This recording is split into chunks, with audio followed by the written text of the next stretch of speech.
Supremacy Games. Chapter 201 to 225. Chapter 201, Mr. Gama's voice. That's right, it needs to have your name, current integration percentage, element or elements, affinity rating, bloodline's name, tier and rank, and lastly your unlocked abilities in their respectful order. He looked at his bracelet and said, "You have 5 minutes, you may begin." Even better. Felix smiled pleasantly while filling his profile with the mentioned information. He was glad that Gorge gave them the liberality to write their own details instead of forcing them into getting scanned by his bracelet. If he did so, Felix would be forced into disobeying the order to protect the fact he had a 100% affinity rating. It didn't take a genius to figure out that Felix either had ways to increase his affinity or the Queen's skin was faulty. It was obvious which one was more believable.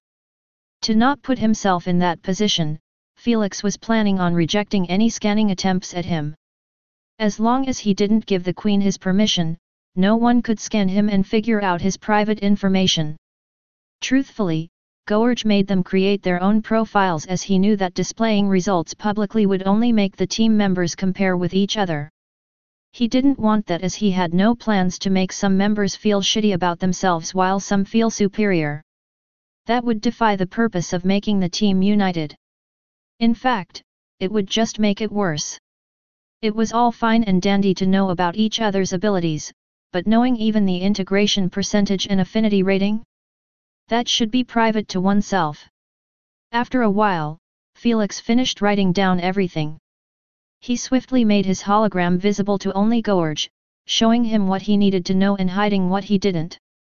Even when he downplayed 70% of what he showed, Gorge was still shell-shocked by what he read, especially the abilities' names. What the hell? He couldn't help but exclaim out loud, making everyone look at him strangely.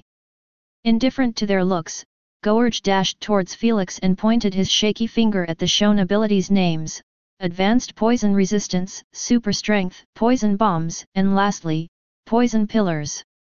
When he first saw Felix's abilities live in the stadium, he believed just like everyone else, that Poison Bombs were just paralyze bombs while Poison Pillars was a soul ability that could put others to sleep or something.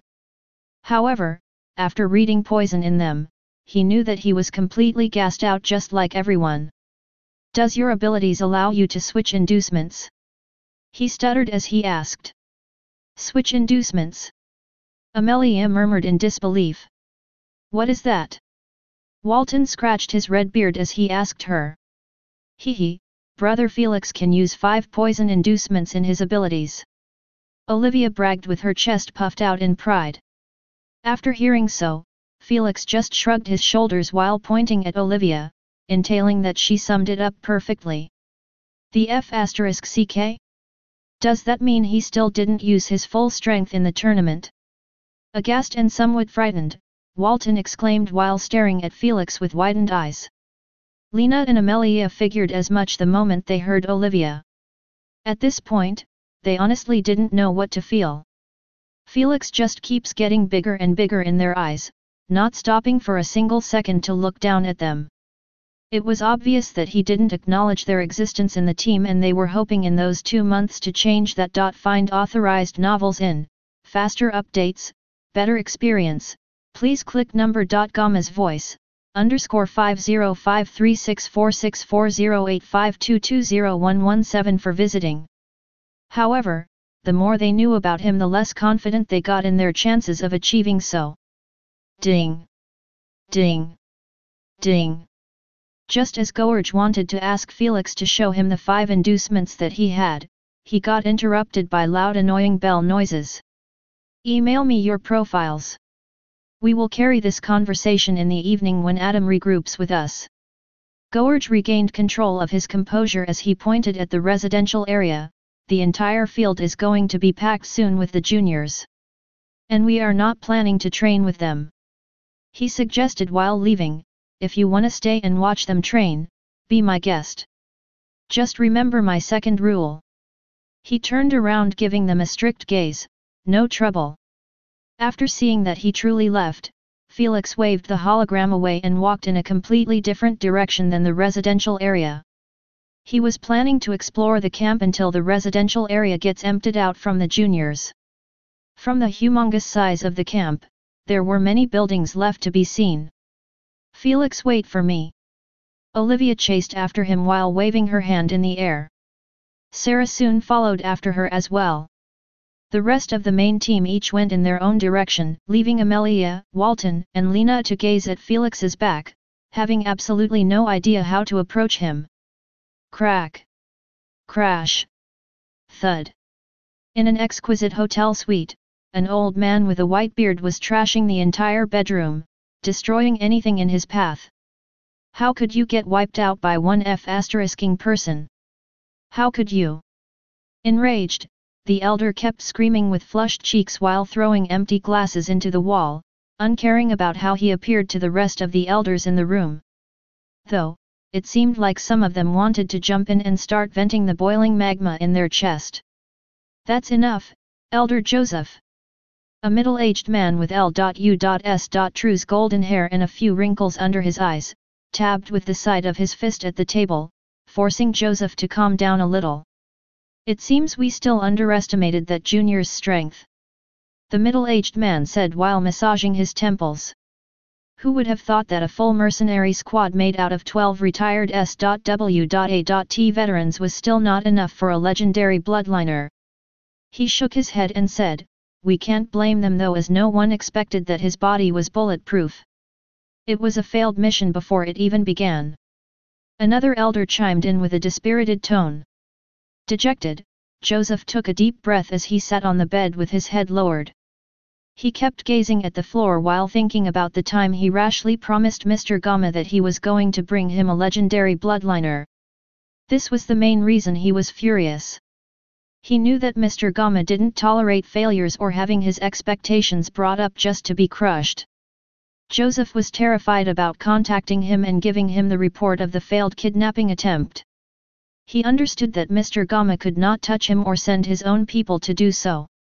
However, he could ask his own people to set an irresistible bounty on his head anonymous, and his fate was set to damnation. He didn't even need to use supremacy coins, as hundreds of millions of dollars were more than enough for Joseph's head. What are we going to say to Mr. Gama? Joseph lifted his head as he asked, should we delay informing him until we catch that bastard? No, I believe that Mr. Gama received the news earlier than us. The middle-aged man sighed as he added, plus, there is no way we will find another mercenary squad, who is willing to infiltrate that heavily guarded camp. He waved his hand, forget about that junior for now and focus on what should we say to appease Mr. Gama. I think we... Just as Joseph wanted to suggest a solution, his AP bracelet started ringing. Mortified, he gulped a mouthful after seeing the name of the caller. Mr. Gama. It's him. Everyone quietened down in the room after Joseph showed them the ID caller. F***ck, take it. Don't make him wait. The middle-aged man rushed him. Cluck.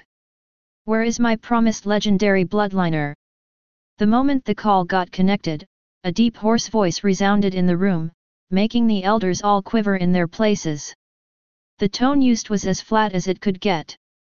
Not a single hint of emotions could be detected from it. Yet, the elders still got tensed after hearing it. Meanwhile, Joseph had his mouth parted, stamped on how he should respond. Mr. Gama asked him straight to the point without giving him a single chance to lube the bad news. I apologize, Mr. Gama, but the squad we sent got wiped out by him an hour ago. In the end, Joseph decided to come clean and give a straight-to-the-point answer. He knew that Mr. Gama's reason for asking, even though he knew what happened, was to hear it from his lips. This is why I abhor dealing with primitive natives. You still don't understand that your planet's laws won't protect you from having your heads cleaved when you fail to deliver your promise. Mr. Gama's deep voice kept sending chills in the back of the elders, making them feel like they were speaking to the Grim Reaper himself. Luckily, you still have use for my organization. The elders sighed in relief after hearing so. They understood that the Gama organization was trying its best to stay as hidden as possible. Thus, they couldn't afford to get fall out with them now, unless they had plans to inform another family about their existence. As for why they were hiding in the first place, they had no idea, just like they didn't know what the organization did to the Souled Awakeners. You will be given one last chance to prove your worthiness. Mr. Gamma paused. Now, when should I expect my legendary bloodliner? Joseph turned to the middle-aged man and saw him extending 3 fingers. In 3 months. Joseph quickly clarified after hearing heavy breathing from the other side. Not a single person in the world is going to accept kidnapping a bloodliner from the camp or during the world's battles. He begged, please, in 3 months the battles will be concluded and the juniors chosen will have the lowest amount of protection. Joseph said so with full confidence in his prediction. He understood that the entire reason countries were protecting their national team members was in fear of having them getting assassinated before obtaining a representative spot. However, the moment they got one, not a single country would aim at them, as that means harming the planet's chance of winning the planetary games. This was a tactical understanding between countries, since if they kept assassinating before choosing representatives and also after, the entire planet would be screwed big time in the games. No one wanted that to happen, as the consequences were too much to handle. Thus, after 3 months Felix and his team would be free to roam everywhere they wanted. That's when the Hiltons planned on striking again, but heavier this time. No one would be expecting this strike, as the World Council had no idea about the Gamma Organization's existence or the Hiltons' operations. This was the reason why the Hiltons were certain that no one would suspect them for the previous ambush. They knew that the government was going to be fully focused on countries with a hostile relationship with them. After all, in the eyes of the government, those countries had something to gain from ambushing their national team, while the Hiltons didn't. Since the mercenary squad was taken by Felix alone, no one had the chance to interrogate them about their mission's aim. Felix killed every assailant was to stop the kidnapping attempts from being exposed to the government. If that happened, the government would be alerted and start investigating those previously kidnapped commoners. By then, it wouldn't be long before a lead, exposing the Hiltons and the organization, would surface. Felix didn't want that to happen, as he understood that the organization wouldn't just pack up and leave after getting exposed, but actually would come out in the light prematurely. He knew that he wasn't ready to face the chaos that would arise after. Not to mention, the huge impact this would have on the timeline. Thus, the Hiltons' elders believed that they weren't suspected by anyone, even Felix.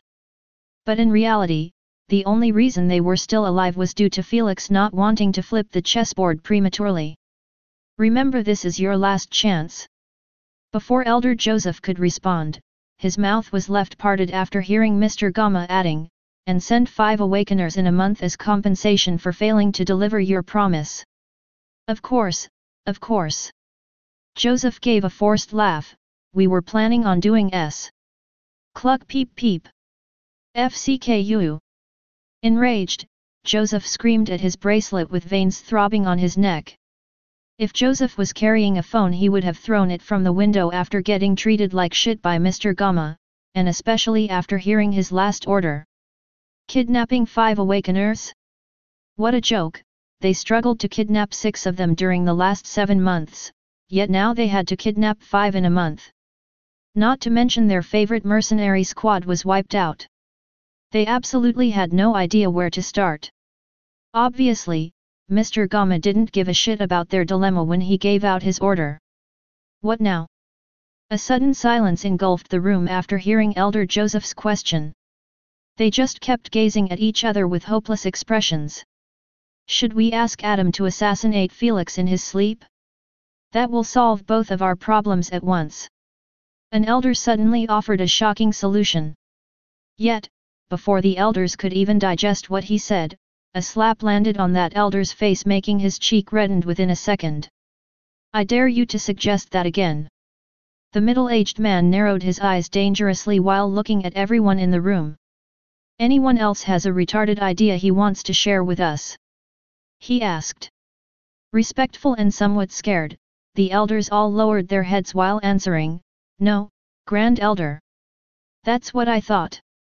For the middle-aged man to be referred to with that title, he must be in his 90s. Yet, he appeared like he didn't even reach his 50s. There was only one way for that to happen, the longevity potion. It seemed like those 6 kidnapped awakeners were already traded and cashed out by the Hilton elders. Chapter 202, I am finally free. A month and a week had gone by in a jiffy, as Felix spent all of it within the camp, practicing battle formations, synergies, and spending hours studying the abilities of their rivals. He absolutely abhorred being in this camp, as the food was shit, rooms weren't soundproof, making him hear the juniors' shouts in the training field, and above all, the annoyance of having Adam roaming around him 24/7 trying to act friendly with him. The guy literally had the memory of a goldfish, as the moment he regrouped with the team, he didn't show a single hint of awkwardness or even humiliation after what Felix had done to him and his team. He just kept trying his best to integrate himself within the main team until everyone started feeling comfortable around him. For Felix, the entire Hiltons were bad news, even Adam. He might look polite and charming, but who knows if he was going to stab Felix in the back the moment he had the chance. Thus, Felix kept his distance from him, treating him even worse than Walton and the rest of the captains. Within all the annoyances and horrible experiences, there was a silver lining, which made Felix forget about everything. And that was the fact his elemental potion was concocted successfully 10 days before. After hearing the news delivered by Madame Hala's assistant, Felix couldn't help but feel a burst of relief in his chest. He knew that neither his mind nor his bank account could handle having the potion concoction failing. Thankfully, Madame Hala didn't disappoint him, making Felix post a positive review in her profile. Right now, Felix was lying on a steady single-sized bed, which he bought online before.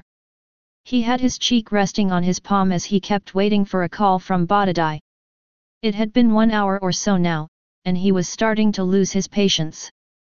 You see, 3 days before, Felix was informed that the elemental potion had been delivered to Galactical Cargo Company in the Mariana Empire. He was asked if they should send it to him or he would handle the procedures himself. Obviously, Felix chose the latter, making Bodadai pick it up for him in addition to the latest bloodline bottles from Mr. Godey's stock. However, since Felix was currently in such a heavily guarded camp and specifically in a tiny room without soundproof, there was no way Fatty would be able to deliver his items here without making a scene in the entire camp. In order to avoid that situation, Felix gave Bodadai coordination outside of the camp by a mile and told him to give a call when he makes it there, so he could sneak out of the camp. So far an hour or so had passed above the expected time of Bodadai's arrival. Thankfully for Felix, he only had to wait an extra 10 minutes before he received the call. "What took you so long?" Felix immediately asked in irritation. "I messed up the coordination. I opened a wormhole 100 miles under the area you gave me." Bodadai used the Queen's voice to speak, as he wasn't in the room to speak telepathically with Felix. "Useless. Where are you now?" Felix asked while standing up, planning to move. "I am at our meeting spot. I dug myself upward." "Wait a minute, I am on my way," Felix said while beaming a potion that seemed empty in his hand. It might look empty, but it was actually filled to the brim. It just that the content was invisible, just like the effects it provides. That's right, this was one of the invisibility potions that Felix purchased in his first shopping spree. Right now, he was planning on using it to sneak outside of the camp and meet up with Bodadai. Felix unsealed the lid and drank all of its content in one mouthful. He shook his head with his eyes closed tightly at its disgusting taste. Verb. **CK poison tastes better than this shit." Felix cursed under his breath while looking at his bracelet. 10 minutes of invisibility starts in 3, 2, 1, now. A moment after, his entire body started to disappear from his feet to his head until he was wholly invisible. The potion's effectiveness was extremely good, as even Felix's clothes disappeared with him. Without wasting time, Felix opened the door slowly, not alarming any of the passing juniors. After doing so, he closed it off and started walking through the hallway, avoiding having contact with anyone. After a while, Felix made it to the camp's wall without being noticed in the slightest by the soldiers on top of the towers. That's a good distance, he thought to himself while leaning forward, planning to build momentum to fuel his jump. The walls were 7 meters or so in height, and for him to reach the outside, he needed a good jump. Whoosh! Unworried about landing on the barbed wires on top of the wall, Felix sprinted as fast as he could and jumped with all of his strength, hurling himself 9 meters in the air, passing right next to the face of one of the soldiers. Thud!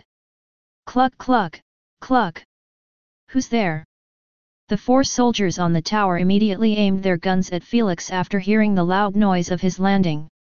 Though, they only saw grass and bushes, making them doubt their senses. Felix showed them a smirk as he sprinted through the bushes, making the leaves rustle noisily. Now, the soldiers were truly spooked. Should we report this? One of them asked. Report what? That we heard rustling noises. A soldier pulled back his gun as he said, "Stand down, no need to bother the director with nothing." The rest of the soldiers all pulled back their guns and returned to their positions. 2 minutes later, Felix stopped sprinting in the woods as he noticed a fat blue-scaled worm floating in the air near a hole dug in the ground. He really wasn't joking. Felix's eyelids twitched at this sight. "Oh, you are here." Fatty Worm sent a telepathic message after spotting Felix approaching him. Felix might be invisible, but before the receptors of Fatty Worm, he appeared as clear as crystal. How can you mess up such a basic reading of coordination? Felix berated him while looking at the hole.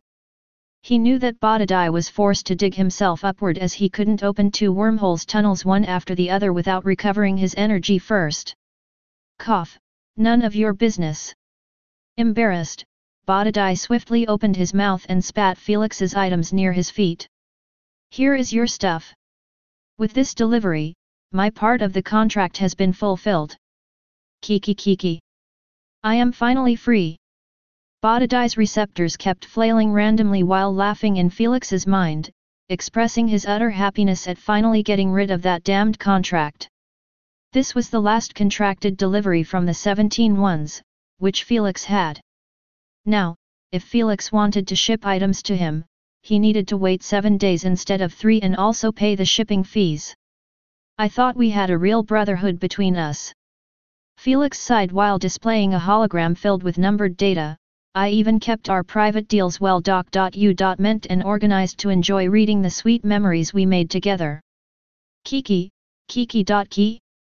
Fatty Bodadai's laugh kept getting softer and softer until silence regained in Felix's mind. He just kept pointing his receptors at the shown detailed data about their under-the-table deliveries. From the first time Felix proposed it to the lastest one. Everything was .u.ment and approved by the Queen, making Bodadai realize that he was F***ed big time. Brother Fatty, why aren't you laughing?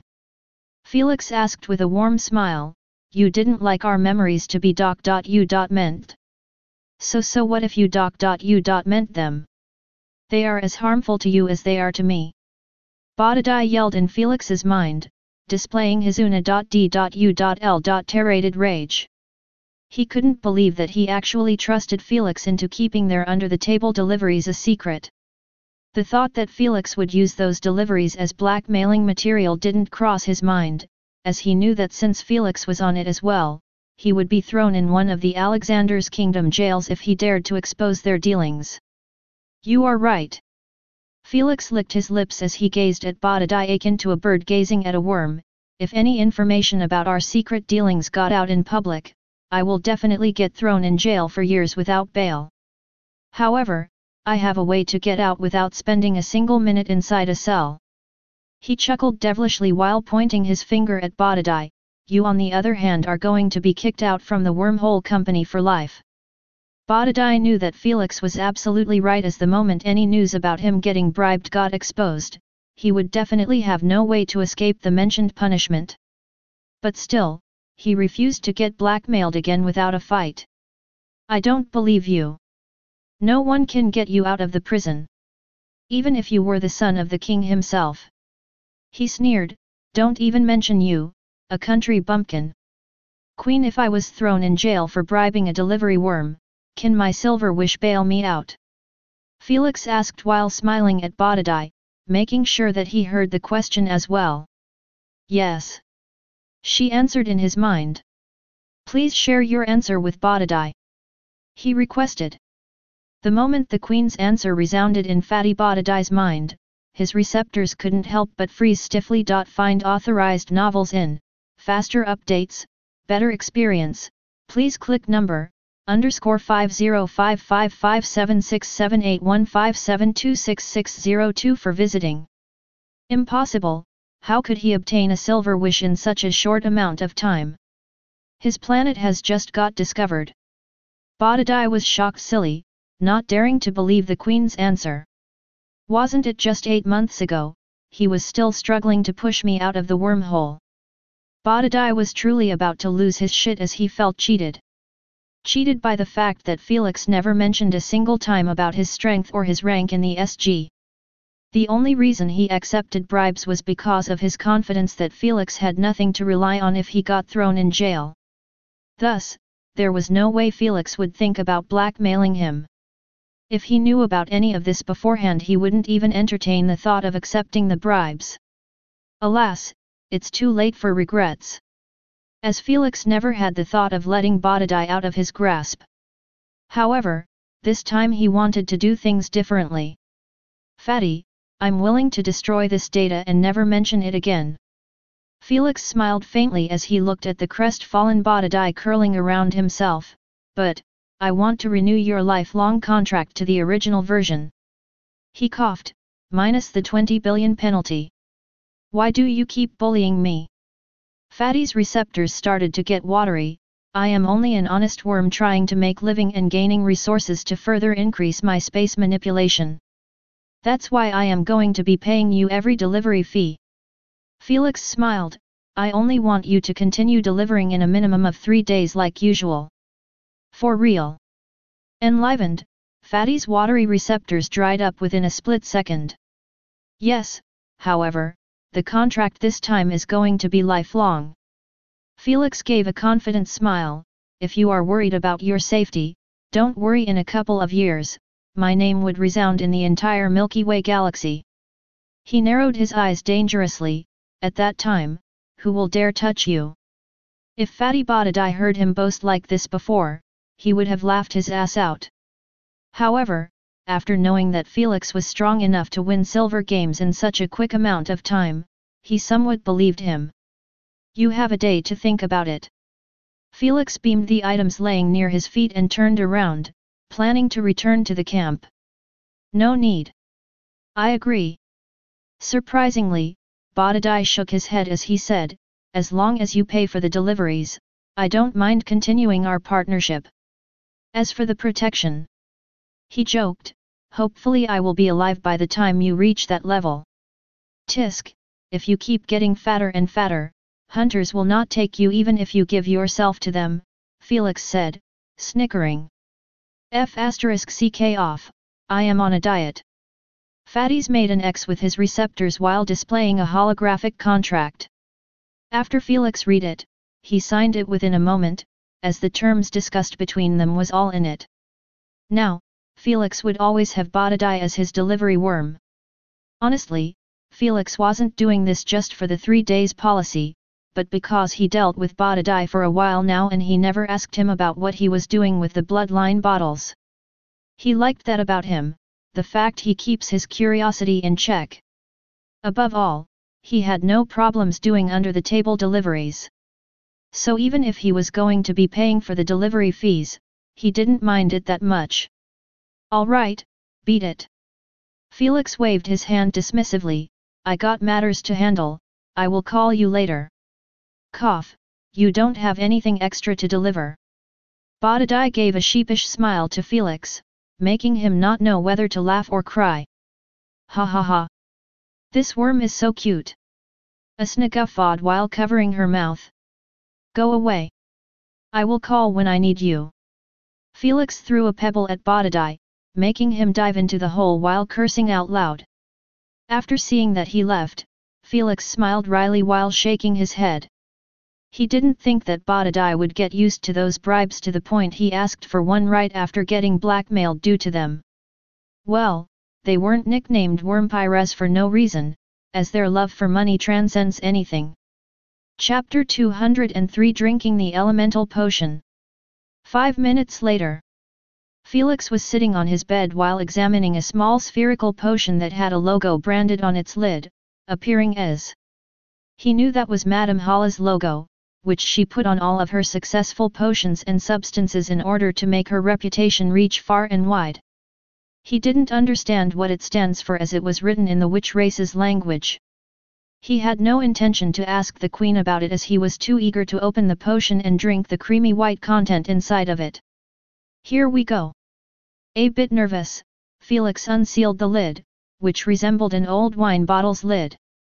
Immediately after opening it up, Felix brought the potion near his nose and took a deep breath in intoxication, smelling its enticing fragrance.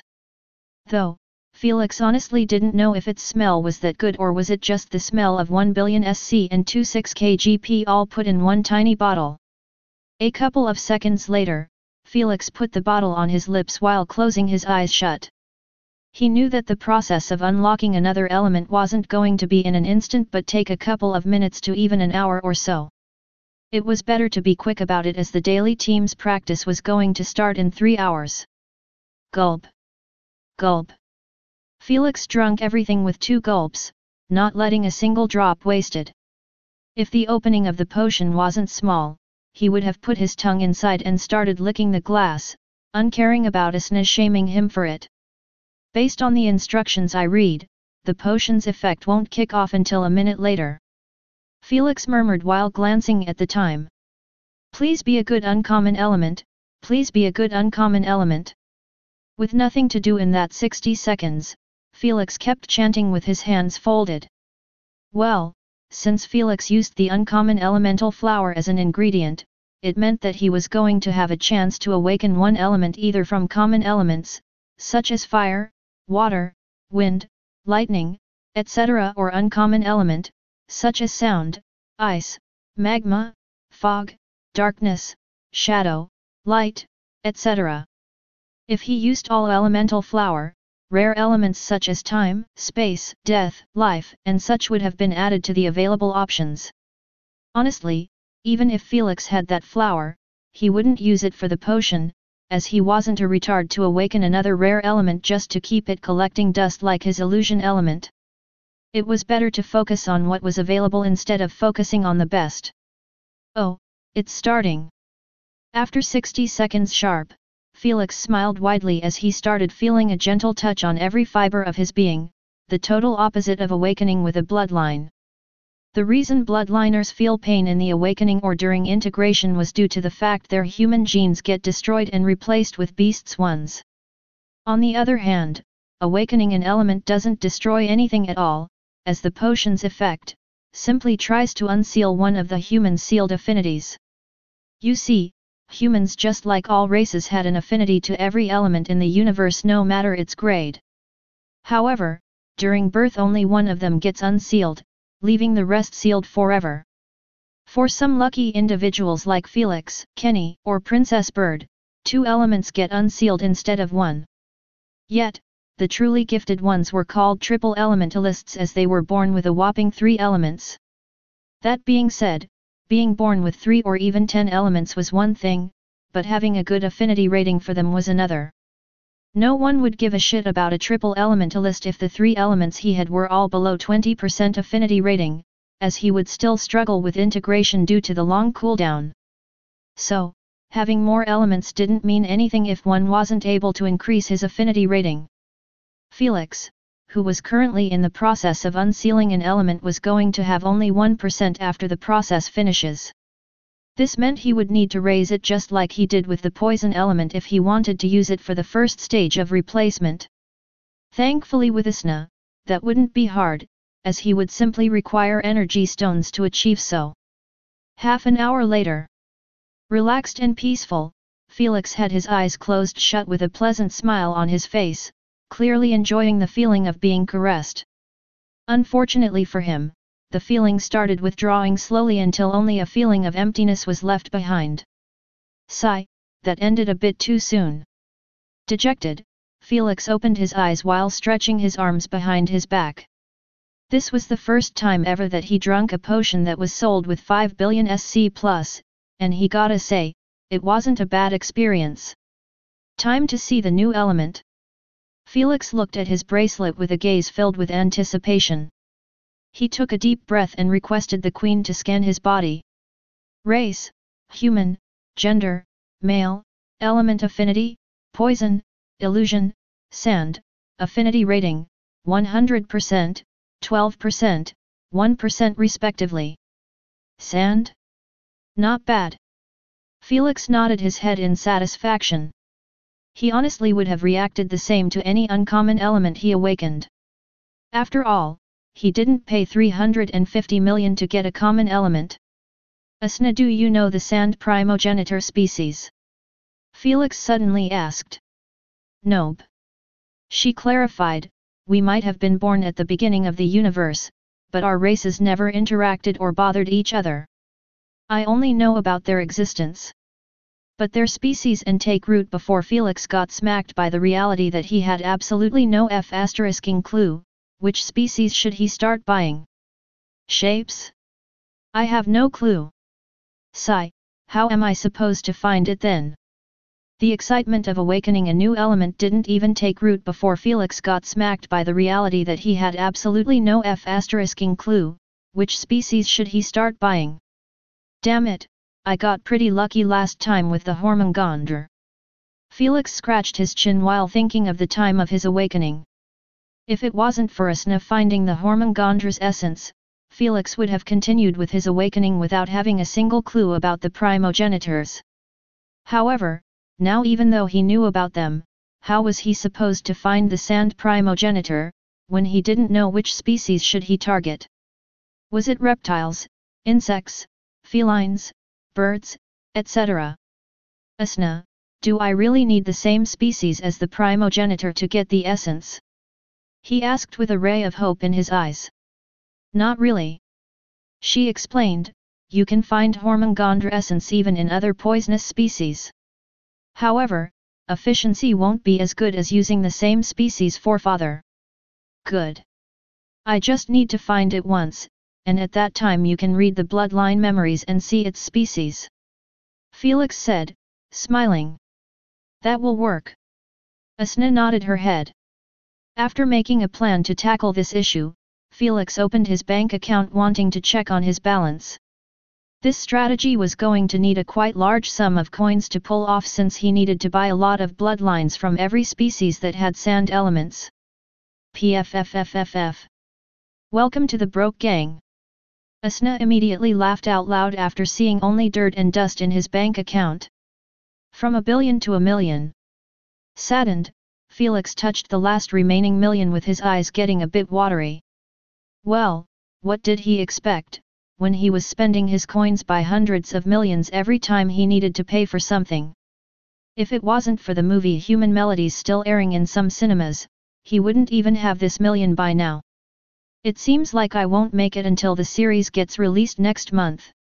Felix massaged his eyelids for a while before adding, now that the elemental potion was concocted and Bodhi's matter was dealt with properly, there is no point in holding into the second wish.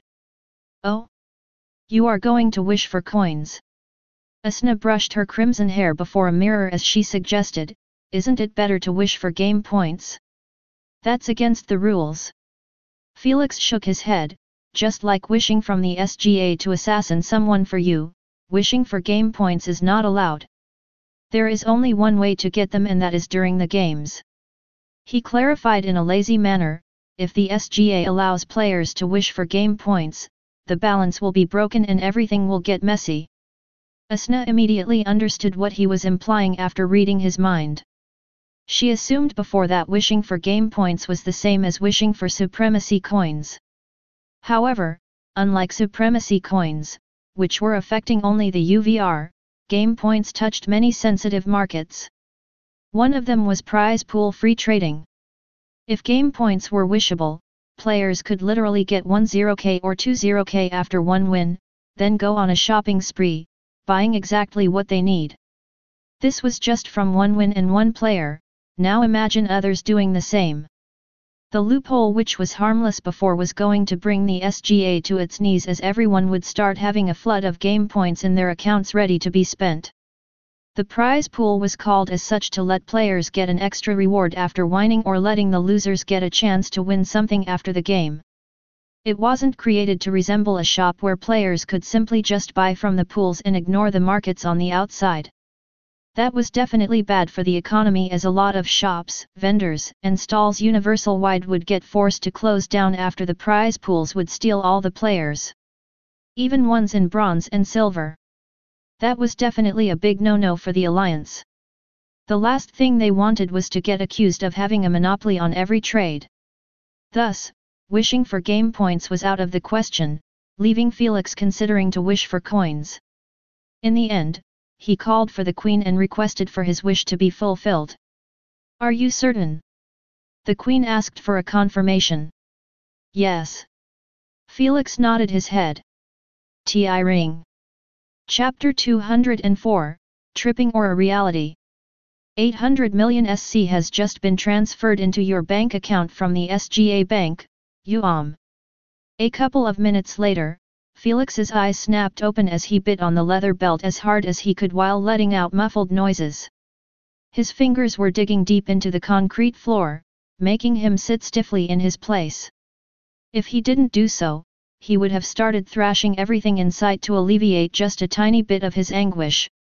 After seeing his reaction, Asna knew that she needed to be on tiptoes and save him from fainting.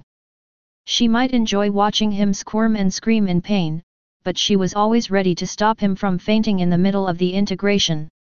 14 minutes later. Felix's handsome visage was nowhere to be seen, as tears, snort, and saliva were all gushing down his chin. With his twisted expression, his face couldn't get any worse. Yet Asna wasn't laughing one bit at the way he looked, as she was completely engrossed in cheering him up. "Come on, Felix. Only 43 seconds left. You can do it." Just as she opened up the connection between their minds, she heard a high-pitched shriek resembling the same one Felix let out during the time she took his ass v.i.r.g.i.90. Oof. She swiftly reclosed the connection, not wanting to bleed her ears. Felix might not have been screaming in his room, but he was sure screaming internally at the top of his voice. 10 seconds, Felix. 7 seconds, you can do it. 4 seconds. 1 second. She kept shouting with her fist in the air, acting just like a cheerleader. The instant Asna finished counting, the pain withdrew at once, leaving Felix feeling absolutely nothing. Thank God. His eyes rolled at the back of his head as he slammed face first at the floor. The belt was released from his mouth, showing deep teeth marks on it. Damn it. Next time use 1%. Exhausted and annoyed, Asna sat down on the bed while waving her hand at her face. She was shouting for 14 minutes straight, making sure that Felix feels like he wasn't alone. I worked too hard today. I must reward myself with half a day of sleep. She wiped a single drop of sweat from her forehead with a fatigued expression. Not bothering herself with the passed-out Felix, she closed her eyes and started snoring softly. She was truly the prime example of laziness. 2 hours later. Arg. My head. Just like last time, the moment Felix regained his consciousness, his head was hit with the worst headache he ever experienced before. He swiftly started drinking rejuvenation potions, one by one until the headache was alleviated. The hell? Asna, are you seeing this as well? Shocked silly, Felix shouted in his mind while pointing his shaky finger at the air in front of him. His shock was understandable, as two humongous violet eyes with thin slits, resembling exactly his eyes, were gazing at him akin to a god gazing at an ant. Felix's breaths quickened as the dreadful eyes were getting bigger and bigger in his vision until he began to feel like he was about to be engulfed by one of those horrifying slits. However, the moment he blinked, those eyes were nowhere to be seen in his room. Felix's senses kept telling him that he was all alone in the room and he was merely hallucinating. Regardless, Felix still walked forward step by step with a fluid U.S.-tiered expression. After reaching the wall of the room, he waved his hand back and forth continuously, yet he felt nothing. Asna, please tell me that you saw that as well. Bewildered and somewhat spooked, Felix retreated to the bed and started gazing at that spot, wanting to see if the eyes were going to re-emerge. Asna? Did you sleep again?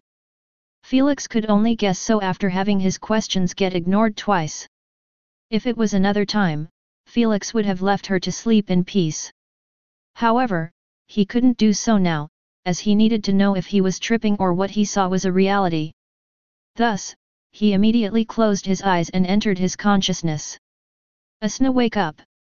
Felix kept poking her forehead with his finger, trying to annoy her into waking up.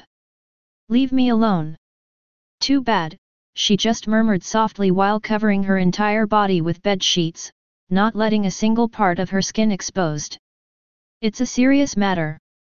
Felix got close to her head and said with his voice cracking a bit, I think I just saw the J. Ramongandr gazing at me. J.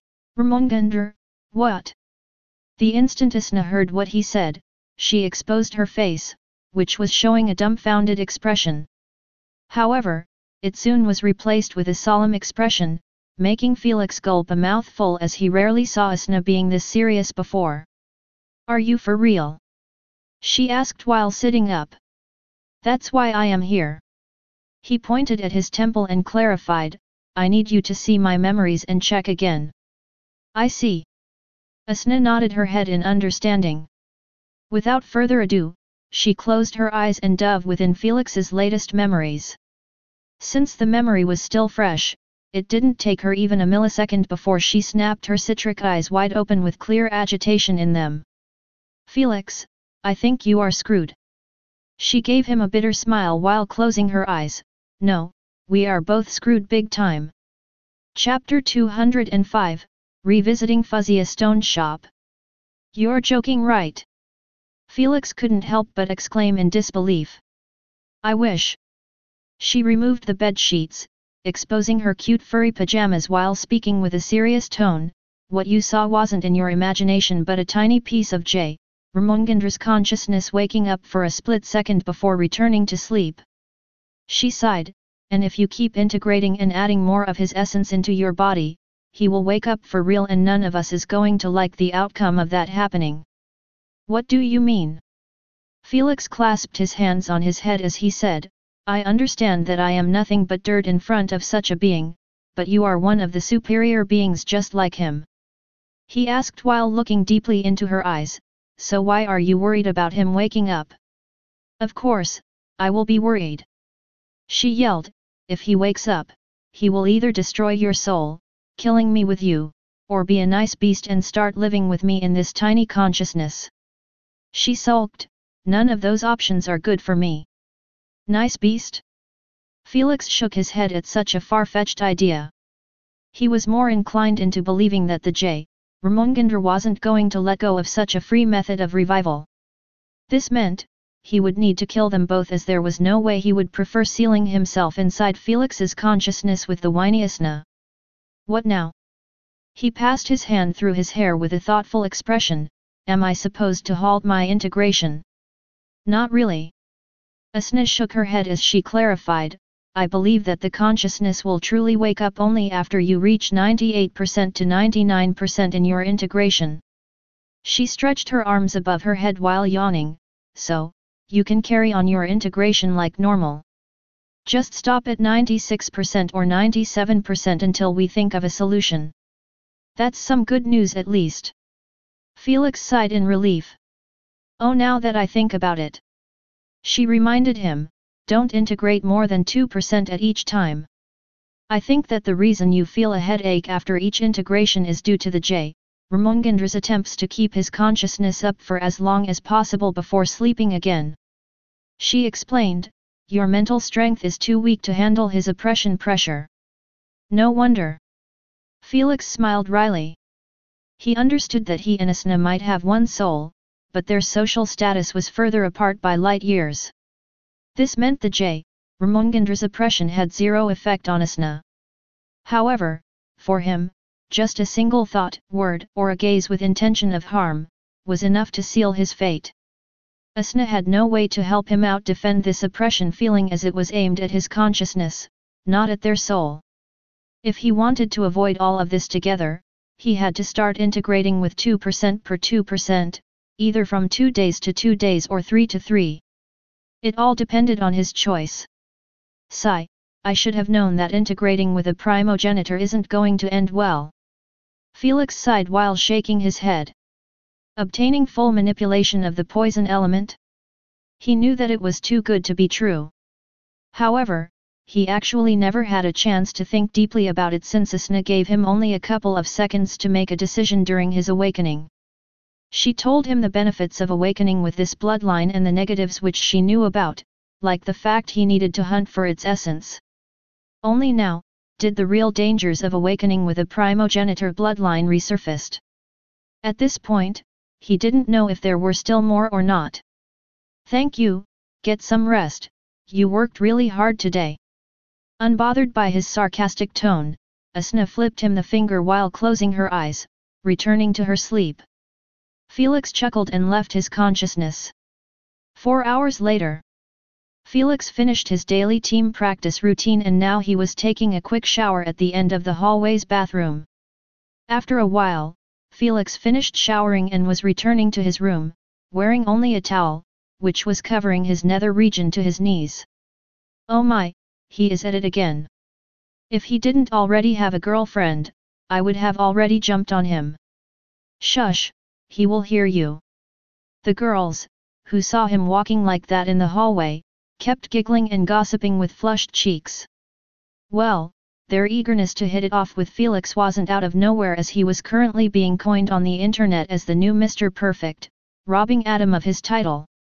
But, this teenager's nuisance just made Felix fed up and use a girlfriend excuse as a shield. After seeing that he was almost near them, they offered him the most beautiful smile they could muster, hoping to attract his attention. Unfortunately for them, Felix had his head buried in a hologram, showing the current prices of sand element stones in the public markets. Of course, they couldn't see the hologram, and that made them a bit upset, thinking that he was ignoring them. But did Felix give a shit? Nope. Slam. Felix closed the door of his room behind him and went to the closet. After getting dressed, he laid on the bed wearing pajamas and continued to browse the prices of the sand element stones, from medium grade to peak grade. / medium grade, 1000 SC in the Alexander Kingdom / 2000 SC and everywhere else.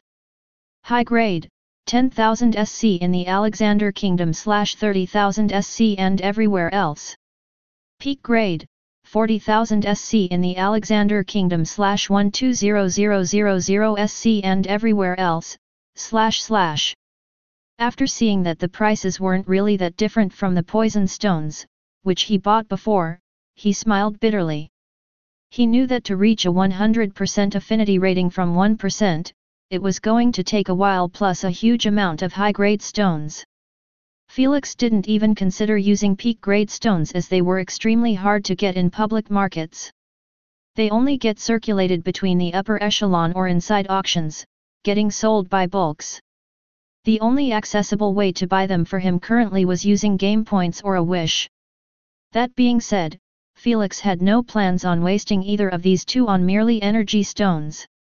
Let's see how many stones will I need. Felix created two side holograms, one was displaying the number of poison stones he needed to reach 100% from 59%, and the other showing the number of coins spent in the process.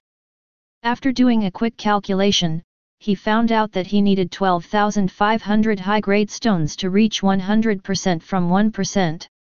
This result was considering the fact that Asuna took half of the purified energy from his first affinity enhancement. If he bought each stone using the lowest price tag, he would need a total of 125 million SC.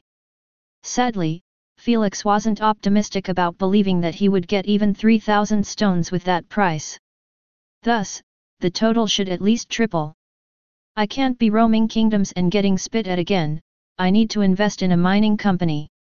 Felix rested his chin on his hand, deep in thought on which mining company did it strike it rich in the future by finding rare minerals or high concentrated energy mines.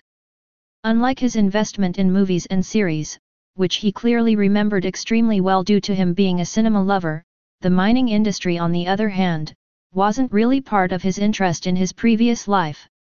After all, there was an infinite amount of news trending on daily basis just in the Mariana Empire from all industries. Unless Felix narrowed his daily news intake to the mining industry only, he could forget about understanding what was going on in their world. Unfortunately, Felix's daily news was centered mainly on the SG both in his previous life and now. His lack of knowledge was biting him now in the ass, as no matter how deep he dug within his memories he remembered not a single mining company name. Though he clearly understood that his memory was actually shit, and even if he probably saw some news, which went trending empire-wide about the mining industry, he wouldn't be able to recall it no matter how hard he tried. That being said, Felix had a super memory search engine living in his consciousness that could solve this problem. Asna forget it. Felix shook his head and tucked himself in the bed sheets. He wanted to sound his request, but he didn't want to ruin her sleep 2 times in a row as he knew that if he went and did so, she would act spitefully and ignore his request. Queen, please log me in. 10 minutes later, inside Fuzzy Stone's shop, Felix was sitting on a comfy armchair while drinking a cup of coffee, waiting patiently for Jaddy, the shop owner, to finish his business deal with another customer. Thankfully, he wasn't left waiting for long as that customer shook Jaddy's hand and left through the door. After seeing that Jaddy was approaching him, Felix stood from his seat and extended his hand forward with a polite smile. Long time no see, brother Felix. Delighted, Jaddy straightaway went for a hug instead of shaking Felix's hand. To treat Felix this friendly, he must have gotten the shapeshifter P.E.N.I.S from Luby's shop. For a man with problems down there to get the shapeshifter P.E.N.I.S was the greatest wish he could ever ask for. After a quick hug, Jaddy let go of Felix and requested, "How can I serve you, brother Felix?" He smiled confidently, "Just say the word and it shall be achieved. I need 12,500 high-grade sandstones, when do I take them?" Felix asked while blinking his eyes innocently. "You said 1,250 stones, right?" Jaddy drew closer to Felix as he asked with a tingle of disbelief. "Nope, 12.500, and I need them as fast as possible." Felix coughed with shifty eyes, "I believe getting them won't be that hard for you with your wide network." "Brother Felix, stop jesting." Troubled, Jaddy had creases on his forehead as he leaned back on his chair. "I don't know why you need such a high amount again, and I honestly would rather not ask.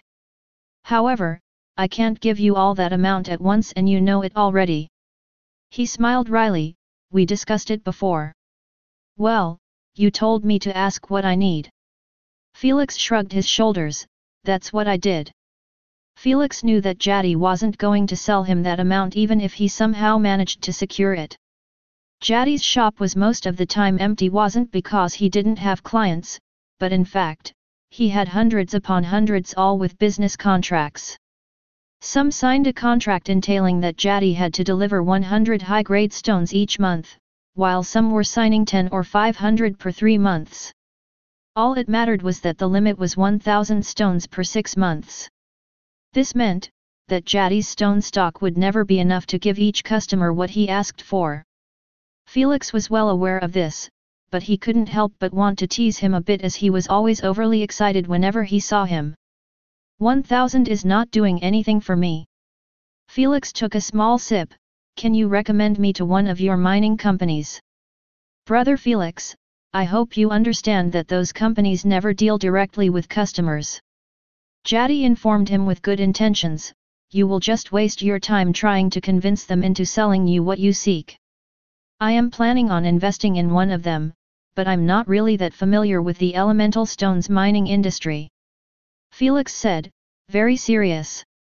I see, may I know which elements do you require the most? Jaddy asked. Poison and sand. Felix replied. Jaddy nodded his head and started tapping on his bracelet. In a moment, a hologram displaying 5 names was shown to Felix.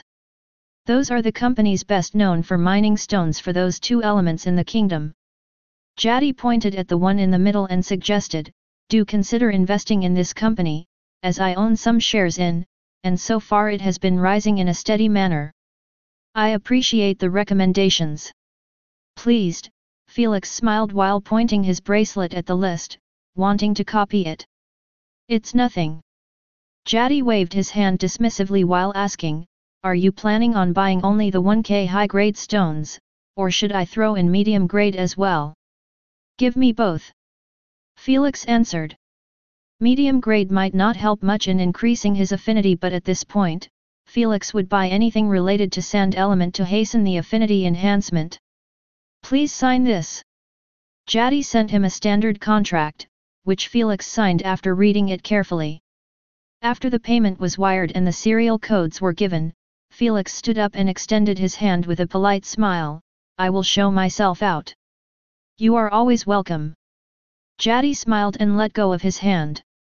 Chapter 206, Maybe Battle Format? 5 hours later. Felix was back in his Androxa house after he spent the last 5 hours jumping from a shop to a shop and from a city to a city, securing whatever sand stones he saw in sight. He also bought poison stones, fire stones, wind stones, etc. to be purified by Asna and used as a backup energy source. He wasn't a retard to use sand stones for that purpose. As for the 5 companies, he already gave a call to Mr. Igrees, his investment manager, and gave him a mission to investigate those companies first before buying shares of the best one. He wired him 200 million SC as capital and warned him that he expects to have at least 4% of shares. This left Felix with 500 million SC in his bank account. Felix didn't want to go full ham on shares, as he wasn't relying on his memories but on Jaddy's recommendation. Thus, he didn't know if they would go up or not. Plus, Felix was simply aiming to get priority on high-grade sand stones by being a shareholder. After he finished buying the amount needed, he would put his shares back on sale with the same pricing. Just like this, he wouldn't be putting his coins in a company with an uncertain future. Though, he would expect a quite delay before his coins get back to him. The only reason he wasn't investing in other big league companies that had their stocks surge to the roof in his previous life was due to the fact his capital and expenses were always holding him back. After all, when compared to movies or series, which get released pretty quickly, giving Felix his returns within a couple of months, the company's stocks were going to raise only after creating an astonishing product, found a mineral-rich planet, or had in general an incident that made their stocks smash through the roofs. Those incidents weren't instantaneously, as the earliest one that was going to happen for a company, which Felix had his eyes on for a while, was in the next year or so. Felix didn't have enough capital to support him, don't even mention putting hundreds of millions in stocks, that were going to raise only a year later. That being said, after the series My Love Rival is Menu Game Ting, Ting, Ting.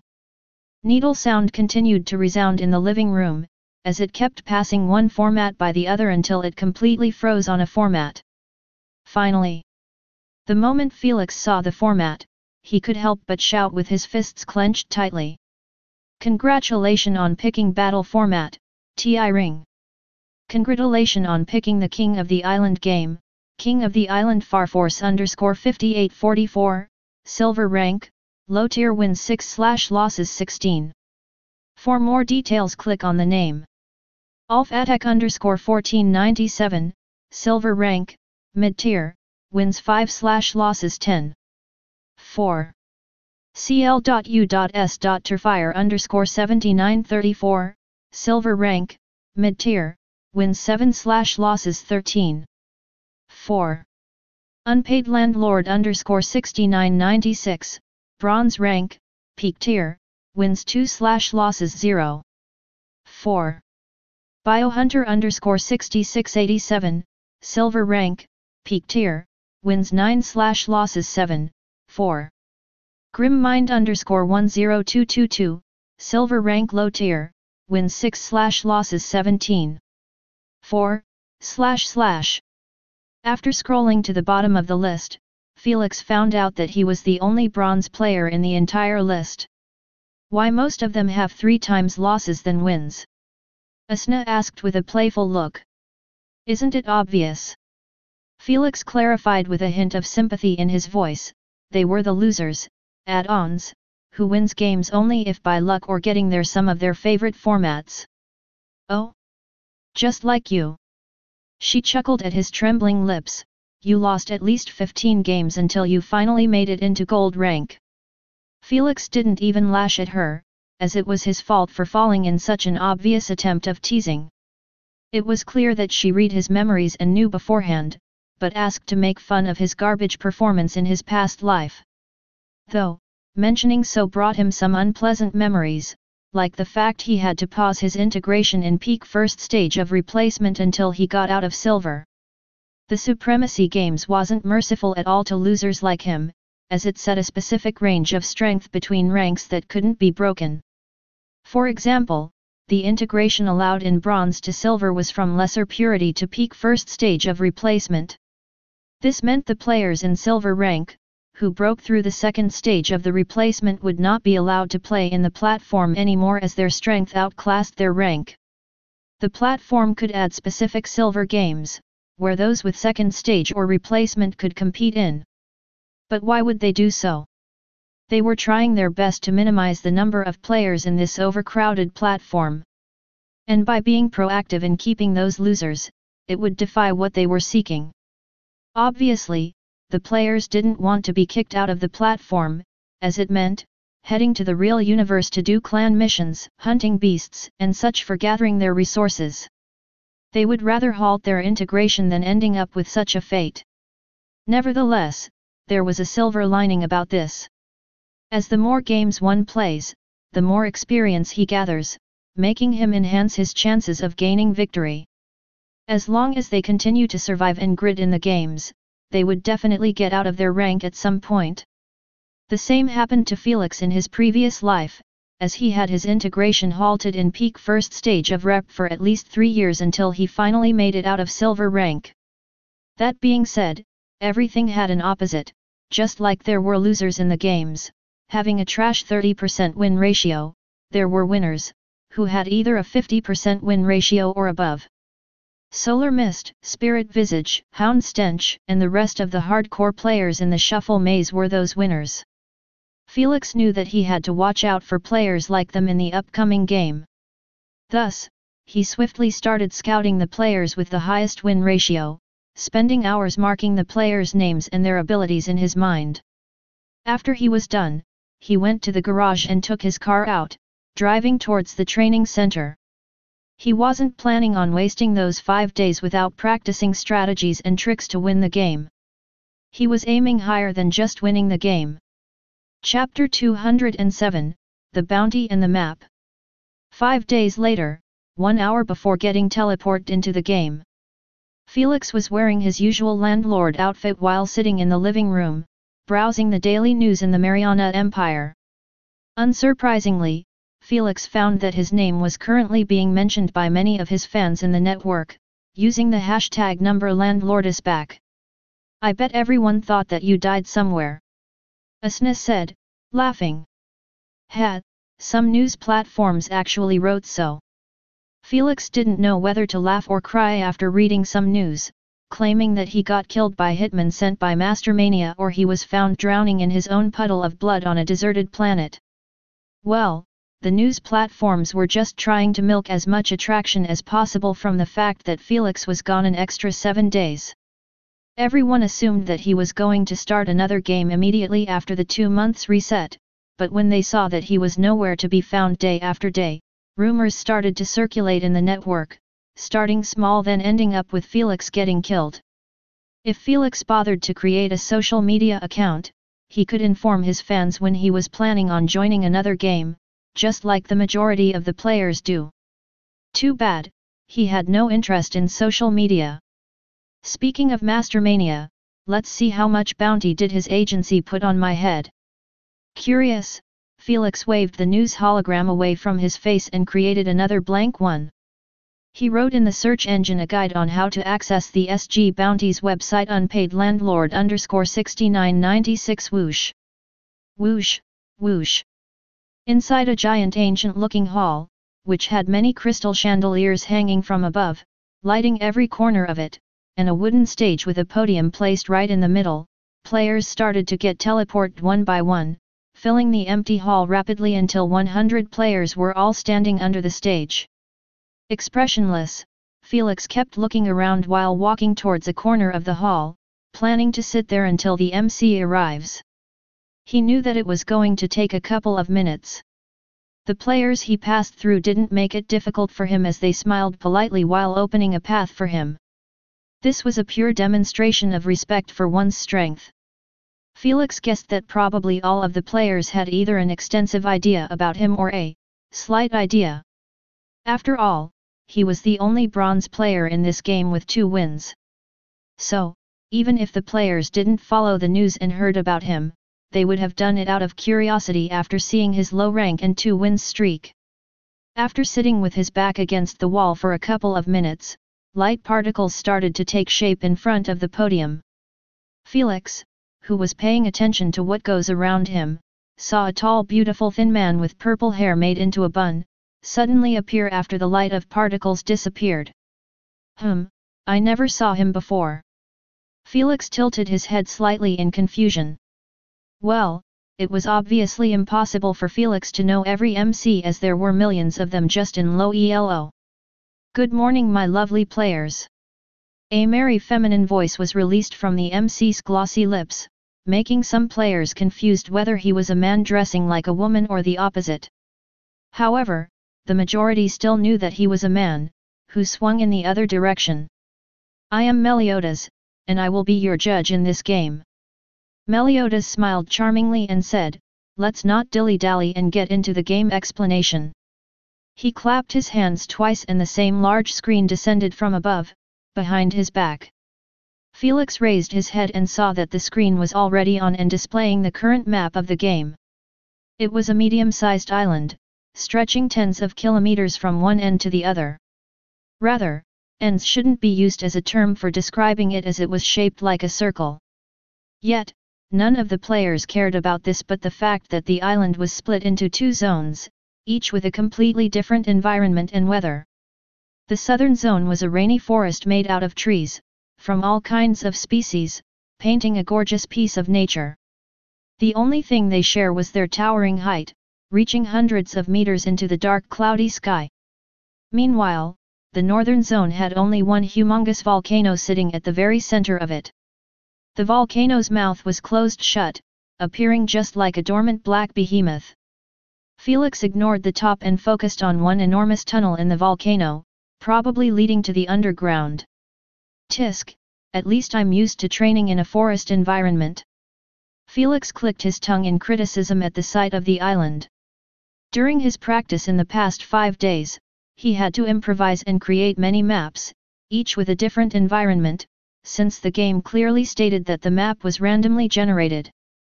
That meant it could be anything. Thankfully, his daily training most of the time include a forest environment since he knew that it was used quite heavily in the games.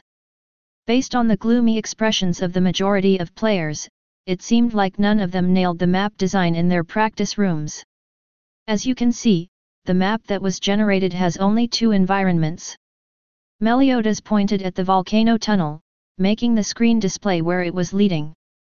Surprised, Felix raised his eyebrows at the sight of a complex labyrinth of tunnels connecting to each other, making it almost impossible to not get lost in them without a passive or active ability to help.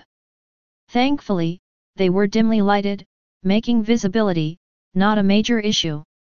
Meliodas didn't put too much focus on the tunnel as he swiftly replaced it with a sea of lava at the bottom of the volcano. While the rainforest is friendly, the volcano on the other hand isn't. He informed them playfully, during the last 15 minutes of the game, the volcano will erupt at a random period of time. It can be at 15 minutes sharp or at the last minute of the game. Even I don't know when. He warned them with a grin, so don't be near it when it happens. Unsurprisingly, the players weren't really that shocked, as they knew that most games with randomly generated maps have some kind of perk to make them more deadly for the players and entertaining for the spectators. Though, the SGA would never take it that far and make the entire map turn into hell for the players. That's why they left the rainforest untouched and peaceful. Oh, and you will be getting 2 minutes warning before the eruption. You will know it when it happens. Now, into the hidden edition. Meliodas pressed a button and the center of those two zones suddenly had a beacon of light projected into the sky. The volcano had a red beacon, that was placed right before the tunnel, while the forest had a green beacon in the middle of it. Those beacons are teleportation circles, that allow only the crown holder to teleport. Meliodas said. Nice. This makes it a bit easier for the crown holder. Not bad, I just need to escape to the teleportation circles now. As expected. Unlike the players, who were exclaiming out loud in surprise and joy, Felix merely scratched his chin nonchalantly. Find authorized novels in, faster updates, better experience, please click number, _50628808818092464 for visiting. He knew about it beforehand as this edition was live in the game he played in his previous life. The moment a surprise edition gets added in a game, it would either stay permanently or removed after not achieving its intended purpose, which was obviously entertaining the spectators. Shush down for me please. Meliodas showed a sulking expression, making the men in the hall to avoid having eye contact with him at all cost. Besides the girls giggling, not a single sound was heard in the hall again. Good boys. Meliodas smiled and continued, those teleportation circles do not teleport players randomly on the map but to the other teleportation circle.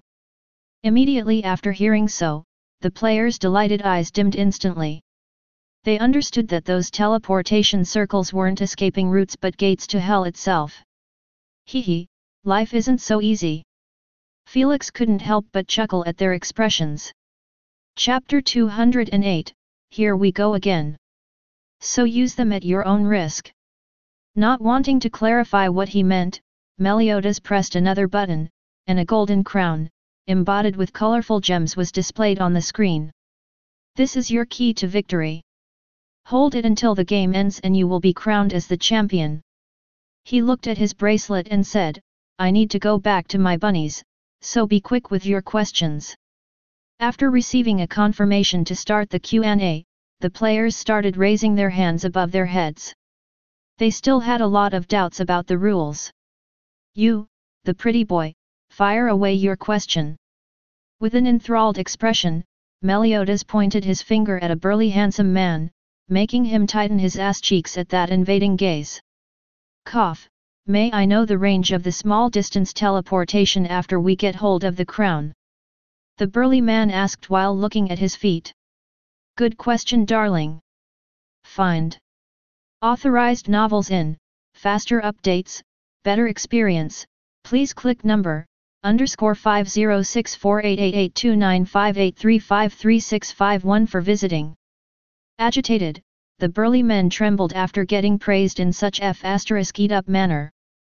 However, he still didn't raise his head, as he listened to Meliodas' answer, 500 meters in any direction. So just pick up the crown and try your best to survive the first 5 seconds. No one else. Disappointed, Meliodas asked after seeing that all of the men in the hall lowered their hands the moment they saw how the burly man was treated. After seeing that only the girls had their hands in the air, Meliodas pouted and pointed at one randomly, making her ask, if the crown holder used a teleportation circle and got teleported to the other, can he use the one he was teleported to again? Of course not. He clarified, the moment you get out of a teleportation circle it gets locked for 30 minutes. Thank you. Next. Can you clarify the 11th rule in detail please? Every 15 minutes passes with crown in your possession you earn an extra 1000 GP. Meliodas answered. Oh. Felix raised his eyebrows in surprise at hearing this, as he noticed that an extra 5 minutes increased from what he knew of.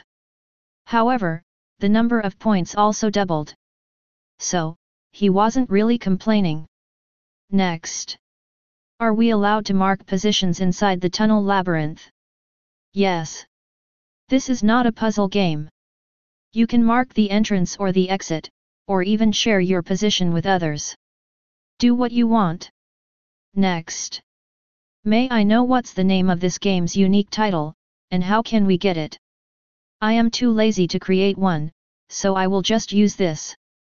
Meliodas pressed a button, displaying a specific time on the screen, and told them that anyone who could hold the crown longer than the current known record, will get the title record breaker.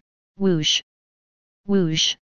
Felix's clothes kept flailing by the raging wind of being at such a high altitude, but he didn't show any sign of fluid u.s.tur, as he kept looking at the rainy forest underneath him from the small openings of the grey clouds. He lifted his head and saw that the 100 players were spread 50 above the rainforest and 50 above the volcanic zone. Those who were near him all had different expressions clouding their faces as they kept looking underneath them. Some were displaying signs of joy and relief at being placed in their best environment while some were frowning their eyebrows in irritation for the opposite reason. Turn up the lights! Meliodas shouted in pure delight as he pressed on a small screen, making the center of the two zones to release a towering beacon of colored light into space. Immediately after seeing that everything was in place, Meliodas displayed the 30 seconds countdown on the large screen and requested from the spectators to do the countdown after it reached 10 seconds. 3. TWOO. ONEE, begin. Stirred and excited, everyone shouted with their hands raised above their heads. Here we go again. Felix smirked while being pulled down by the gravity, making him feel like he was skydiving, without a parachute of course. Chapter 209, Dear God. Why me first? Felix spread his arms and legs wide open as he kept free falling into the rainforest, bursting into the grey clouds for a couple of seconds before his vision was brightened up again. His eyes were narrowed as he was focusing on the center of the forest, where the beacon of light was it. His destination was clearly the teleportation circle, well, at least getting as close as possible to it. He turned his head to the left and saw that at least 20 players were all diving towards the center as well. Some were nose-diving to increase their speed and reach faster, while some were trying their best to slow their speed just like Felix. He turned to the right and saw the exact same thing. They were quite close to him, but Felix wasn't really worried about being attacked or such, since he knew that as long as they were in the sky no one was allowed to use their abilities. After all, it was an unfair advantage given to the wind elementalist or those with flying abilities. 1000 meters, 700 m, 500 m. The towering trees were getting closer and closer, making Felix pay close attention to which tree was the largest one of those closest to him. That one. Soon, he saw a tree that was resembling coast redwood, but with literally red leaves, reaching 200 meters in height or so. He immediately changed his falling positing to nose-diving, hoping to edge closer to the tree. 100 m, 50 m, 10 meters. Just as Felix was about to collide with it, he guarded his face with his arms while drawing his knees closer to his chest, appearing like a human grenade. Boom! He smashed right into the humongous stem of the tree, creating a deep hole within. Yet, the tree only trembled slightly, making the leaves rustle for a second or two. That was fun. Thrilled by the experience, Felix jumped from the hole and landed on one of the branches with a pleased smile on his face. I want to try that as well. Asna murmured dejectedly while eyeing Felix enjoying his time. You will get your chance soon enough. Felix promised while cracking his neck. Asna smiled charmingly and stopped bothering him, letting him focus on the game.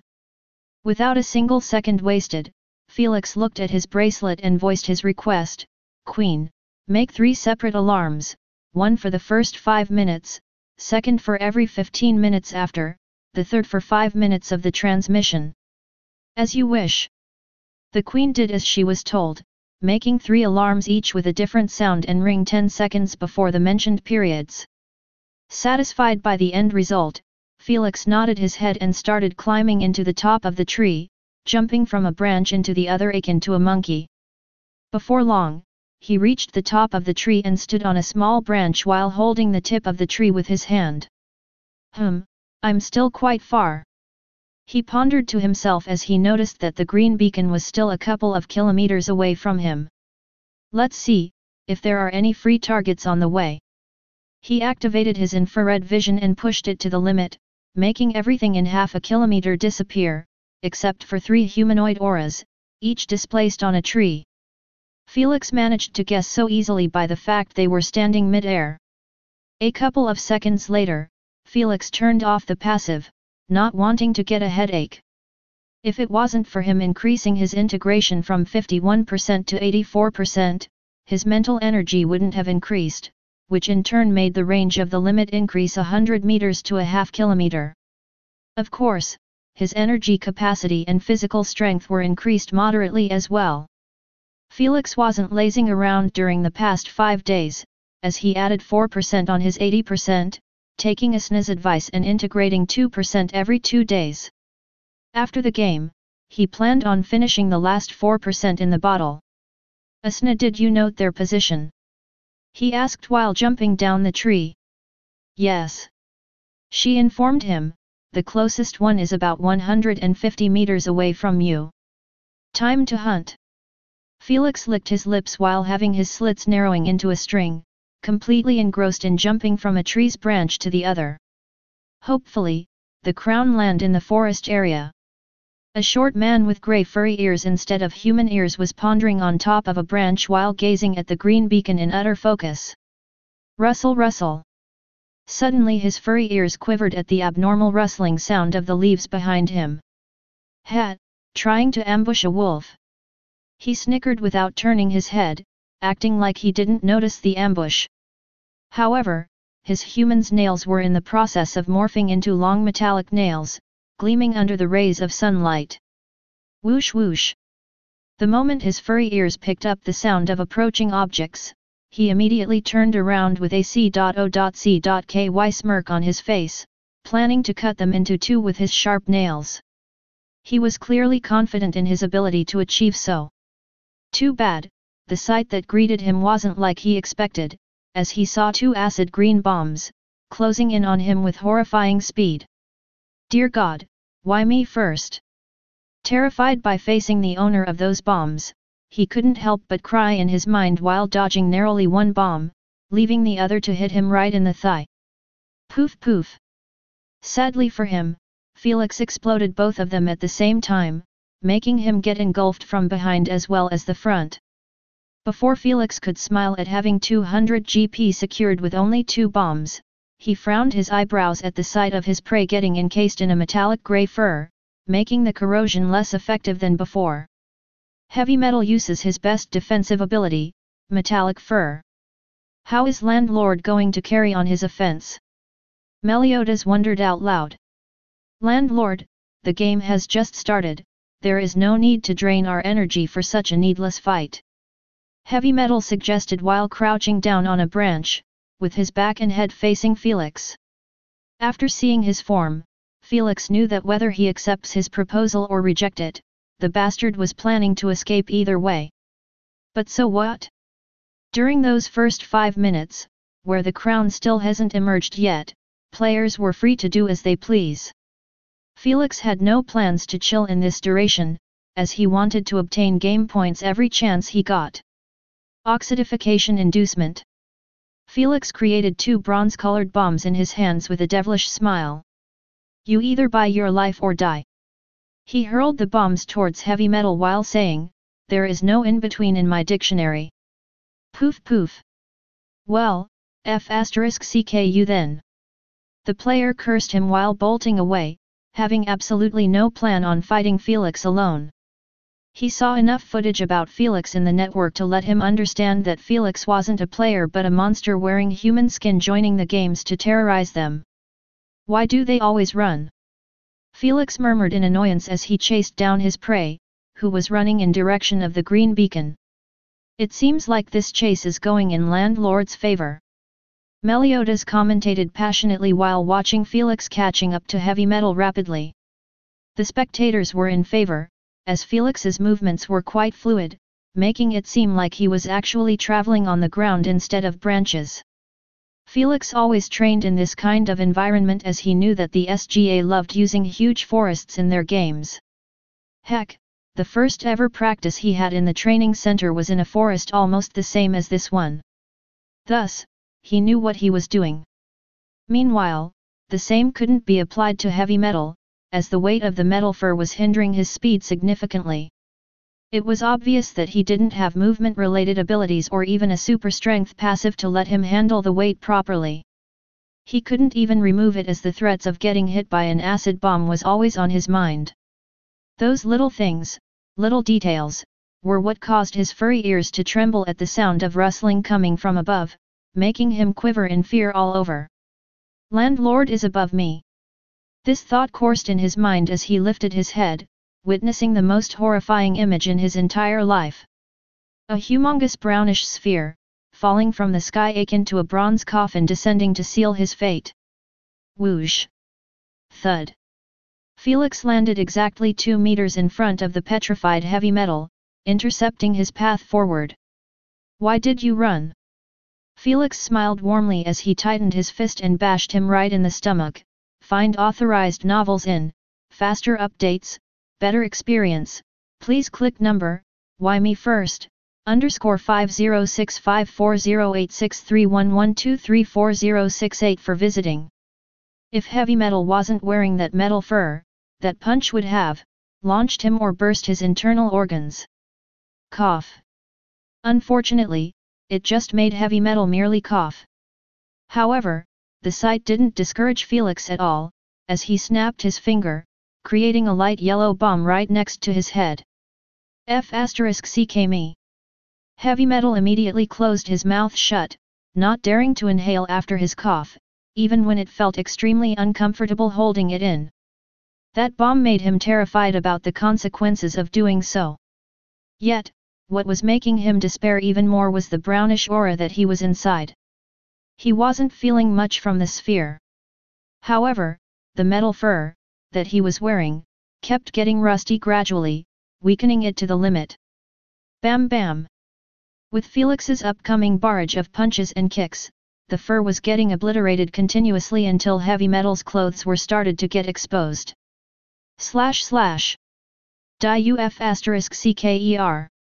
Driven mad by getting cornered like this, Heavy Metal gave up on defending and switched on full offense, waving his rusty metallic long nails left and right in a mindless manner. His retaliation forced Felix to keep stepping back while evading those last-effort attacks to the best of his ability. Snap, snap. This back and forth kept going for merely 5 seconds before snapping sounds resounded in the area. Oh no, they broke! Meliodas exclaimed out loud at the sight of those rusty nails breaking into 2 pieces the moment they landed on Felix's forearm. Poof! Immediately, Felix snapped his fingers with one hand while delivering a heavy punch with the other at Heavy Metal's despairing face. Bam! Cough, cough! Not able to hold it anymore, Heavy Metal was forced to breathe in the light yellow inducement after having his nose bashed like that. He froze stiffly with blood dripping down his chin and widened eyes packed with raw emotions, displaying his fear and despair at what's about to come next. Good fight! Felix said, smiling. The image would have appeared nice and all if his index finger wasn't deeply ingrained in Heavy Metal's forehead while saying so. Thud! After removing his finger, Heavy Metal fell backward with his eyes turning grey and dim until the last shimmer of light was sapped out of them. Peep! Peep! A second later, the first alarm that Felix set out went off abruptly, making him glance at his bracelet. Chapter 210, Hiring the Players. Right on time. Felix grinned as he saw that 5 minutes had passed since he dropped. I do hope that the crown lands on me. The spectators didn't know whether to applaud his fight or mock him for getting 2C.O.C.Ky and wish to carry that hot potato at the start of the game. But who could blame them for mistrusting Felix's absolute confidence? The best-known record was 1 hour and the holder still died. Yet, Felix was hoping to hold the crown for 2 hours and survive it. Unique legendary bloodline or not, there was absolutely no way for Felix to survive against 99 players in this game all by himself.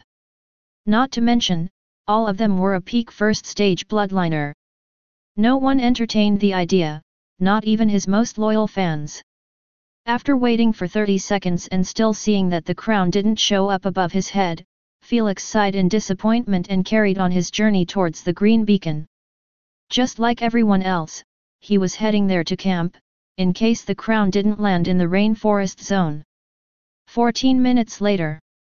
On top of a towering tree, reaching hundreds of meters, Felix was sitting on a branch with his back leaning against the stem.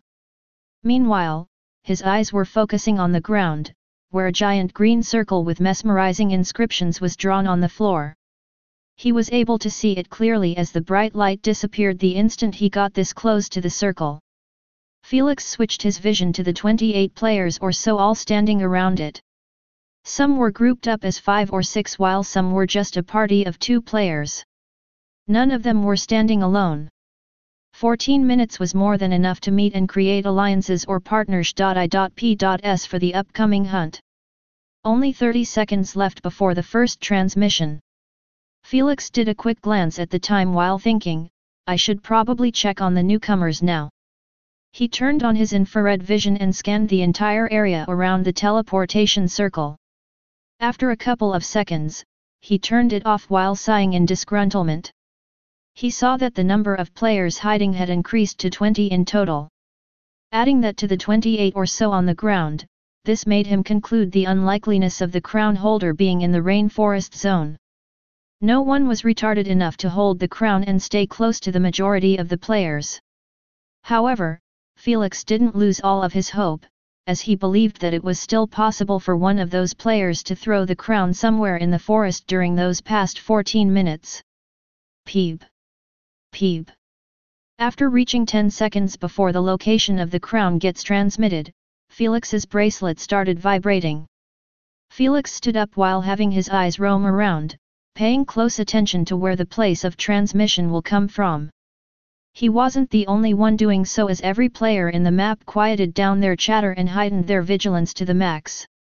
Everyone had only one thought going through their mind, and that was the countdown to 0. 3, 2, 1. Go. Go. Go. The moment a golden beam of light emerged in the sky above the rainforest, every player next to the circle dashed toward it, completely giving up on their camping plan. Good shit. Thrilled by the sight of the static golden beam that was 10 kilometers or so away from him, Felix let out a booming laugh while sprinting on the branch he was on. Whoosh! Without a single hesitation, he jumped the instant he reached the edge of the branch, aiming to land at the nearest tree below him. However, the distance was still a bit too much for Felix's knees to handle, thus he caught thin branch midair and swung himself to another, smashing into every giant green leaf in his path. Thud. By the time he made it, the rest were already ahead of him. Yet, Felix wasn't worried about it. He knew that since the golden beam was static, it meant that the crown was thrown by the first holder. This meant unless those players were confident in their ability to survive getting chased by everyone, no one would dare to touch it. 5 minutes later, the golden beam of light disappeared from the sky. Despite so, not a single player was bothered about it, as they already memorized its location, or at least the area it was at. After running at his top speed for a while, Felix started to slow down, as he noticed that all of the players had their heads facing a direction without moving an inch. Thud. Felix landed on a tree's branch and rolled forward 2 times to stop the momentum. After getting hold of himself, he cut down a giant leaf and put it on top of him while lying on his stomach. Oh! Intrigued, he gazed with his red shimmering eyes at 5 humanoid auras surrounding the crown. The golden light that the crown was releasing appeared as clear as crystal in his eyes. After finding what he wanted, he turned off his infrared vision and started approaching the 5 players in a sneaky manner, not wanting to expose himself. So far, not a single player saw him as he made sure that he was either behind them or way above them. Those who met him during the last 20 minutes didn't live to tell the tale. It seems like they are talking. Felix closed his eyes and focused deeply on what they were saying, hoping to pick up their conversation. Thankfully, they were speaking out loud. "Miss Rosanna, I apologize but I can't accept your offer. I am simply here to represent my alliance," said a broad-shouldered man with green facial hair while shaking his head towards a tall gorgeous red-haired lady, who was wearing a dress made of red roses and thorns. "Are you certain, Mr. Bio?" Rosanna smiled alluringly. 50 million SC for each of you is quite a lot. Seeing that he was still unmoving in his decision, Rosanna sighed and asked the other 3 alliances leaders, "How about you guys?" "Nope. Not interested." Thud. A warrior-like man with an.a.k.e.d upper body full of scars, smashed the butt of his heavy sword at the branch, drawing everyone's attention to him. "Make it 100 million each and my 6-man alliance will be at your service," he said in a straightforward manner. "Deal." Without a single hint of hesitation or showing signs of disapproval at the price getting doubled, Rosanna offered a delightful smile as she projected a huge holographic contract, showing all of its details to everyone. Even Felix, who was quite far, managed to read the terms. UB*TCH, I curse you and your filthy rich mom. Felix couldn't help but curse in his mind after reading that she was giving 100 million SC to every player who signed this hiring contract. By signing it, Rosanna would be getting the protection from the Alliance and the help needed to win the game. This was the same as hiring a mercenary squad inside the game or bringing goons from the outside. For hardcore players, obviously, none of them would give a shit about this crap. But for losers, who already figured that they had no chance to win the game, they will damn sure sign it and secure such a freebie. "Retreat." Vexed and agitated, Biohunter ordered while jumping down the branch. He wasn't a retard to stay next to Rosanna, who was about to get another 6 players to her side while she already had 5 in her alliance. That's right, she already bought 5 players with 50 million each. This summed up the total spent by her to 850 million. "Go back." Withdrew. The rest of the leaders soon ordered the same thing, leaving only the proud Rosanna and the warrior-like man next to the shimmering golden crown, which was floating in the air. "There she goes again." Meliodas sighed in annoyance as he said, "Is she planning on continuing her winning streak forcefully by spending her mother's money?" Meliodas didn't give a crap about mincing his words when he was dealing with girls. He only acts nicely to men and especially cute ones. That being said, his criticism was applauded by the spectators, as they also didn't like what they were watching. They were expecting an epic battle royal for the crown between the alliances and the partners. I.P.S, yet the end result was this anticlimactic situation. Boo-hoo! They couldn't help but start booing at Rosanna and her goons, who lacked the backbone to play the game like it was supposed to. Meanwhile, Felix was staring in focus at Rosanna, who was gesturing with her hand for her alliance to draw closer to her. Find authorized novels in, faster updates, better experience, please click number, _50672904442004978 for visiting. Before long, her entire alliance was standing all in one branch, putting her and the crown in the center of a defensive formation. "Meliodas, my darling, you better capture this image perfectly. I paid 850 million for it." Rosanna winked at the sky while approaching the golden crown. Chapter 211, Lighting up the Fuse. "Not on my watch." Felix sneered as he created 2 mustard yellow bombs. He removed the giant leaf and stood up, exposing himself to the players near him. All of them felt a sudden chill course on their spine at the thought of being this close to the predator of the game without their knowledge. They immediately jumped to another tree, putting as much distance as possible. Though, they didn't leave as they were eager to watch the upcoming battle and see if they could take any advantage. Find authorized novels in, faster updates, better experience, please click number, _50694348962067844 for visiting.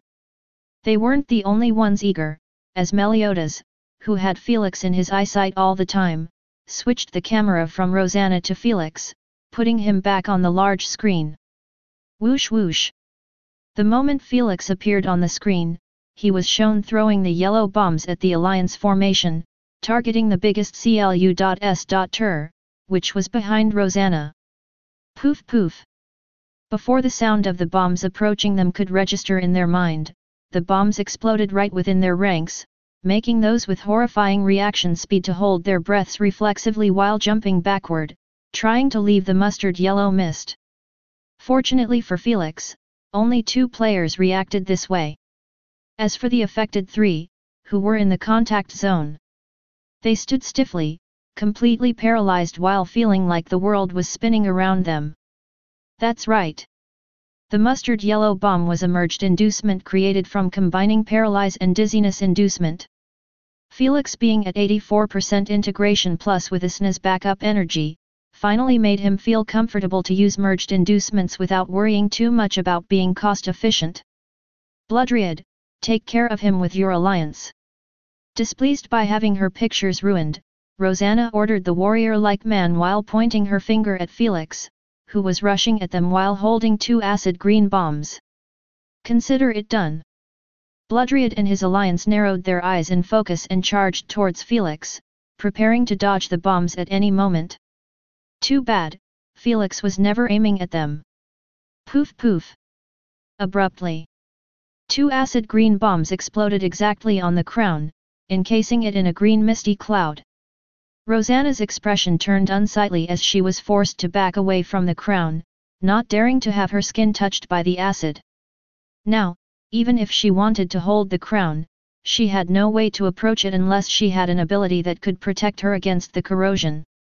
Bastard! Infuriated, she gritted her teeth while glaring at Felix, who escaped the moment he threw those bombs, dragging with him Bloodriad and his alliance.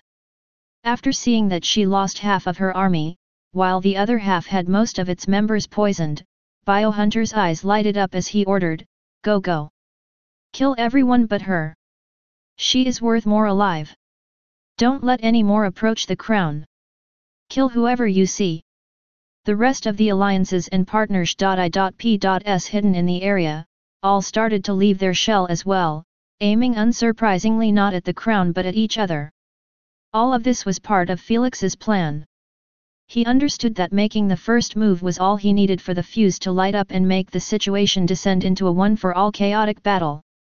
The only reason no one made a move before was because the alliance's leaders were not trusting in each other to combine their strengths and attack at once. No one dared to make the first move as he would be attracting the most attention and hate. Seeing Felix jumping from a tree to another while being chased by Bloodriad and his alliance was enough proof. "Don't lag behind!" Bloodriad ordered his allies as he kept swinging his heavy sword at the giant leaves, which were blocking his sight from spotting Felix. The spectators noticed that Felix's speed was strangely slower than he displayed when he chased down Heavy Metal. They believed that based on those 6 players' speed, Felix should have been out of their sight by now. Yet, there was always 40 meters or so between them that couldn't be bridged no matter how hard Bloodriad and his allies pushed themselves. This carried on until 5 kilometers was put between them and the crown. "I think I am far enough." Felix glanced behind him with a hidden glint while slowing down his speed gradually until he finally entered the attacking range of the elemental rangers. "Scatter sand!" Bloodriad shouted as he aimed his palm at Felix's back, releasing sand blasts, which started to split into multiple fragments. The rest of his allies each used an elemental ability, showering Felix at the same time. Phew! Phew! Whoosh! Without turning his head and checking on the approaching salvo of elemental abilities, Felix bent his knees on the branch he was on and hurled himself to a dangling thin tree branch, catching it with his arms. Due to his great momentum, the thin branch swung Felix away from the impact zone. Boom! Bam! Without losing composure by the loud explosions behind him, Felix let go of the thin branch after reaching its peak velocity, making him fly into another tree branch. Since he was swung in a weird position, he did a backflip in the air to make his feet be the first to touch the branch. Thud! After landing, he rolled 2 times and crouched on the branch for a second before standing up and starting to dust his clothes. Whoa! The spectators cheered after seeing such a fine maneuver, that made their blood boil in excitement. Strangely, they weren't the only ones excited as Bloodriad and his allies kept gazing at Felix with an abnormal fervor.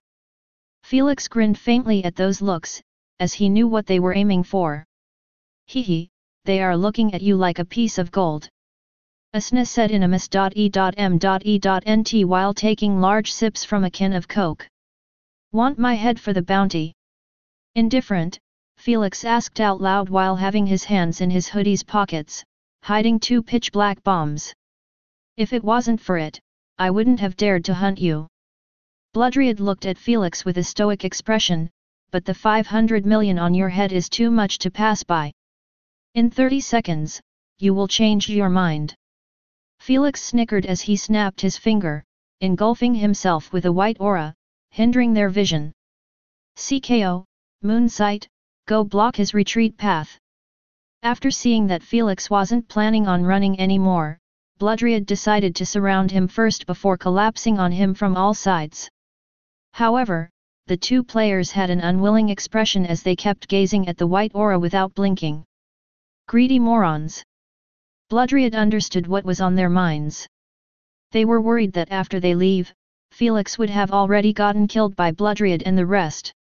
Based on their alliance's contract, those without contribution wouldn't get any part of the reward. The bounty will be split evenly. Bloodriad shouted, so move your f***ing asses.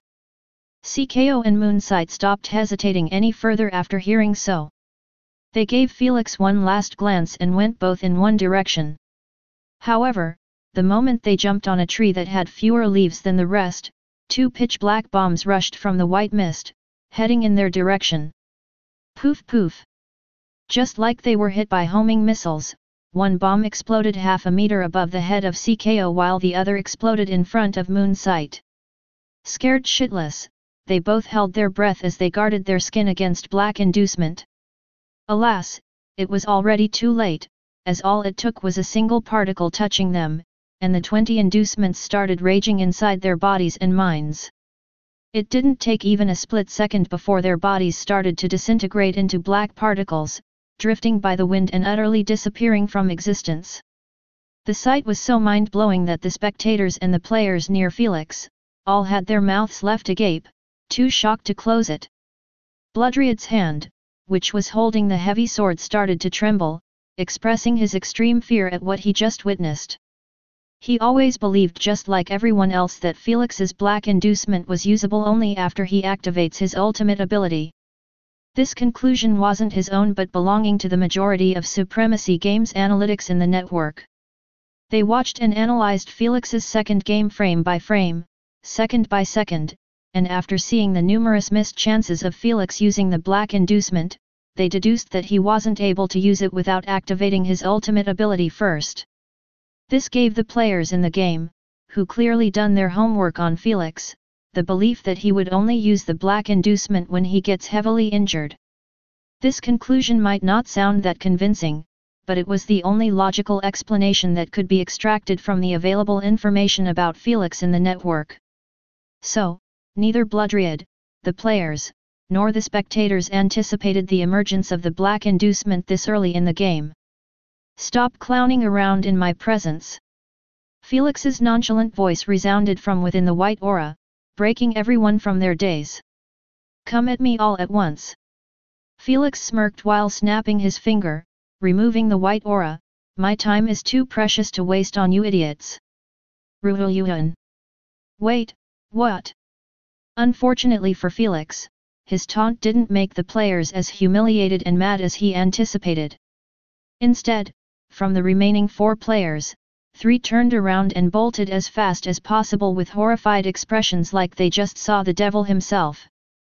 The only one who was left behind was Bloodriad, who kept gazing at Felix without blinking his eyes even once. "Sigh, I guess it's just me and you, Mr. Blood." Felix looked at Bloodriad in his eyes and praised him. "At least, you are a man enough to fight." Whoosh! Before Felix could finish expressing his approval for Bloodriad, his lips started twitching at the sight of him breaking down into sand particles, drifting into the air, making him feel like a retard talking to himself. The F***er wasn't even here in his real body. Pffffffff. Cough. Cough. Asna immediately spew a shower of cola from her mouth and nose as she tried to laugh while gulping down a mouthful. Yet, even with cola dripping down her nose and tearful eyes, she was still laughing out loud at Felix, making his irritation increase 3-folds after what just happened. He didn't think that his black inducement would scare everyone into bailing away, not caring any more about the fat bounty on his head. F***ck me, I should have downplayed my strength more. Felix could only cry in his mind as he chased after them 5 times the speed he was escaping with before. The sight of him approaching with such a dastardly speed scared the shit out of the players. By now, they already figured that Felix wanted to bait them away from the main battlefield to take care of them all at once without hindrance. "Split up!" Terrified, one of them shouted as he turned right, leaving his allies' formation. The rest figured that his plan was truly the best one. Thus each chose a direction and hoped that the predator behind them chose one of their allies instead of them. "Since you proposed it, you will be the first." Peeved, Felix ignored the rest and chased after the player, who took the right direction. He truly should have kept his mouth shut and escaped as one herd. Alas, it was already too late for regrets after getting marked by Felix. Now? Only his pain screams resounded in the forest, making the rest of the players sweat buckets down their chins. Chapter 212, Buying Her Life. To actually turn into the hunter after being a prey for merely a couple of minutes. Meliodas smiled wryly as he praised, "Only when spectating landlord, will you see those kinds of scenes." Felix's fans puffed out their chest in pride while cheering at top of their voices, turning the stadium into their house. It was clear that at minimum 5% of the spectators were Felix's fans, belonging to his club. The 2 months between the games were more than enough for Felix's fan club to gather tens of millions of new members. Especially when Felix went viral for an entire week in the Mariana Empire after his second game. Right now, the natural spectators, who either still had no idea about Felix, or simply didn't give a crap about him as they came to cheer for their own people, started to feel the burn of having those fans breathing and screaming down their necks. Alas, they could only complain in their minds and continue watching Felix hunting down the closest players one by one. In the main battlefield, near the crown, the entire forest was utterly ruined as trees had their huge branches snapped and lying all over the ground, and leaves of all colors and shapes were either burnt or still burning. If the tree's stem wasn't humongous and steady, the trees would have been cut down and fell into the ground by now. Boom! Crack! The natural beauty of the forest was nowhere to be seen, as tens of players were battling each other using destructive abilities, ranging from using small fireballs to medium-sized lightning storms, striking down with an impartial accuracy. Yet, throughout all of this, the golden crown remained floating in its position without a single blemish on its L.U.S. true surface or the gems attached to it. Heck, the branch, which the crown was floating on before, was already destroyed to oblivion. But still, the crown remained floating 100 meters mid-air without support. As long as no one took hold of it, it would stay like that until the game ends. Can any one of you losers still fight? Rosanna knitted her eyebrows in disgruntlement as she turned her head, eyeing the wounded 3 players, who survived the first onslaught with her. Earlier when Felix left with Bloodriad and his allies, all the players in the forest collapsed on Rosanna and her goons, managing to kill 2 players and wound the rest. She was only able to emerge unscathed due to her element and bloodline. After so, she went into hiding and sent a message using the queen to her allies to group up with her. Now, they were watching the chaos unfold before them, not daring to make a move. But for how long could they stay like this? The players were falling akin to flies near the crown, downsizing the numbers each second. Before long, a player with a flying ability or other similar abilities would take advantage of their shortage and steal the crown. Damn it, why is Bloodriad taking so long? Irked, Rosanna kept looking at her bracelet, noticing that 7 minutes had gone by since she was contacted by him, informing her about his battle with Felix. Currently, she was waiting just for him in order to dive back in the battle, with the advantage of having more players in her alliance. Whoosh! Speak of the devil and he shall appear, as sand particles started to gather and form in front of Rosanna, making her yelp in surprise while pointing her green shimmering fingers in his direction. It's me. Bloodriad rubbed some sand particles off his shoulder as he stood in a composed manner. Where is the rest? She titled her head, looking behind him, hoping to spot his allies. Unfortunately, Bloodriad's response made her heart sink. I am the only one who made it here. He closed his eyes, not wanting to display his fear and dread after remembering that chase. What the hell are you talking about? She shouted with flushed cheeks. You told me that 4 of you escaped successfully from him. Indeed, but we totally forgot that he had that overpowered eye vision. His upper lip trembled as he said, whenever we believe that we had lost him, he suddenly pops up from behind us and starts throwing bombs at us. And the F***ed up part, he was 5 times faster than us. He massaged his eyelids as he kept speaking. Every time he caught one of us, he engulfs him in his acid aura, making him beg for mercy just to have his head explode by a punch or a kick. By the time I made it to the main field, I believe that only Sierra had escaped since she went in the opposite direction from us.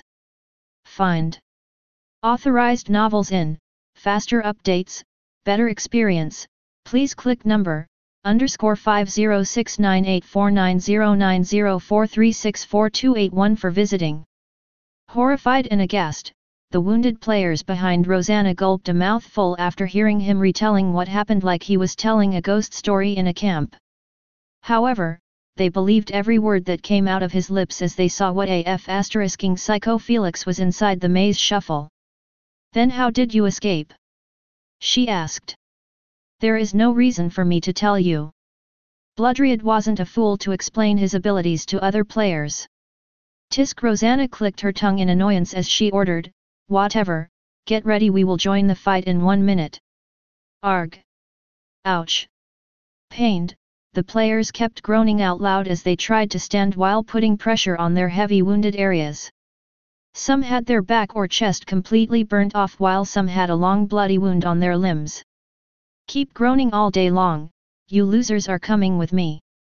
Rosanna gave them a cold glance. Sadly for you, none of you are going anywhere. Whoosh. Before the shock of hearing a stranger's voice within their hiding spot set in their minds, their vision was suddenly blinded by the bright yellow color, making them want to close their eyes reflexively. Alas, their eyelids were as unresponsive as ever. What's goin', arg, my head?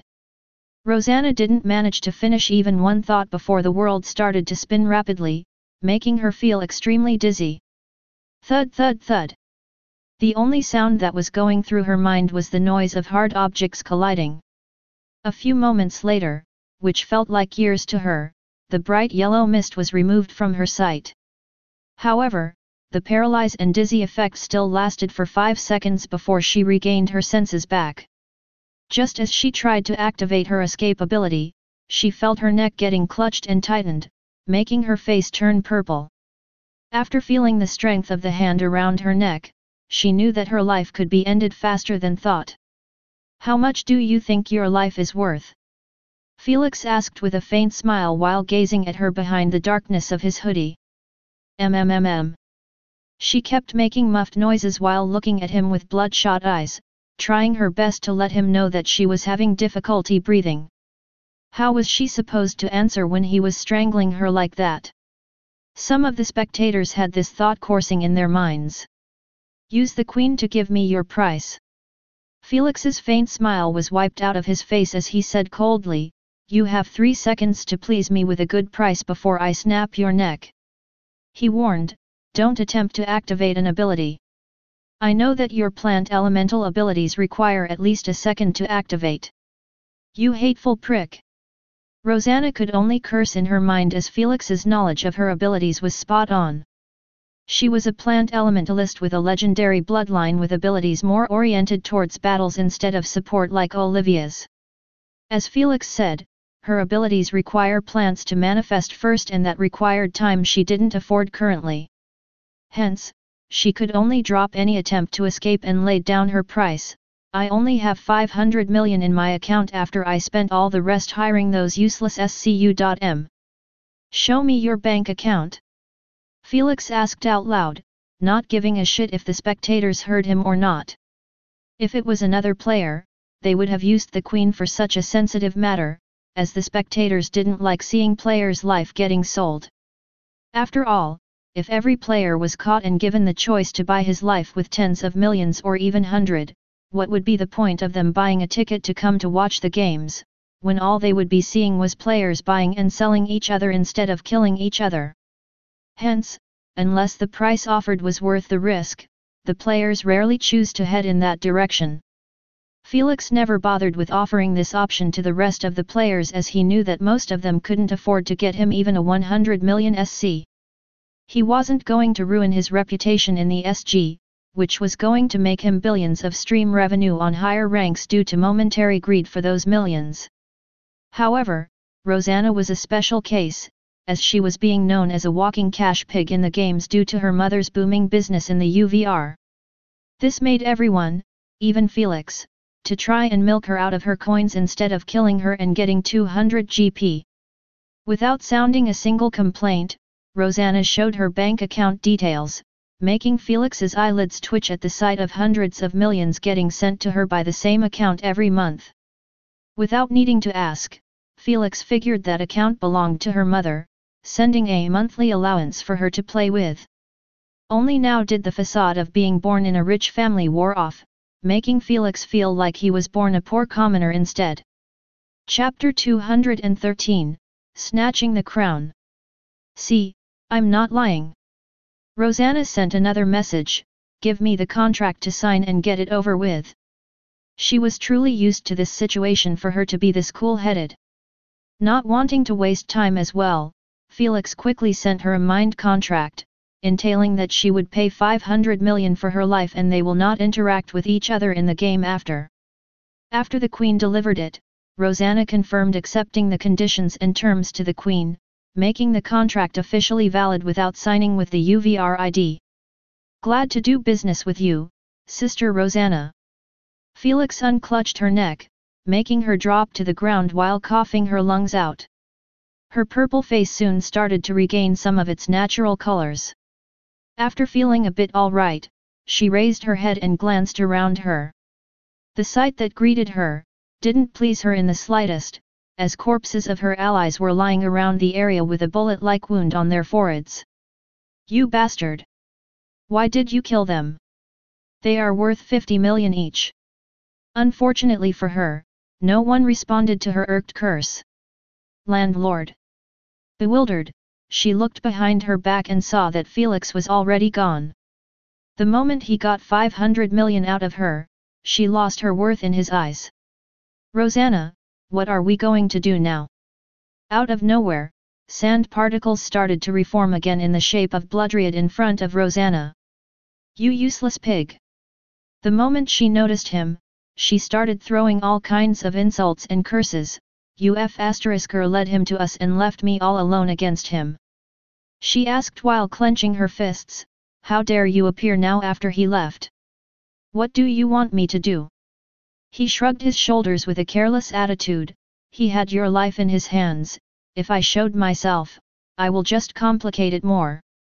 He added, if I attacked, I doubt you will live to see the end result of it. You are still a useless pig. Although she knew that he was right, she would never admit it. She stood up while dusting her dress. Then, she approached the edge of the branch and lowered her head, gazing at the untouched crown that was 100 meters below her. Who would have thought that her hiding spot was exactly above the crown? And who would have thought that Felix didn't leave far from her position but head even upward, reaching the tip of the tree? 5 minutes left before the second transmission. Wholly camouflaged by leaves, Felix kept glancing at his bracelet then at the crown. I will make a move after it ends. He already created a plan to snatch the crown. It might take a lot of guts and a hint of craziness to pull it off, but Felix was still going for it. That being said, Felix didn't want to hold the crown right now as 5 minutes was nowhere enough of a head start to run away before his location start getting transmitted all over. He wasn't worried about someone taking the crown in this duration, as the game was still in its early phase. The only player with a solid chance to get the crown and actually survive while holding it was Rosanna due to her Mega Alliance's protection. However, after Felix got rid of her army and ruined her plans, the game was reset back to the start. Now that Landlord has gotten rid of the greatest threat, what's gonna be his next move? Meliodas pointed the camera at Felix as he wondered what was on the spectators' minds. 9 minutes later. The golden beam in the sky, which was displaying the crown's location, only had 1 minute before it turned off. The fights near the crown stopped at once the moment the transmission started 4 minutes ago. Now, not a single soul could be seen in the area as everyone went on hiding. Too bad, in the eyes of Felix's, everyone's hiding spot was on full display. So far, only 30 players or so were left behind from the previous 50. They were all licking their wounds in utter silence, not have any thoughts of carrying on the battles. After a short while, the second transmission has ended. Meliodas proclaimed out loud the moment the golden beam withdrew back to the crown. The spectators held their breaths in anticipation, ready to watch round 2 of the battles. Unfortunately, no one made a move, as the silence in the forest remained unbroken. It seems like the alliances have decided on a truce. Meliodas sighed in dejection, as he knew that probably no one was going to aim for the crown until the last 30 minutes in the game. Man, this is so boring. Meliodas switched the camera to other zones. Switch. Switch. Switch. After hearing the spectators chanting so, Meliodas took a step further and split the screen into 2 halves, displaying in one the crown and in the other, the teleportation circle of the volcanic zone. After seeing that 50 players or so were split into multiple groups, camping the teleportation circle without fighting each other, Meliodas shook his head in disappointment. In the end, Meliodas made the screen display only the crown after showing the spectators that nothing much was happening. Seconds gone by, then minutes, the players in the volcanic zone were waiting for the teleportation circle to deliver them the crown holder. The spectators were waiting with bored expressions for any fight to occur. The players near the crown were waiting patiently for the last 30 minutes in the game to arrive to make a move. Everyone was waiting and restraining themselves, except for one. It's showtime. Felix smirked faintly as he stood with his hands in his pockets at the very tip of the tree. The raging wind kept blowing his clothes, yet it never managed to shake him even an inch. Meliodas, who just gave Felix's small screen a side glance, had his entire attention stolen by Felix's confident smirk. His senses tingled that Felix was about to do something extraordinary. An MC's senses were rarely wrong. He swiftly pinned the camera on him while saying with anticipation, "Is Landlord going to make a move?" The spectators all quietened down their chatter after seeing Felix on the screen, cracking his neck and knuckles. Then, he took a deep breath through his mouth and jumped. Shell-shocked and in utter disbelief, Meliodas and the spectators all had their eyes widened at the sight of him nose-diving from 300 meters or so with his fist extended in front of his head, bursting into any obstacle in his path towards the crown. Thin branches got broken. Giant leaves were torn apart. His fist got bloodied and clearly cracked, yet nothing managed to stop his descent. We will move 10 minutes earlier than Whoosh. Rosanna, who was explaining her plan to Bloodriad next to her, suddenly stopped talking as the sound of the wind coming from above was too loud to miss. What the f***ck? The instant she raised her head, she saw Felix bursting through a giant leaf and continuing his journey down below without sparing her a single glance.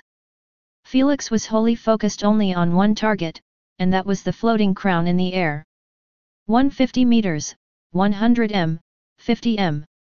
The closer he got to the crown, the clearer his path got from the obstacles, as the previous battles between the players almost destroyed the entire area, leaving only the stems of the trees and some large branches still standing proud. Find authorized novels in, faster updates, better experience, please click number, _50718063355555951 for visiting. Almost there.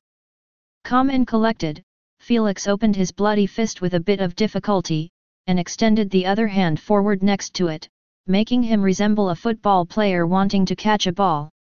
20 meters, 10 m, 5 m, 1. Whoosh cluck. Some players, who were staring at the crown before, blinked for a split second, and the sight that welcomed them after, made them doubt their eyes. Felix catching the golden crown with his hands while still descending down to the ground without stopping. Just as the spectators wanted to cheer at Felix's astonishing play of snatching the crown, they were suddenly reminded that Felix didn't have a single ability to slow his fall or protect him from the collision with the ground. Confused, they saw him do a front flip in the air, making his legs face the ground first. They thought that he had a plan, but, thud. The booming sound of his body smashing into the ground, creating a massive shockwave, that hurled dust and dirt everywhere, left them at loss for words. Everyone had their eyes glued at the cloud of brown dust, blocking their sight from seeing Felix's situation. But, from the loud sound of the collision, they knew that he was definitely either dead or crippled. Seconds went by in utter silence until the cloud of dust drifted in the air, exposing a humongous hole resembling an empty meteor crater. Empty. Where did he go?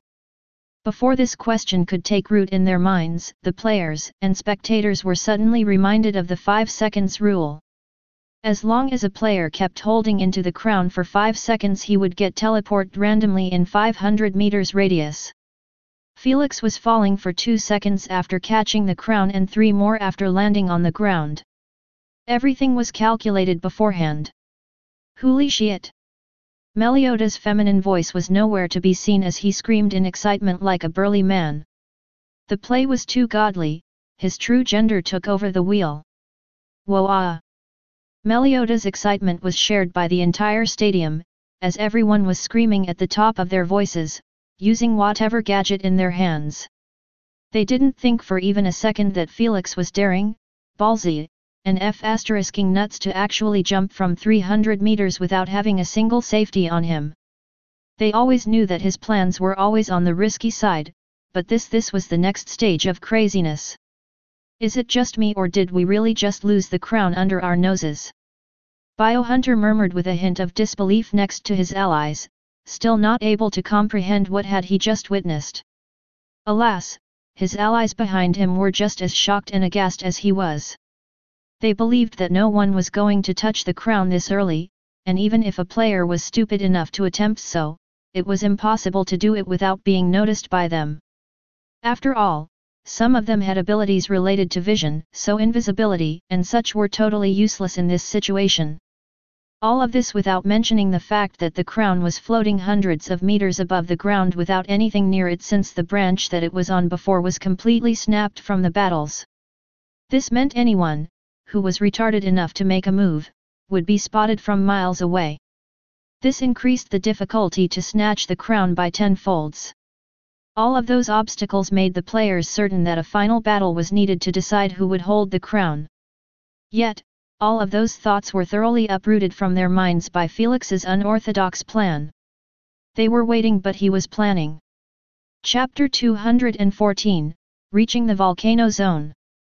Meanwhile, 500 meters away from the previous position of the crown, Felix was lying on the ground with his limbs all pointing in different directions, resembling a broken doll. Especially his legs, which were clearly beyond shattered. If it wasn't for his chest rising and falling ever so slightly, Meliodas and the spectators, who were watching this on the large screen, would have assumed that he messed up his calculation. It was clear that the fall might not have taken his life, but it left him in truly unenviable shape. Though, Felix already planned for such an end result when he jumped from the tree. Revitalization. With his eyes closed shut, Felix activated his fourth passive after engulfing himself with a mustard yellow aura. Arg! He groaned in pain after his shattered bones were starting to get affixed back to their original shape. Since he didn't use the corruption inducement, the revitalization process took a full minute instead of 10 seconds. The potency of 2 inducements wasn't the same as 20 stacked at once. Never doing that shit again. Felix mumbled to himself while trying to stand up on his feet. His legs kept trembling as he was feeling numbness all over his legs.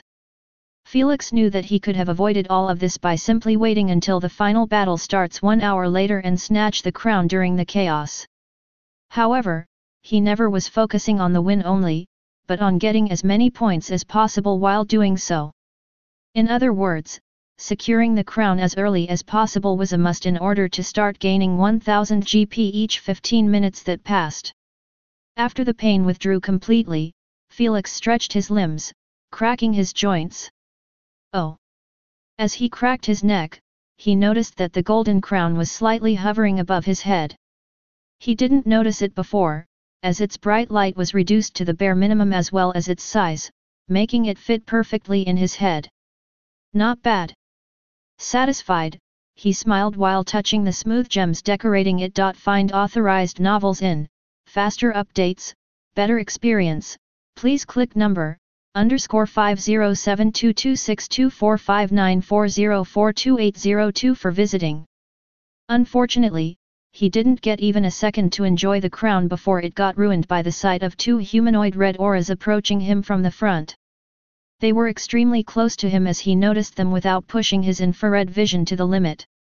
Felix looked behind them and saw that the path they came from was leading to the humongous volcano. It seems like they are part of the other half. He thought to himself while climbing up a tree. He didn't go to the top as he hid merely on the first branch. He was planning on ambushing them since they weren't part of the rainforest players.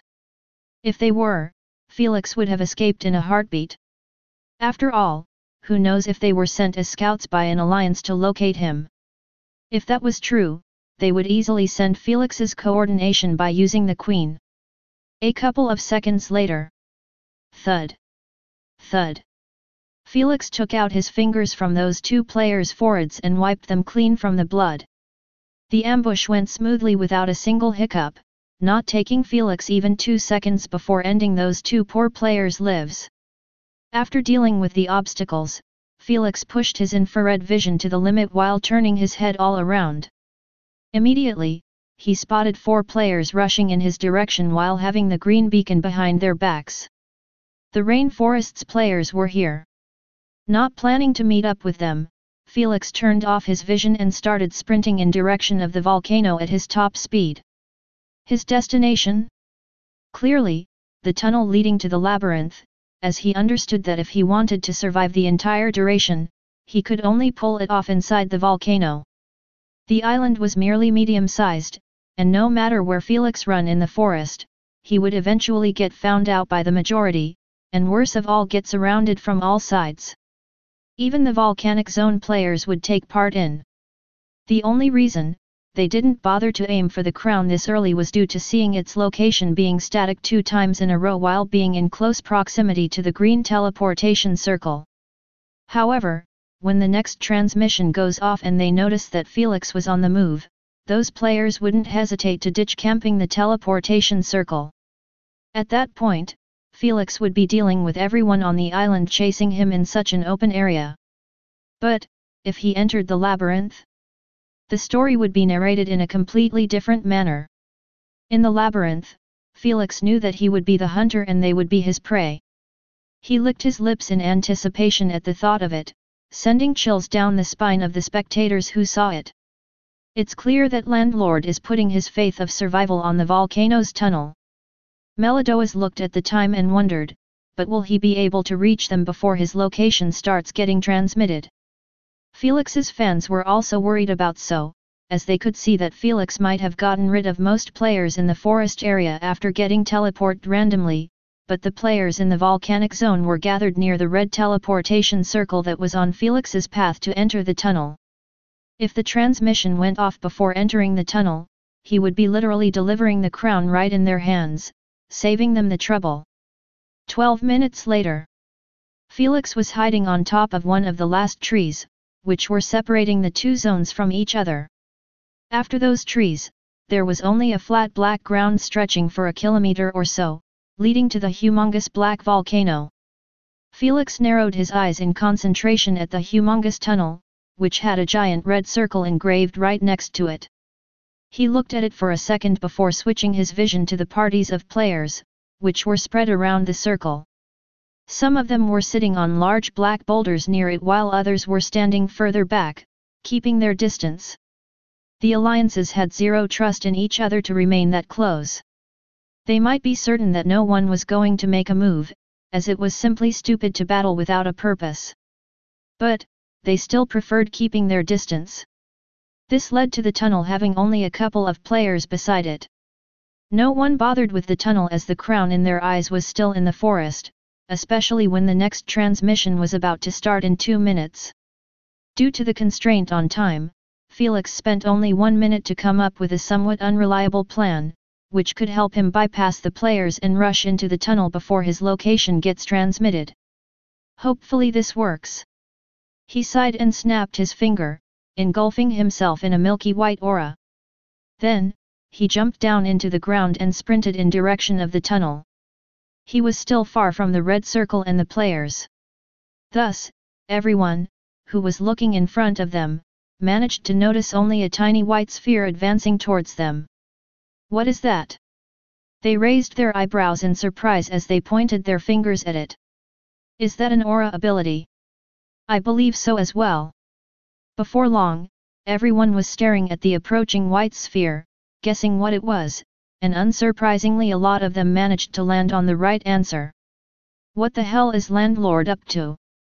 Meliodas facepalmed as he said, did he forget that other players have an infrared vision just like him?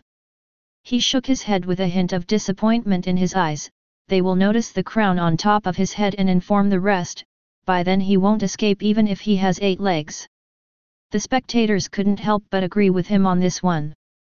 They didn't know if Felix was simply getting C.O.C.Ky and believing that his existence by itself would deter all of those players, or he had another plan in mind.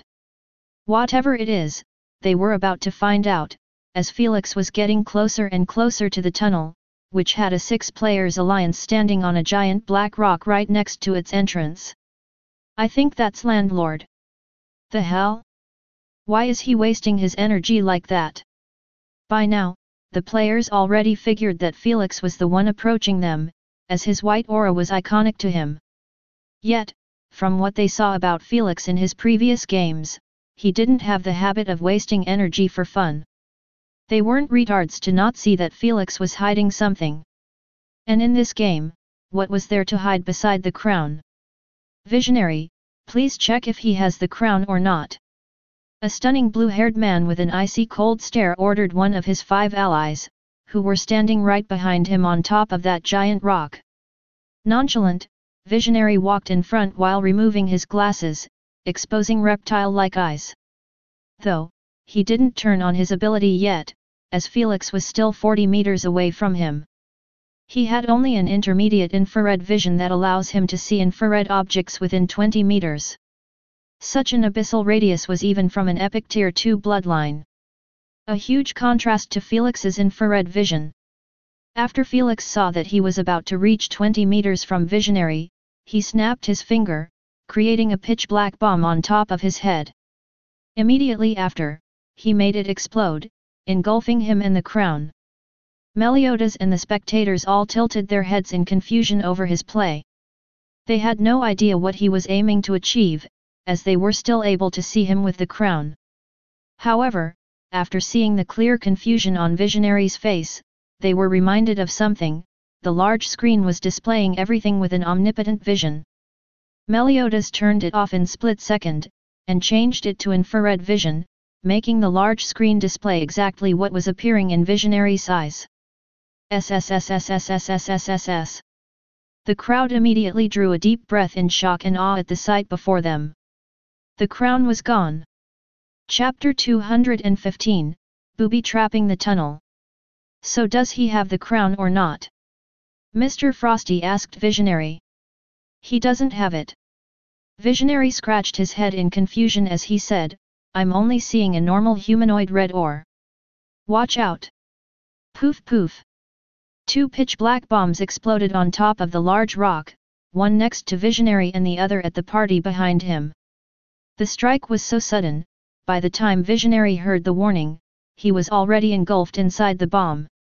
He didn't see it coming as he was still using his infrared vision. Visionary, are you all right? Mr. Frosty shouted while inside a dome made of ice. His allies were all hiding inside of it as well. He is not all right. Felix's frigid voice came out of the white aura as he dashed through the tunnel, none of you will be if you keep pestering me. Frightened, the players near the red circle either gulped a mouthful or took a step back at the sight of Visionary turning into drifting black particles. Those with thoughts of chasing Felix in the tunnel completely uprooted them and were on the verge of slapping themselves for even thinking of willingly approaching that monster. In their eyes, it was only worth antagonizing Felix if he had the crown. However, from Visionary's answer, it seemed to them that he wasn't carrying it. Their gut feeling was screaming at them that something was fishy about Felix. But still, no one dared to put their lives at stake just to fulfill their curiosity. Just like that, Felix swagged in the guarded tunnel while wearing the crown under the eyes of 48 players. The spectators were speechless, not knowing to react to this situation. They really didn't anticipate his plan to work. Honestly, some of them still had no idea why the crown was hidden from Visionary's infrared vision. Thankfully, Meliodas figured it out swiftly and explained it to them. The crown does not release heat from within like living beings' bodies but simply glow brightly, emitting rays of light. Meliodas praised Felix with a pleased smile. Landlord exploded 2 pitch-black bombs on the crown, which absorbed the rays of light, making it completely disappear in the eyes of those with infrared vision. Meliodas might have explained it nicely, but the VIP spectators knew that Felix's plan only worked due to his oppressive strength. If it was another player trying to pull that shit off in front of 48 players or so, Mr. Frosty wouldn't ask Visionary to spot the crown but instead jump with his allies and gang up on the player. However, Felix was too terrifying and Mr. Frosty wasn't a retard to use his alliance's well-being to scout for the other alliances and partners. I.P.S. He was certain that Felix was going to at least take 3 or 4 with him before going down. The sight of what remained of Visionary drifting in the air just further highlighted that his decision was the best to make. Inside a well-spaced tunnel that was leading to the underground, Felix was sprinting with buckets of sweat dripping down his chin. He already removed the white aura, as he couldn't afford to have it active for even an extra second. His energy tank wasn't even 30% full after using the white aura as camouflage for so long and the corruption inducement many times. Asna, prepare to start pumping the purified energy. Felix informed Asna while wiping his sweaty forehead with his sleeves. He wasn't sweating due to the nervousness of deceiving an army of players, but the hellish heat that was smacking him in the face the further he went down the tunnel. After all, he was literally inside an active volcano. All right. She suddenly reminded him, but do notice that you only have about 200% of purified energy instead of 500% like before. When Asna gave Felix the purified energy in the shuffle maze, she pumped purified energy that she got from 5k of high-grade poison stones. However, during the last 5 days, Felix brought her only 2k high-grade mixed stones. He only obtained that amount due to the fact Asna didn't require a specific element to purify energy. That should be enough. Felix smiled in a confident manner. However, after glancing at the time in his bracelet, he couldn't help but frown his eyebrows. Only 20 seconds remained till the next location transmission, and he was still quite far from the tunnel labyrinth that was shown in the game hall. He knew that the distance between him and the players was still crossable by some players with movement abilities. Let's put some traps. Instead of fretting over it, Felix started creating ruby red bombs and threw them to the ceiling while running. However, before the bombs could collide with the surface, Felix would make them stop forcefully and let them hover mid-air, totally hidden as the tunnel was dimly lighted. After hiding 20 bombs on the path, Felix started to huff Indiana exhaustion as his energy was getting drained each second to control those bombs and make them stay in their positions without exploding. Asna. Understanding what he wanted, Asna started pumping her purified energy until Felix's tank was only 40% full. Since the energy was purified, Felix was actually back to having 100%. 1, 3, 6, 80. Focused, Felix kept counting the meters while running from the booby-trapped zone. Peep peep. The moment he heard his bracelet's alarm of the incoming transmission, he went to hide behind a medium-sized rock that was next to the right wall. 150 meters. Immediately, he pushed his infrared vision to show him only the distance that he calculated. After preparing everything, Felix took a deep breath through his nose with his eyes closed shut. He could hear his heartbeat increasing each second that passed, showing that he might seem confident, but deep down he was still agitated and nervous by having everyone in the game chasing him down for the remaining duration of the game. Easy Felix, just play it easy. He kept trying to keep his emotions in check. In the underground, you are the hunter and they are the prey. You are the hunter.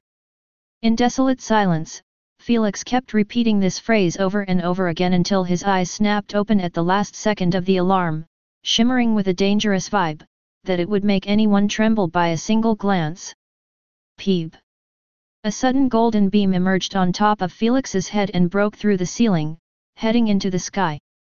The players outside of the tunnel all turned their heads with dumbfounded expressions, gazing at the golden beam that was merely a couple of hundreds of meters away from them. They instantly recognized that Felix had duped them. However, before they could even feel ashamed and humiliated by it, they saw that the beam of light was static in one place. That meant only one thing. Landlord is not running. Kill him. Mr. Frosty shouted as he jumped from the large rock, followed by his allies. They were the closest to the tunnel, thus they already had a head start over the rest. F***ck. Chase them down. Don't let anyone touch the crown. Buff my speed.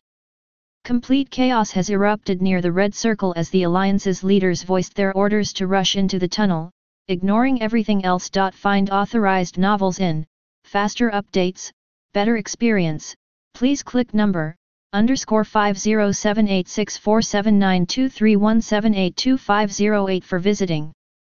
The players with movement abilities were the first to enter the tunnel after Mr. Frosty's alliance, followed by the rest. Everyone was focusing only on the crown, not bothering to address the strange reason why Felix decided to go through all of that effort just to stop moving. Unfortunately, they should have given it a second thought. As the moment Felix saw with his infrared vision that most of the players were running down the booby-trapped path, he snapped his finger with a wide grin, making all the ruby red bombs drop down from the ceiling and explode amidst the players. Poof, poof, poof. Startled by red misty clouds, raising all over the tunnel, most players activated their defensive abilities reflexively while holding their breaths.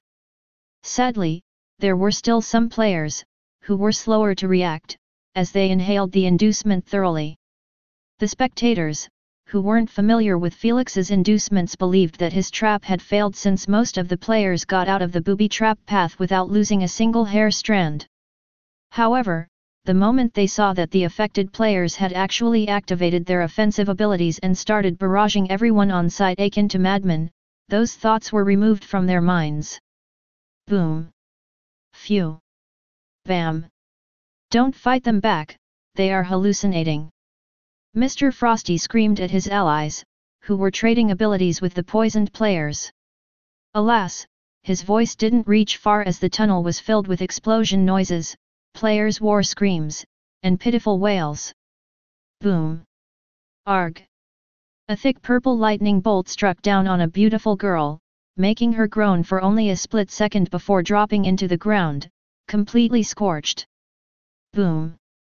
The one who killed her didn't even manage to gloat for a second, before getting rained down by a salvo of elemental abilities, making him explode into a cloud of bloodish red mist. More and more of such sights were happening inside the path every second, painting a horrifying scene. Due to them being in a dimly lighted tunnel, it was extremely easy to get hit out of nowhere by stray abilities. The situation got so bad, some players turned around and escaped through the tunnel's entrance, too terrified to dash through the chaotic battles to reach the other side. The entire tunnel had fallen into havoc, which was created by one inducement, hallucination. The poisoned players' greatest fears were manifest in front of them, which was obviously either getting betrayed by their allies or get struck in the back by some random player. Felix knew that he only needed one player or two to get poisoned in order for the chaos to break out. Inside such a closed-off space, an ability that was aimed at one person would end up hitting 3 or 4. Adding to the dim lights and the red mist all over, it was extremely difficult for the players to notice who was affected by the poison or not. Thus, they simply protected themselves by using whatever means to kill those aiming at them. This carried on even when the 5 seconds of the inducement had already ended and the original poisoned players were dead. All of this was manifested by the simple use of one inducement and the environment corresponding to it. That went even better than expected. Felix nodded his head in satisfaction as he kept watching the humanoid red auras disappear one by one, akin to candles getting extinguished by a breeze of wind. All right, time to bounce. Not planning on staying until everyone regained their wits back, Felix turned around and continued his sprint down the tunnel. He looked at his game points account and realized that he gained 1120 GP at once from the chaos.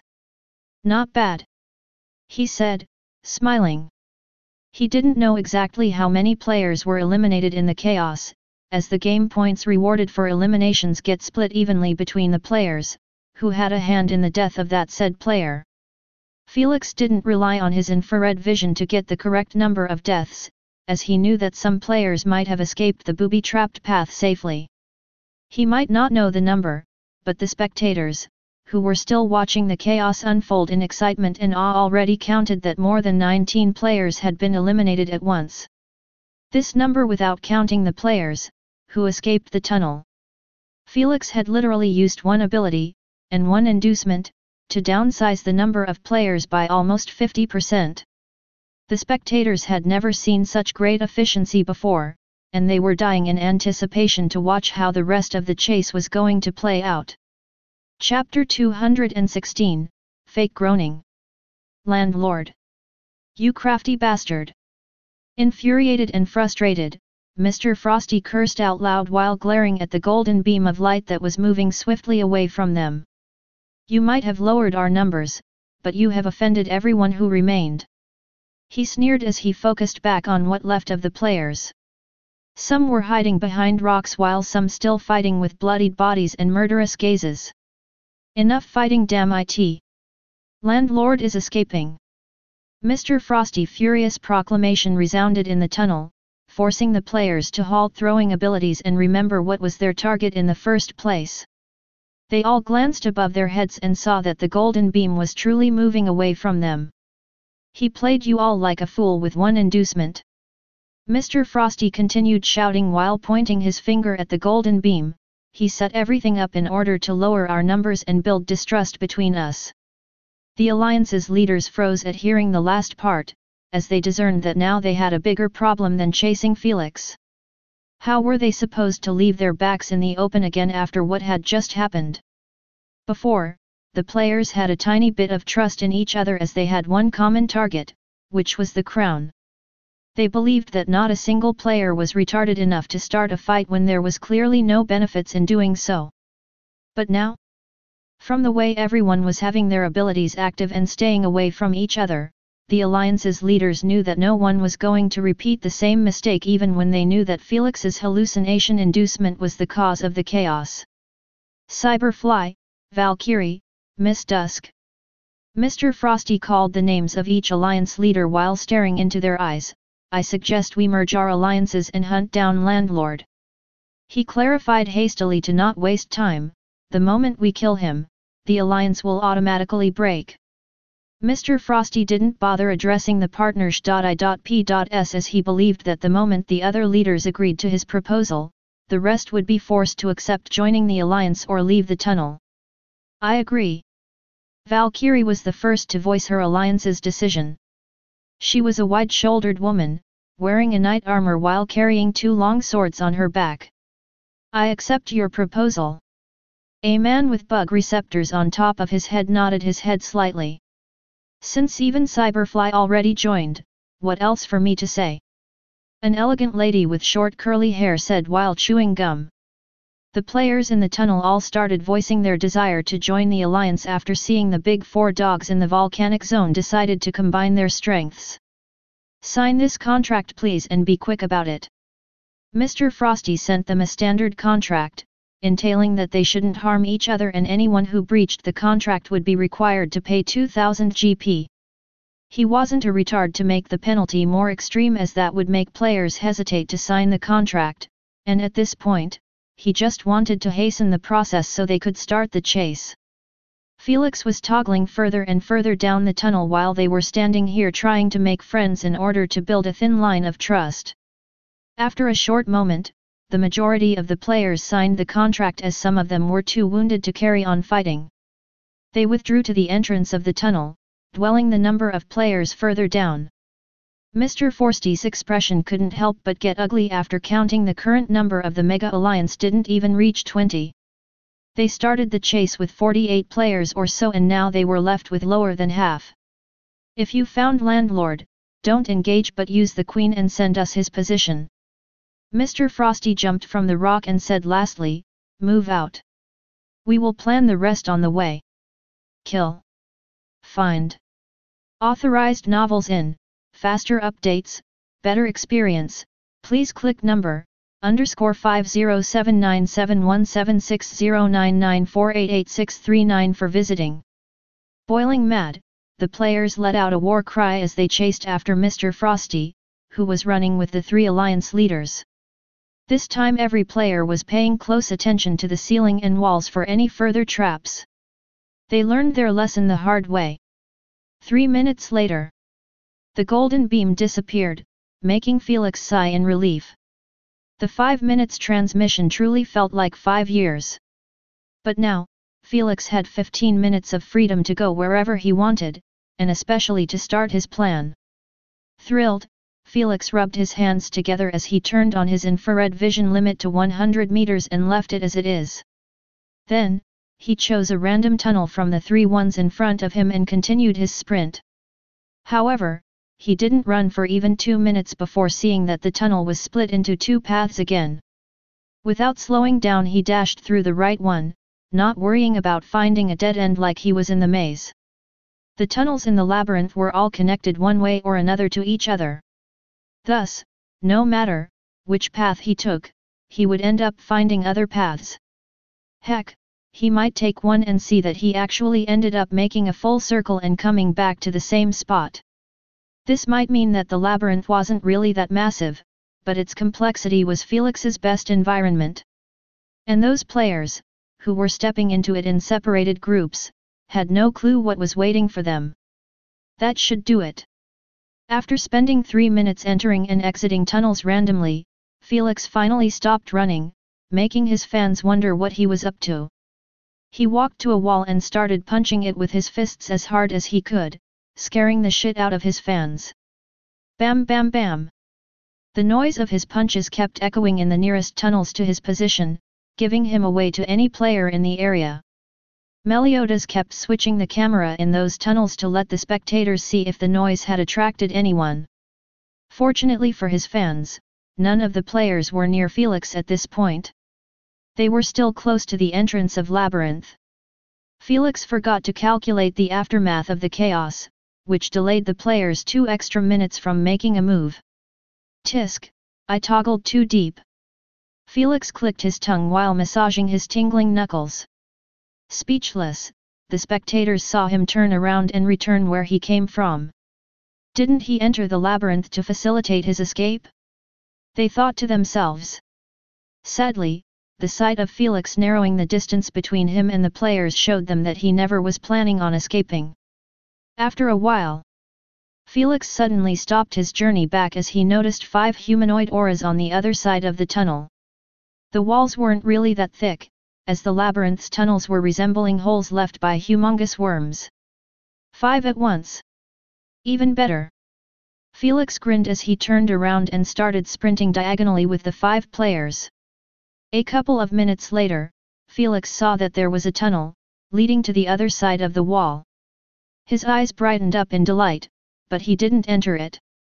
Instead, he sprinted towards rock and jumped on it, using it as leverage to build momentum. He bent his knees and hurled himself to the ceiling on top of the tunnel's mouth. Since the surfaces were uneven and rugged, Felix had it a bit easier to keep hanging with his fingers and legs attached to the ceiling akin to a spider. Unfortunately, all of his efforts went to waste as he noticed that the players were actually ignoring this tunnel and heading to another. *CK my life. Vexed, he could only improvise and scream with a terrified voice, "Help! Landlord is chasing me!"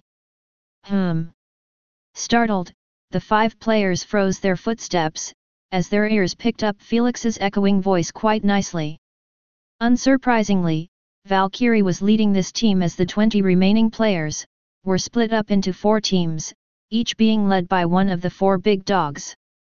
They might want to find Felix, but it didn't mean they would split up into 2s or 3s and send themselves to death. "Stay behind me." With a stoic expression, Valkyries unsheathed her long swords as she called softly, "Shield of light."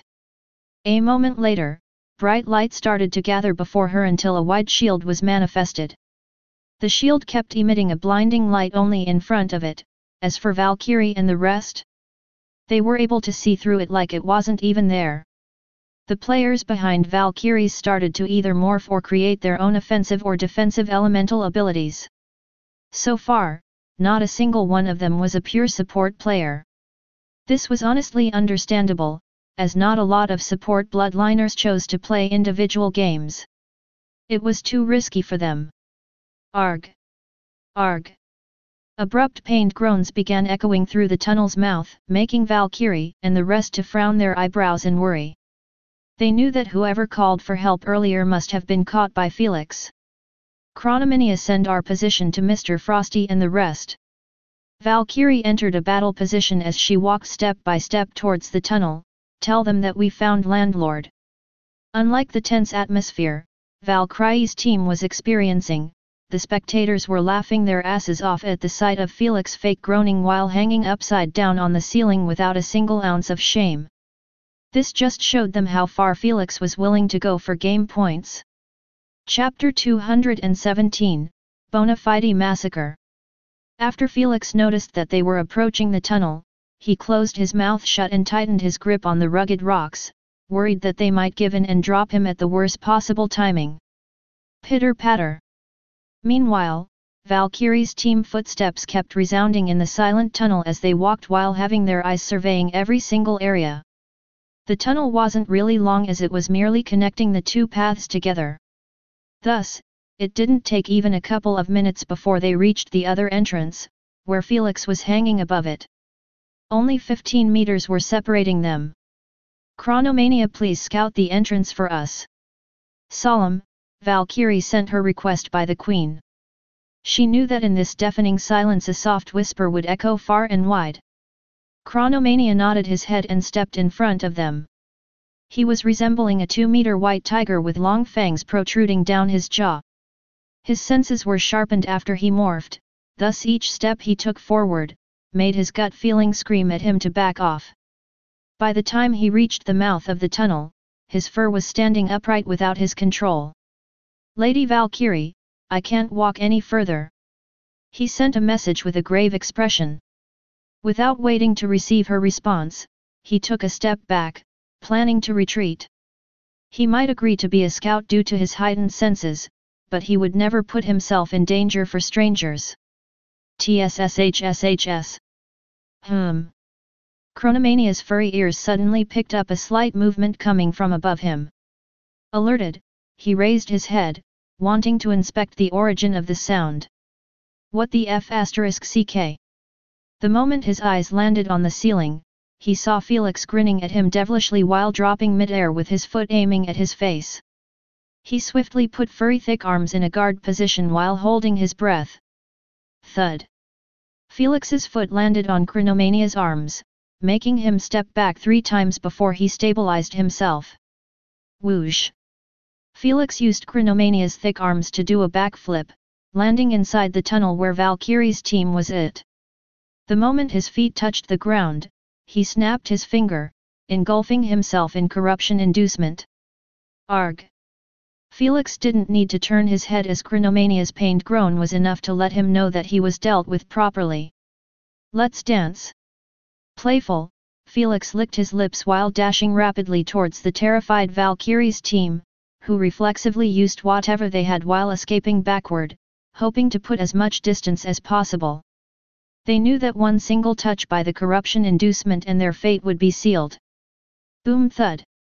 Unfortunately for them, Felix wasn't hindered in the slightest by their last attempts at saving their lives, as he kept evading left and right the abilities, which he deemed a threat to him. Why is he not blinded? Valkyrie's proud and stoic expression was nowhere to be seen as she was screaming in her mind while hurling bombs, resembling flash grenades behind her back. It was clear that she was a light elementalist, whose abilities were oriented for utility. Even the Shield of Light's purpose seemed to be for blinding her enemies instead of blocking abilities. Sadly for her, Felix's infrared vision allowed him to adjust the degrees of light he should see just like he could adjust the distance. Thus, her abilities were thoroughly countered. Poof poof. Annoyed by their escape, Felix turned off his aura and threw 2 corruption bombs instead, making them explode exactly amidst their disarrayed escaping formation. NOOO. F***ck. You land low. I don't want to die. The 3 players were all touched one way or another by the black mist, making them each shriek what came up at the top of their minds before everything darkened for them, just like their bodies. Shit. Shit. Frosty, where are you? Scared shitless by the ash of her allies touching her face, Valkyrie kept screaming in her mind for Mr. Frosty's help. Though, the message that was sent by the Queen showed not a single hint of the distress that she was experiencing. Poof. Unfortunately for her, this time she wasn't lucky enough to have others block the mist from reaching her, as the bomb exploded right in her back with a speed almost breaking the sound barrier. The distance separating her and Felix made his bombs almost undodgeable. The only way she could have survived was by having abilities that either create solid objects, like Mr. Frosty's ice dome, or ones that could at least evaporate the bombs before reaching her. Alas, her light element possessed a lot of qualities and effects, even having healing abilities. But those mentioned options weren't part of them. Cluck.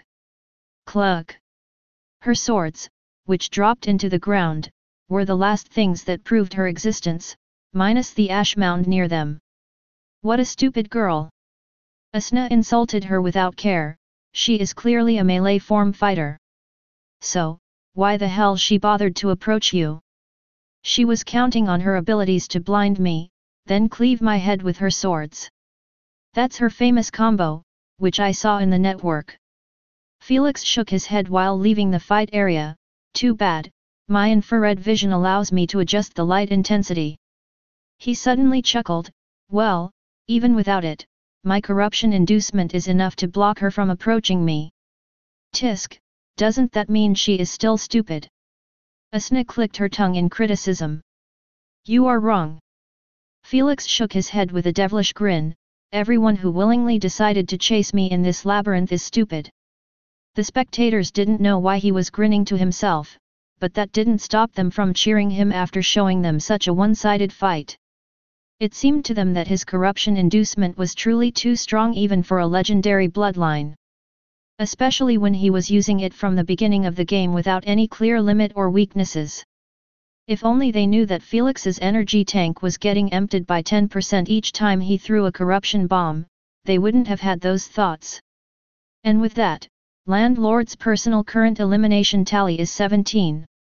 Meliodas exclaimed in enthusiasm, that's 3,400 GP without counting the huge fatalities he assisted in causing by his hallucination inducement.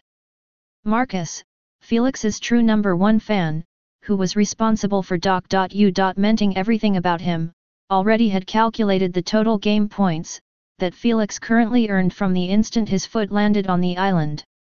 5,550 GP. 1,000 GP from holding the crown for 15 minutes straight, 1,150 GP from the chaos he caused with his hallucination inducement, and finally 3,400 GP from his direct eliminations. Holy, he gathered this much under 1 hour. Leader Emma and the fans near Marcus all exclaimed in shock after glimpsing at the amount in Marcus's hologram. The second player in the game with the most points didn't even reach 600 GP. Such a wide disparity just further emphasized for those fans that Felix, their idol, was a league apart from everyone in this game. He is about to meet up with another team. Let me type in peace. Irked, Marcus shooed them away without glancing in their direction. Leader Emma and the rest all reseated themselves and started cheering Felix on his upcoming battle. 30 minutes later. Felix was humming a soft tone while clutching the neck of Miss Dusk, who was gazing at him with a pleading look. Crack! Detached, Felix snapped her neck and threw her corpse next to her 4 teammates, who were lying on the ground with either their neck snapped or having bullet hole in their foreheads. At least those were complete corpses, some were just a black mound of ash. After dealing with Miss Dusk's team, Felix stretched his arms behind his back for a second before glancing at his bracelet. The players from the forest should have reached and entered the labyrinth by now. He pondered as he kept looking at the time. Only 35 minutes were left before the end of the game. Hopefully, everyone will be here. Felix withdrew his hands back in his pockets and started striding with big steps aimlessly like he owned the place. Does he even have limits? Why does it seem like he has an endless stream of energy? Meliodas, just like the rest of the spectators, was about to lose his shit at the way Felix kept eliminating the players effortlessly like he wasn't fighting 1vs5 in each battle. During the previous 30 minutes, Felix had taken care of 2 more teams, each having 5 players. One belonged to Cyberfly and the other was Miss Dusk's one. Adding this to Valkyrie's team, and Totally Tall would reach a whopping 15 players eliminated in merely 45 minutes. A bona fide massacre in individual games. The spectators weren't shocked anymore by Felix's overwhelming feats but terrified by his existence that was breaking the balance of the game. The F***ed up part about all of this was the fact Felix was known in the network for not being even a first-stage bloodliner. He was bullying peak first-stage bloodliners left and right, causing them to stop telling apart who was a veteran player or a hardcore one, as he was demolishing every player the same as the last one. At this point, Felix in their eyes didn't appear as the underdog or newbie, who was still in his placement games, but a high-leveled player coming down to terrorize the poor silver players. The Rainforest players are here. Meliodas switched the camera from Felix to the entrance of the first tunnel, which was near the red circle. As he said, Biohunter, Rosanna, Bloodriad, and the rest of the forest players were approaching the tunnel while keeping a large distance between each other. When Felix's first location transmission went off, the forest players realized that they were duped after seeing that he was in the volcano instead of toggling south as they assumed. After all, it was only logical to escape in the other direction of the players, not go straight to them. Sadly, by the time the transmission went off they were already too deep in the southern area behind the green beacon. This delayed their journey to the volcano by half an hour. Though, it seemed that none of them were worried, as there was still enough time in the clock for them to regain the crown. Is that Mr. Frosty? Why is he outside of the volcano? The moment they reached the tunnel, they saw Mr. Frosty and his party sitting on the large rock with their heads lowered, gazing at their feet like they gave up on life. "Mr. Frosty, what's up with you?" Bewildered, Biohunter asked what was on everyone's minds.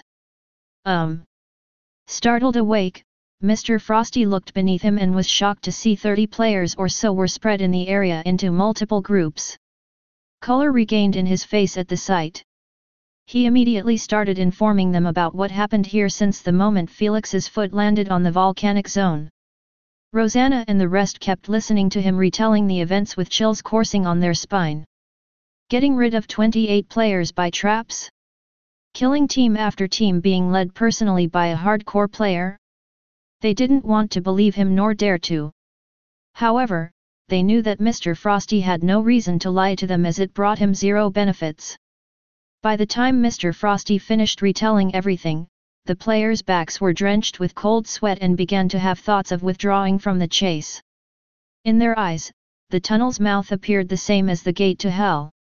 Chapter 218, The Rainforest's players are making a move. Why are you alive? Biohunter had to ask, as from everything he heard, it seemed like Mr. Frosty's team was the only survivor in the entire volcano zone, besides the wounded players from the chaos, who went into hiding. "We escaped the labyrinth before Landlord found us," he said with his hands trembling.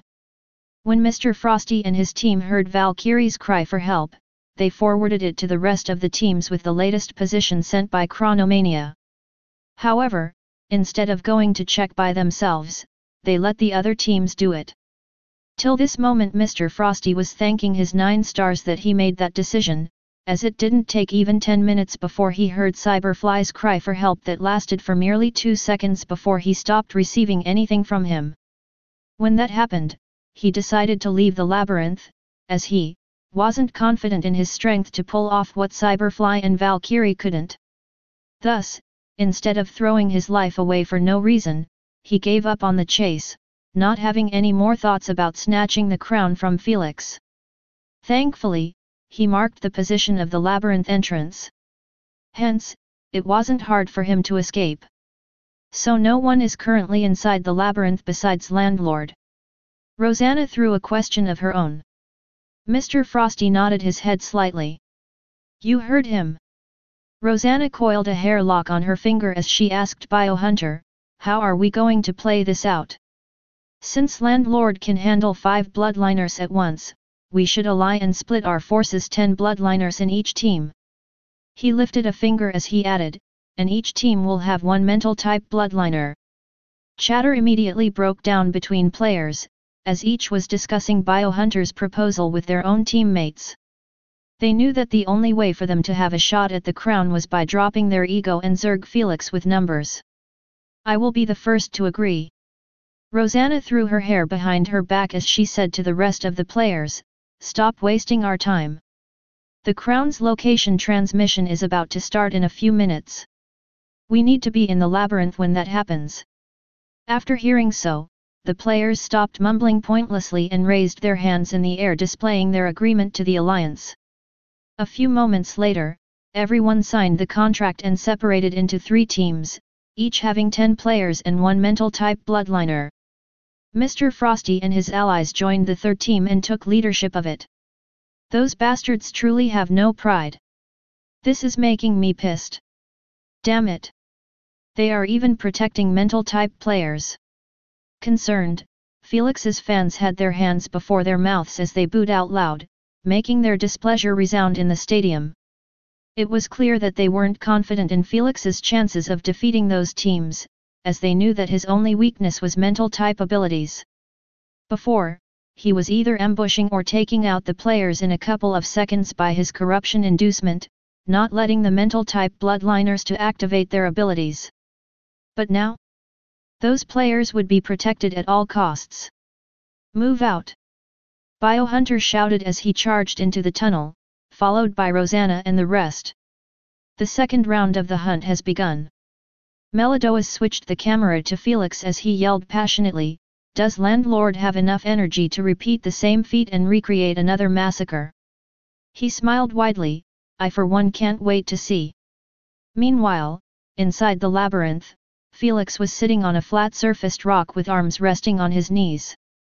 1 minute more and another 1 kgp in the bag. He smiled faintly as he noticed that only a minute remained before 15 minutes mark to complete again. He glanced at his total game points and a wide grin couldn't help but affix on his lips. 7,550 GP. Hehe, after I hunt down the forest players, I can make it past 10k. He rubbed his hands together in eagerness at the thought of it. Peep peep. After hearing his bracelet vibrating, Felix stood up while asking in his mind, Asna, how much purified energy you still have? If I give you everything, you will have at most an extra 40%. She replied while yawning. That's it. His eyes widened in disbelief as he honestly thought that he still had enough to fill his tank to 100%. Hat, why are you surprised? She snickered, you were asking after every fight to give you more and more energy. Stunned, Felix froze in his position as memories of his fights started to resurface in his mind, showing him how irresponsible his energy management was. He realized that he was using his corruption inducement numerous times when he didn't even have to. This made his energy kept plummeting rapidly.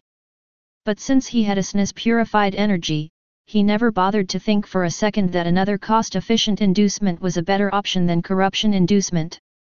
Sigh, I was really drunk on the feeling of turning others to dust effortlessly. He smiled bitterly, acknowledging his mistake, I was getting corrupted by it unknowingly. He always scolded Olivia for not conserving energy properly, but here he was practicing exactly what he preached.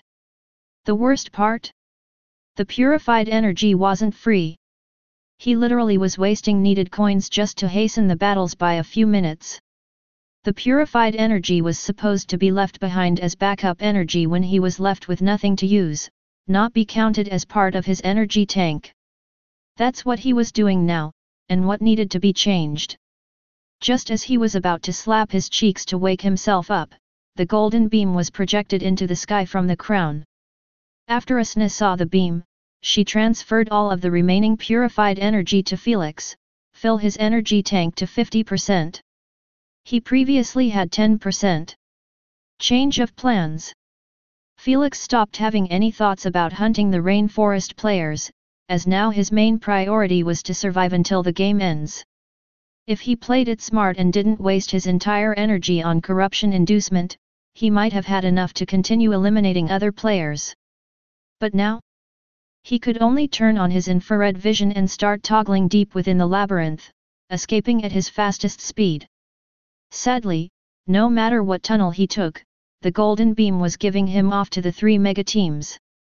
He isn't far from us. Biohunter shouted while pointing his finger at the golden beam, which was appearing as clear as crystal to everyone, even though they were in the underground. The SGA might want to make the games appear as real as possible, but it would never affect the fairness and integrity of the games to achieve so. Split up. After seeing 3 tunnels before them, Mr. Frosty went for the right tunnel, while being followed by his team. Meanwhile, Biohunter's team and Rosanna's team each took a tunnel. The spectators kept cheering with flushed cheeks at the sight of Felix weaving through the tunnels while being chased by 35 players at once. The distance between them was getting nearer and nearer since Felix was taking tunnels randomly, and sometimes those tunnels had curvy paths, making Felix's effort gone to waste. Meanwhile, Biohunter and the rest rarely ended up with this problem as the golden beam was making it easier for them to see which tunnel was going to bridge the gap closer. Minutes passed by and the distance kept getting bridged closer and closer until Felix's ears started to pick up the loud echoing sound of footsteps behind him. Oi Felix, that doesn't sound like 5 players at all. Asna said. Startled, Felix stopped running and went to a wall, putting his eyes near the surface. He took a deep breath and pushed his infrared vision to the limit, making him get assaulted by a headache a second after. However, instead of wincing in pain, his eyes widened in shock at what he saw. An army of humanoid auras coming from all directions towards his position. 10 arriving from the south, another 10 from the east, and finally 15 coming from the west. Dear God! Scared shitless, Felix turned around and continued his escape in the opposite direction, not daring to entertain the thought of getting surrounded by them. He never expected that the forest players were going to chase him in tens. He always believed that they were going to make teams made of 5 players like the ones he dealt with. In his mind, it was only logical to believe that 5 players were enough to kill a single player. Sadly, Felix didn't know that Mr. Frosty had ratted on him to the forest players. "Landlord! Where are you it? Running is pointless. We can see you. Do you feel tired yet?" Taunts kept echoing in the tunnels, making Felix frown his eyebrows in annoyance. Though he didn't respond or bothered to pay attention to them, he simply carried on running and running until the last second of the transmission ended. The moment the golden light disappeared, Felix exhaled a long sigh of relief. Nevertheless, he didn't slow down his speed as the players were going to aim for his latest position. Speak of the devil and he shall appear. As the moment Felix looked to his left, he noticed 10 red auras running diagonally with him, probably seeking a tunnel that would help them reach the path that he was on. Unworried, Felix merely smirked and entered a tunnel that was in the opposite direction, making their efforts absolutely pointless. After running for a while, he saw again 10 humanoid auras behind a wall, running in totally a different route than his. A few seconds later, they disappeared from his vision, entailing that they were 100 meters away from Felix. This kept going on, making the spectators not know whether to laugh or cry. Find authorized novels in faster updates, better experience. Please click number S. Players are making a move. _50833523887630274 for visiting. The scene resembled a hide-and-seek game, but the hider had a cheat that allowed him to spot the seekers before getting too close to him. It was a totally unfair game. The livid expressions of the players throughout all of this were enough to show that they weren't enjoying this in the slightest. Chapter 219, The Decisive 5 Minutes. 14 minutes later. You useless pig! Why do you have tracking abilities, if you can't track shit? Mr. Frosty could be seen admonishing a short man, who was wearing goggles. The players near them didn't intervene as they were also tired and extremely annoyed by the tracker's continuous failures. It's not my fault that Landlord possessed that busted vision ability. The short man glared at Mr. Frosty right in his eyes and yelled, "You know what? I had enough of taking crap from you in this meaningless chase." He smashed his goggles at the ground. "I am done. You go find him by yourselves." He wasn't bluffing in the slightest, as he truly turned around after and walked away from the team. The contract, which was binding him, didn't have term to stop players from giving up. Unbothered by losing the only tracker in the team, Mr. Frosty displayed a holographic timer that was counting backward and said, "This is our last chance at securing the crown. If we failed to locate Landlord in those 5 minutes of transmission, you can forget about finding him in the last 10 minutes. He suddenly added with a tremble in his voice, "Don't forget that the volcano can erupt at any moment now." The players' expression turned grave at hearing him mention this. They weren't stupid to forget about Meliodas' warning in the game hall, as it affected their lives. However, none of them wanted to yield yet. Especially when the last transmission was going to start off soon. That being said, everyone made a mental note to leave the volcano after 5 minutes, whether they took the crown or not. They were about to enter the last 15 minutes of the game and the volcano could erupt at any moment. Fortunately, there was a 2 minutes alarm before the eruption starts. Biohunter, Rosanna, do you have any plans to catch Landlord in the next 5 minutes? Mr. Frosty sent a mind massage. How about we split up to cover a bigger area? If we carried on using the same approach as before, I doubt we will be able to catch Landlord. Rosanna suggested. I am in favor of that. Plus, I doubt that Landlord still has enough energy to instantly eliminate every team he meets. Biohunter agreed. You guys split your teams if you want, I am not splitting mine no matter what. Mr. Frosty's agitated expression as he sent this message was enough to entail that he was still terrified of Felix. Coward! Your team is the biggest. At least split 5 players and you remain with the other 9. Rosanna insulted without shame. After all, she was literally the only player in the game that had no reason to fear Felix as he couldn't touch her due to the contract's constraints. However, it was applied both ways, which meant she was most the useless player in the entire chase. The only reason she was still here was to fish for the crown if the players managed to kill Felix. The contract which she signed had nothing to do with the crown. Sadly, neither Biohunter nor Mr. Frosty knew that the second legendary bloodliner in the game, who they honestly were putting their hopes on, was just here to ride their success. Only 10 seconds left before transmission. Wrap it up. Biohunter informed them. Fine, I will do what Rosanna suggested. Mr. Frosty gave in eventually. Remember. Do not engage when you meet up with Landlord, just surround him and make sure to block his retreat paths. By the time Biohunter's message resounded in the minds of Rosanna and Mr. Frosty, the golden beam emerged yet again in the sky. This time, everyone knew that the game was going to be decided in those 5 minutes. Find authorized novels in, faster updates, better experience, please click number, _50840118541476020 for visiting. Here we go again. Felix, who was walking casually like he wasn't being hunted by 35 players, sighed in exhaustion while gazing at the golden beam on top of him. 5 more minutes and I will be out of this hell. He wiped his sweaty forehead as he increased his speed, starting to sprint. He felt like the heat was increasing gradually, turning the labyrinth into a furnace.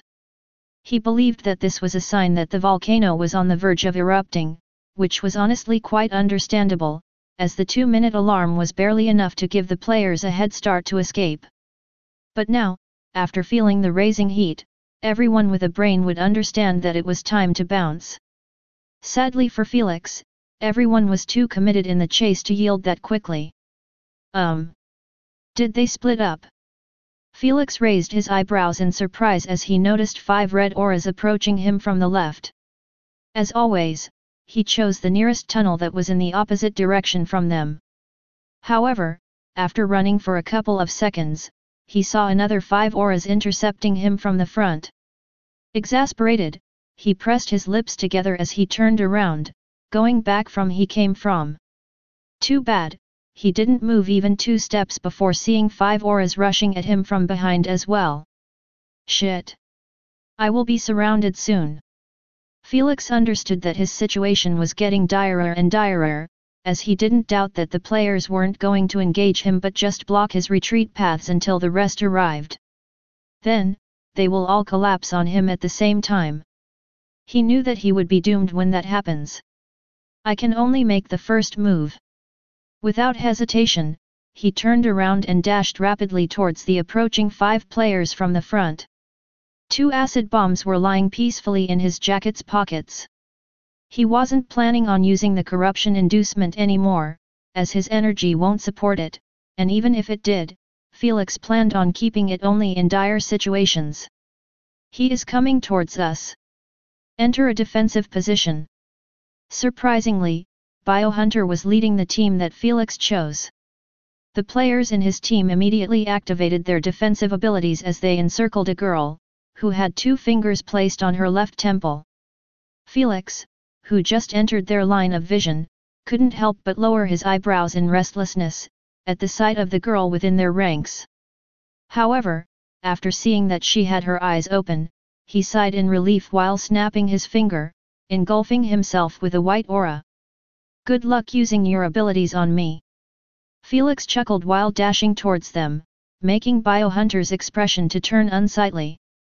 The dumbstruck look the girl had, was enough to tell him that her mental abilities were absolutely useless if the target wasn't in her vision. After all, how could she affect Felix's mind when she couldn't even see him? Phew. Alas, Felix didn't give them enough time to think about other solutions as he hurled those 2 acid bombs towards the girl. Whoosh! An abrupt wall of greenish flames rose in front of the bombs, making them evaporate the instant they passed through it. Not bad. Instead of feeling worried, Felix laughed in excitement as he continued to charge towards Biohunter, who was standing behind the wall of flames. How about this? Dragon Hail technique! Biohunter shouted as he started slapping the wall of flames with his palms over and over again, sending a hail of greenish small snakes, slithering in the air as they targeted the white sphere. Dragon my ass! If he saw the real thing, he will piss himself in fright. Asna scoffed. Completely engrossed in evading those snakes, Felix didn't pay attention to what she said. He simply kept smiling foolishly, enjoying the feeling of fighting again instead of just throwing one corruption bomb and end everything. Whew! Whew! Whoosh! An abrupt barrage of elemental abilities graced Felix from the front, wiped that foolish grin from his face, as he was forced to roll to the side reflexively. In the end, this was a 1 vs 5 battle. Boom! F***ck. Unfortunately, he rolled in direction of one of the never-ending hail of snakes, making him eat a direct explosion. The flames didn't encase his body after, but the explosion itself did enough harm to Felix, forcing him to use revitalization while rolling on the ground, not planning to remain a split second in the same place. Good thing he did so, as the moment Biohunter heard the explosion, he immediately switched from throwing randomly to targeting that specific area, making tens of green snakes rain on the ground. Without getting ordered, the players all aimed their abilities in that said area as well, completely missing Felix. This gave him a breather to recover his wits and stand back up. He gritted his teeth as the burnt marks on his body were pricking him during the revitalization process. Thankfully, his injuries were merely on his skin, making the sleepiness inducement enough to heal him back to his peak in a split second. I need to get near. Felix pondered on a way to help him put his opponents within his aura, as his bombs were clearly useless against that wall made of greenish flames. He didn't want to waste his energy by throwing bombs on top of their heads, as they could easily dodge them. Boom boom! Felix kept dodging those randomly targeted abilities while surveying his surrounding, looking for something to help him out. Oh! That will do! His eyes brightened up as he noticed a few medium-sized boulders near the wall of the tunnel. An idea struck him after remembering an attack he was exposed to in the shuffle maze. Boom boom! Uncaring about the explosions happening around him, Felix dashed towards the boulders and hid behind them for protection. However, he soon did the unexpected as he spread his arms wide and hugged one of the boulders. The boulder was black and rugged, giving Felix a good grasp with his steel-like fingers. Rise! He shouted in his mind while trying to lift it up. The spectators were dumbfounded as the boulder was 3 times the size of Felix, yet he was still trying to lift it. He must be nuts! Meliodas yelled in shock what was in everyone's mind. However, before anyone could mock Felix on his foolish attempt, they saw that the boulder was getting lifted inch by inch in a slow manner until it was raised above his head. Felix puffed out his reddened cheeks while revolving in his position continuously. After sensing that he built enough momentum, he yelled as he threw it towards Biohunter and the rest. Whoosh! Before Biohunter and the rest could even comprehend the abnormal sound of the wind, the boulder rushed outside of the white aura, heading towards them fiercely akin to a wrecking ball. Tudge! Scared shitless, Biohunter screamed as he jumped to the side, not giving a crap about holding the defensive formation anymore. The players didn't need his warning, as each activated either their escape abilities or simply hurled themselves as far as possible from the blast zone. Boom! Immediately after colliding with the ground, the boulder shattered into pieces of all sizes and shapes, propelling them in every direction akin to bullets. Arg! F***ck. Ouch! Biohunter and the players, who simply did a basic dodge, weren't spared from getting showered by those rocks. Whoosh! By the time the dust settled, Meliodas and the spectators were awestruck by the sight of Biohunter and his allies, groaning on the ground while holding their bruised bodies. Thankfully, they were lying in a curling position before, managing to protect their vitals. Only one player managed to escape safely as he dug a hole on the ground, which was barely enough to hide a single person. Poof poof, poof. Not fooling around, Felix threw a paralyze bomb on each player, taking advantage of the fact that they couldn't hold their breaths even if they wanted to. The painful bruises made it almost impossible to do so. As he accepted, Biohunter and the rest breathed in the inducement obediently and froze in their positions with twisted expressions. Yet, nothing could hide the clear horror of having their eyes wide open, staring at a leg approaching their faces in kicking motion. Wait, I want to buy my life. Bam. Please, Landlord Don. Bam. You will follow us soon. Mark my words, Landler. Bam. Bam. Utterly deaf to the Queen's voice, which was sending him their last words, Felix kicked their heads to oblivion one by one, making them explode immediately on contact. He had no time to entertain their requests or wishes as the rest of the players never stopped sprinting towards him. After dealing with them, he glanced at the hole in the ground and threw one acid bomb in it before bolting away, not planning to stay and see its result. Landlord once again demonstrates to everyone that his wits are his greatest weapon. Meliodas commentated passionately, to actually throw a boulder to break through their defensive formation. Just marvelous. While the spectators were cheering, some of Felix's fans were at loss for words since the moment Felix threw the boulder. Did he really just imitate boulder explosion by pure muscle? This question was repeating over and over in their minds, making them enter a dazed state. This was the first time they saw someone imitate other bloodliners' abilities forcefully. Yet, when it was coming from Felix, they suddenly felt like it was to be expected. Landlord, Landlord, Landlord. They all broke from their daze as they started chanting and rooting for Felix after seeing that he was having difficulty breaking out of the team's encirclement. The battle with Biohunter's team lasted for 30 seconds. Yet that was more than enough for the team behind Felix to catch up and the others to reach their positions.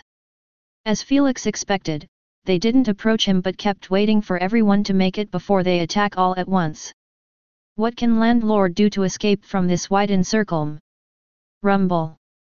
Before Meliodas could finish his sentence, a booming noise resounded on the screen, shocking everyone alike. Meliodas instantly pointed the camera from Felix to the outside of the volcano. The moment the spectators saw what was going on, they couldn't help but exclaim in shock and excitement. The volcano is erupting. Chapter 220, The Volcano is Erupting. Rumble. The volcano, which was sitting peacefully throughout the entire game, was trembling non-stop, making rocks and boulders all around it to start rolling downhill while colliding against each other. Yet, this was nothing compared to what was happening inside of it. Felix, who was escaping in the opposite direction of the labyrinth entrance, immediately did a 180 degrees turn and bolted with cold sweat covering his back.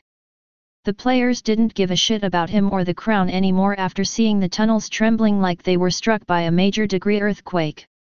Crack! The ground before Felix suddenly broke into two parts, forcing him to reflexively jump the newly emerged chasm with a mortified expression. Holy shit! After taking a glimpse beneath him while mid-air, his heart almost leaped from his throat at the boiling lava rising slowly upward. Thud! The moment he landed on the other side, Felix rolled forward once and used his hands to propel him back up to not affect his acceleration. He knew that he couldn't afford to slow down as Meliodas told them that the alarm would last merely 2 minutes before the big eruption. Sadly, this earthquake was the alarm. He, just like everyone else, got totally blindsided by the volcano's early eruption. He always believed that it would erupt at the last 5 minutes or even 10 minutes. Yet it had to erupt precisely 2 minutes after the 15 minutes countdown began. No one saw it coming. Meanwhile, hundreds of meters in front of Felix, Mr. Frosty and his party were running for their dear life as well. No one was bothering with the golden beam of light that was approaching them from the rear, except for Mr. Frosty. If I am not winning this game, then no one is going to. His expression twisted with spite as he glared at the golden beam. Listen up. Use all of your destructive abilities at the ceiling after we enter the next tunnel. Mr. Frosty sent this bone-chilling order to his party, making them all glance at him in shock. Unbothered by their reaction, he sent another message: are you resigned to losing this game in such a humiliating fashion? If Landlord won, this game is going to be viral since he broke the record of holding the crown by miles from the previous holder. He evaded a falling rock as he said lastly, I don't know about you guys, but I am not going to let myself be a stepping stone for Landlord's fame. After hearing the term stepping stone, no one hesitated anymore. Their expressions hardened while looking at the entrance of the tunnel that was getting nearer and nearer. Mr. Frosty smirked faintly at their silent approval and created 3 ice lances above his head. The players activated their abilities as well and kept them prepared, waiting until they passed through the tunnel first. Fire! Instant they entered it, Mr. Frosty yelled as hurled the 3 ice lances at the ceiling right above the entrance. Boom! Boom! The players fired simultaneously with him, striking the same spot with tens of destructive abilities. Find authorized novels in faster updates, better experience.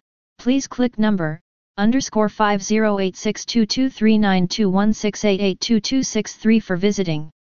Fa thud. The ceiling, which was already collapsing slowly due to the earthquake, couldn't handle their combined abilities and collapsed on the entrance, sealing it shut. Good job! Excited and overjoyed, Mr. Frosty did a fist pump while looking at the closed entrance. While he was celebrating ruining Felix's chance to safety, leader Emma almost had a heart attack after seeing them succeed in their scheme. She knew that destroying this tunnel's entrance was going to doom Felix, as it was the only near shortcut to the labyrinth exit. By destroying it, they left Felix with only 2 options: go back and take a longer route or dig a hole through the rebels. None of those options were viable in such a short amount of time. Just as Emma assumed, the instant Felix's eyes landed on the mountain of rebels, his lips parted in slightly as he froze before it. Felix heard the loud noise of the collapse, but he didn't take it seriously as he thought that it was merely caused by rocks dropping on the ground. After all, this earthquake was for warning them not to bury them inside the volcano. This made him discern that the players were the ones responsible for this. Shit! I need to take another route. Not planning on wasting time moping about getting screwed like this, Felix turned back and sprinted while huffing through his nose, pushing his body's limits to the extreme. Queen, time! He asked in agitation. 1 minute and 20 seconds are remaining. Her response made his heart sink as he was certain that he barely had enough time to leave the labyrinth. Don't even mention the volcano and leaving enough distance from it to not get smashed by the molten rocks, which would ruin its premise. Meliodas split the screen into 2 halves, one showing Felix and the other was showing the closest route to the exit that Felix was currently taking.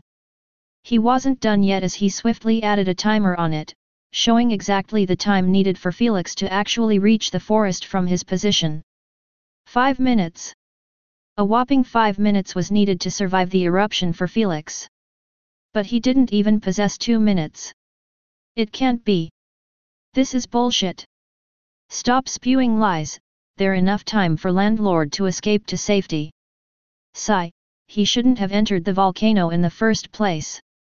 Finally, that C.O.C. Croach is going to die. Unsurprisingly, Master Mania was watching the game in a VIP room all by himself. After all, how could he miss seeing Felix getting ganked up by the players due to his proposed bounty?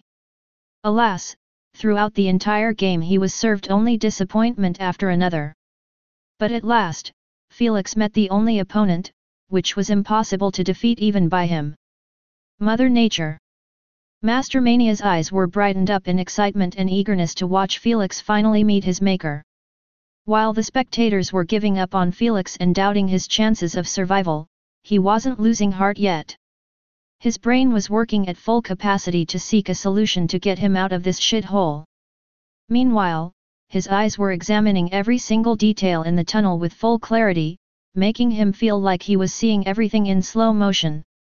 The falling rocks, the cracking floor, the red fumes spewing from those cracks, everything was clear in his eyes, giving him whatever he needs to gain inspiration and create a plan that might let him live to tell the tale.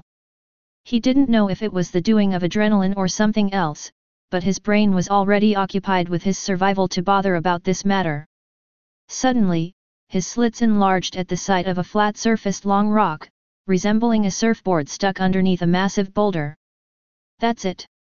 The moment he saw it, an insane plan was formed in his mind, taking root and refusing to leave. "Are you f***ing nuts?" Asuna immediately scolded him after reading his mind and seeing what he was planning on doing. "It's not going to work. You will just get yourself killed. Do you have any better plan?" Felix retorted while changing his direction, heading towards the surfboard-like rock. "Nothing. Then be a good girl and don't bother me for the next minute. I need complete concentration," Felix informed her calmly while having his hands on the massive boulder. Asuna went mum after hearing him say so. What is he doing? Confused, Meliodas looked at Felix pushing the massive boulder instead of running away. Thud. After pushing with everything he got, Felix exhaled a long breath through his mouth as he watched the boulder fall to the side. Not taking a single second to relax his muscles, Felix lifted the surfboard-like rock and put it underneath his armpit. It was long and a bit thick. But still, with Felix's super strength, he didn't feel like it weighed that much. Probably, it was just the adrenaline still being pumped, making it seem easy. "Queen, time?" he asked again while carrying on his journey. 1 minute. She replied. 1 minute before the full eruption, this meant I have even less to get into the perfect position. Instead of fretting about it, Felix lowered his head and charged recklessly through the falling rocks, not bothering any more to dodge small-sized ones. Thud thud.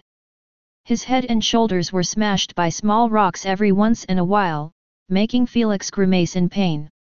Instead of bearing through it, he activated an aura and used revitalization to heal his wounds while still on the move. 29 seconds later, Felix sighed in relief the moment he exited the labyrinth, stepping into the long straight tunnel, which was leading upward to the volcano's exit. He lifted his head slightly and the light of the sky on the other side of the tunnel was shown before him. It was so near yet so far. Without further delay, Felix turned on his infrared vision and looked downward but slightly behind him. Holy! He sucked a deep breath after seeing that everything was in red and orange. The floor was about to be literally lava and Felix had to find high grounds as soon as possible. There! He started sprinting towards a large-sized boulder. It wasn't the ideal one for his plan, but it was the biggest one near him. After reaching its side, he climbed on the smaller rocks, which were stacked near it until he got close enough to throw his surfboard-like rock on top of the boulder without worrying about it breaking after contact. Whoosh! Next, he jumped easily on the boulder and immediately looked behind him. The boiling lava could be seen rising slowly from one of the many chasms in the ground. Rumble! A sudden additional earthquake struck the tunnels, making Felix lose his balance and almost fall down.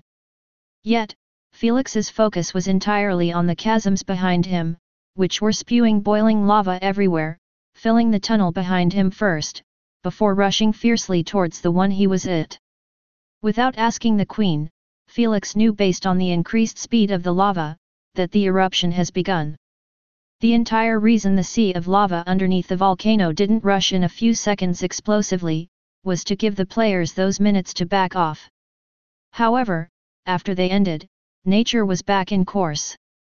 Good luck, Felix. Asuna wished him luck softly while holding her breaths in worry. Chapter 221, The King of the Island. Felix narrowed his eyes in focus, observing the river of lava, which was gushing in his direction akin to a small eruption happening in this tunnel. This was actually exactly what was happening as some of the lava that was heading upward to the mouth of the volcano, surged into this tunnel first. Now, after the lava passed by the boulder he was on, Felix threw the surfboard-like rock beneath him and jumped on it, scaring the shit of the spectators, who never thought that he was actually going for it. After landing on the board, Felix had to kneel and put his hands on the surface in order to hold himself from getting thrown. Sadly, the board's surface was hot to the point, Felix felt like his palms were in an oven. Pained, he tightened his lips together as he pulled himself upward in a steady manner. After standing back up, he spread his arms wide while bending slightly forward on the board, displaying a professional surf position. Find authorized novels in faster updates, better experience. Please click number $50,8115990677346 for visiting. All of those years surfing on Sky Pearl Island's beach didn't go to waste. Easy now. Easy. After getting a good footing, Felix let the lava do its work, taking him upward the tunnel in the direction of the exit. Due to the horrifying speed of the lava, Felix knew that the journey wasn't going to take even a minute before reaching his destination. That being said, the journey wasn't going to be easy as the exploding bubbles of lava, which were happening around him, kept him on edge, worrying that a bubble would explode right next to him. Pop! Alas, Murphy wasn't wrong when he said that anything that can go wrong will go wrong, as a bubble had exploded right in front of Felix, projecting tens of lava drops right in his direction. F***me. Felix could only curse in his mind while guarding his face and letting the rest of the drops do as they please with his body. Ts. The sound of his flesh sizzling akin to a piece of meat being fried on a pan, kept resounding in his ears, making the pain increase by threefolds. His clothes were on the verge, letting the spectators see the hideous burnt marks those drops left behind. Uncaring about losing his clothes, Felix hastily activated the mustard yellow aura, hoping to use revitalization on those marks. Alas, the instant the mist rushed out from his pores, it started to get evaporated by the hellish heat of the lava river. Without hesitation, Felix used his revitalization, letting his body absorb whatever it could from the mist before his energy reaches the red line. The aura was being released continuously from his pores and that was exhausting his energy with a terrifying speed. Boom! Just as he was in the process of dealing with those burnt marks, a loud explosion resounded from behind, forcing Felix to turn around and check what caused it. The tunnel is crumbling. Agitated, Meliodas screamed at the mic, tainting it with saliva. Yet, he didn't even care as the sight before him was too horrifying to watch. The hope that was regaining in the hearts of Felix's fans was snuffed instantly after seeing the tunnel breaking down from behind, as rivers of lava were gushing from every corner, trying to bury everything in sight. Scared shitless, Felix faced the exit again and leaned forward with his hands folded behind his back, in a skating position. He was trying to increase his speed if just slightly. Boom! Boom! Bam! The pain of the burnt marks was wholly ignored as the sound of rocks colliding against each other kept breathing down on Felix's neck, making Felix's back muscles to tense up in distress. Yet, his eyes were as focused as ever at the exit, which kept enlarging rapidly in his eyes. The spectators stood from their seats while gaping at Felix, not daring to blink a single time in fear of missing something. None of them bothered to comment or speak to each other. Everyone had only one image in their minds, and that was Felix's image of his surfing on F***ing live lava while being chased rapidly by the crumbling tunnel. 100 meters, 50 meters 20 m, 10 meters. Almost there. A snitch cheered in Felix's mind. Yet, he was oblivious to what she said, as his attention was wholly captured by the rocks, which were falling right above his head. The tunnel's collapse had reached him. However, Felix didn't seem agitated or frightened as he should be. Instead, he lowered himself calmly on the board, until his entire body was lying on it. Ts. His skin started to make sizzling sounds akin to being barbecued on an 800 degrees Celsius grill. His eyes got a bit watery from the heat and the pain, but he never closed them down as the bright light on the other side of the tunnel was right in his face. He didn't dare to miss it. Whoosh!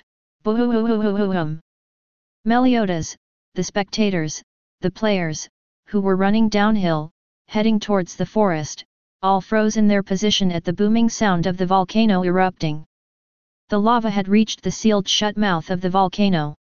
Since it was closed, the eruption was explosive. They raised their heads and started staring in fear at the molten rocks raining down on the volcano's premise akin to a meteor shower.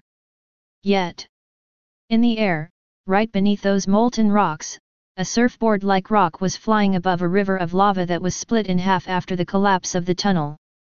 The players would never notice such a small rock within a meteor shower.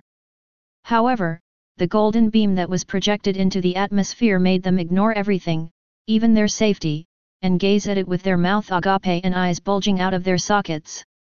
"I must be dreaming," Rosanna murmured in absolute disbelief while pointing her shaky finger at Felix, who stood up from his lying position, exposing his wholly burnt-off red skin. Since the distance was quite far between Felix and the players, they only saw a completely red human, making him appear just like a devil has escaped hell itself. "What the f*** is going on? He actually got out." Horrified, Mr. Frosty's brain was about to shut down by the notion that Felix managed to escape a 100% death trap in his eyes. Yet, before he got a brain stroke, his widened eyes brightened as he noticed that Felix was falling mid-air without anything to ease his fall. Heck, he noticed that even if he managed to survive the fall, how was he supposed to deal with the lava that was falling with him or the meteor shower, which was about to strike down anything in sight? This question was currently reverberating in everyone's minds, who was currently watching Felix getting pulled down by gravity. "Felix, jump now!" Asna, who knew about Felix's plan, shouted in his mind. "Not yet, not yet." Felix's eyebrows were knitted as he kept gazing at the red circle tens of meters underneath him. That's right. Felix already planned for an escape route after he gets out of the tunnel. He wasn't a retard to think that just by leaving the volcano, he would be safe. He knew that the greatest danger wasn't inside the volcano but after leaving it and experiencing the meteor shower firsthand.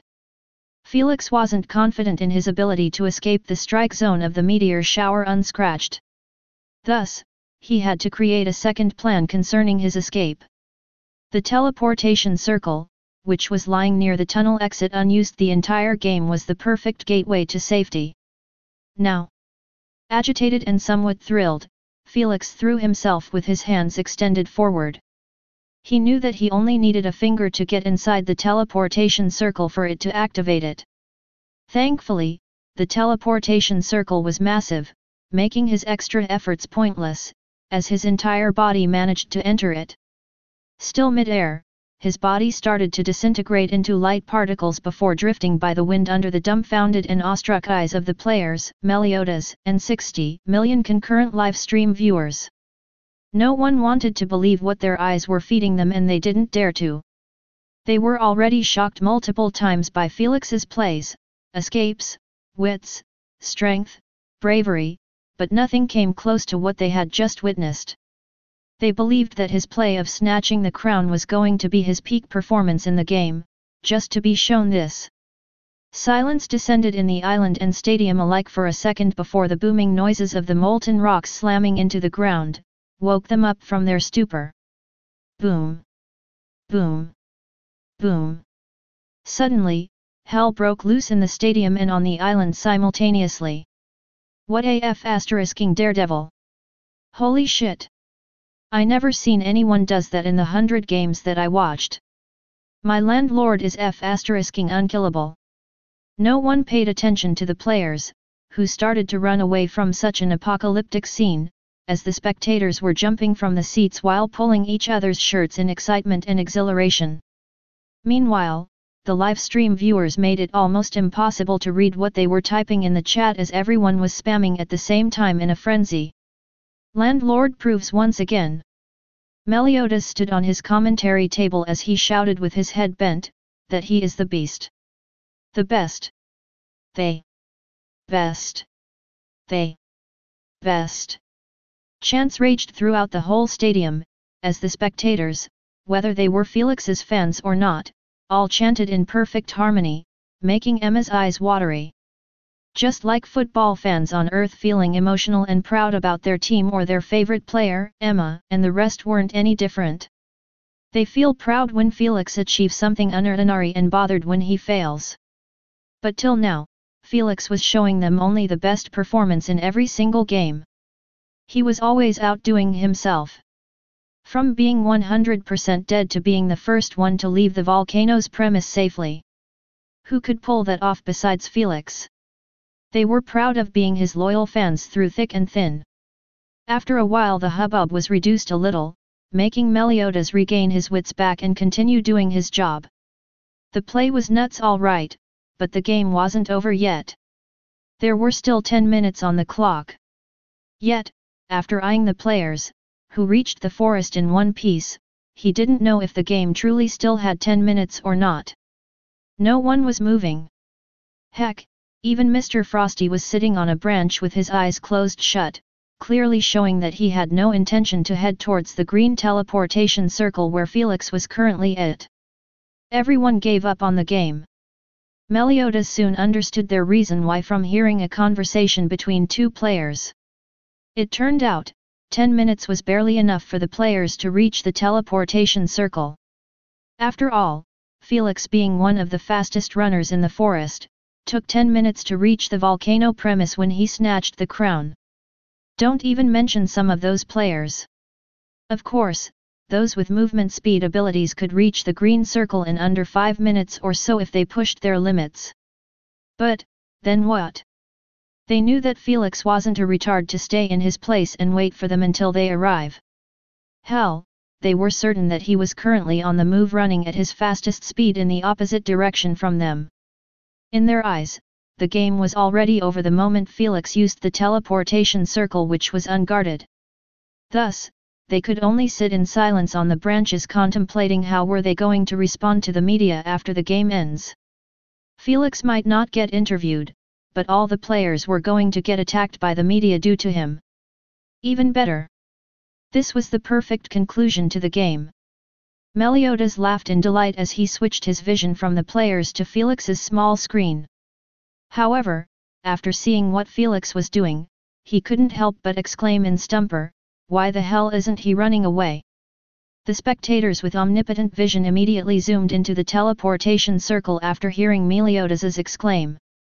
Just like him, they were shocked to see Felix sitting in the middle of the teleportation circle, wearing a brand new set of clothes. He had a wrist resting on his knee while sitting in a semi-mediation position. He was neither moving nor speaking, he just kept sitting with his head raised, and a faint confident smile was affixed on his lips. The gems on the crown kept gleaming under the rays of sunlight while being on top of his head. This mesmerizing and peaceful scene made the spectators feel like they were watching a natural-born king, who owned this island and everything that was in it. After remembering every play and battle he went through inside the island, who would dare claim to be the king before him? Who? Only now did they understand why the game was named the King of the Island. Chapter 222, Rank Skip Coupon. 10 minutes later. As expected, no one bothered to come and check on me. Felix chuckled while glancing at his body that was in the process of breaking into small light particles, marking the end of the game. During the last 10 minutes, not a single player moved from their positions, letting Felix continue chilling peacefully. He knew that they were going to believe that he was on the move, escaping from them.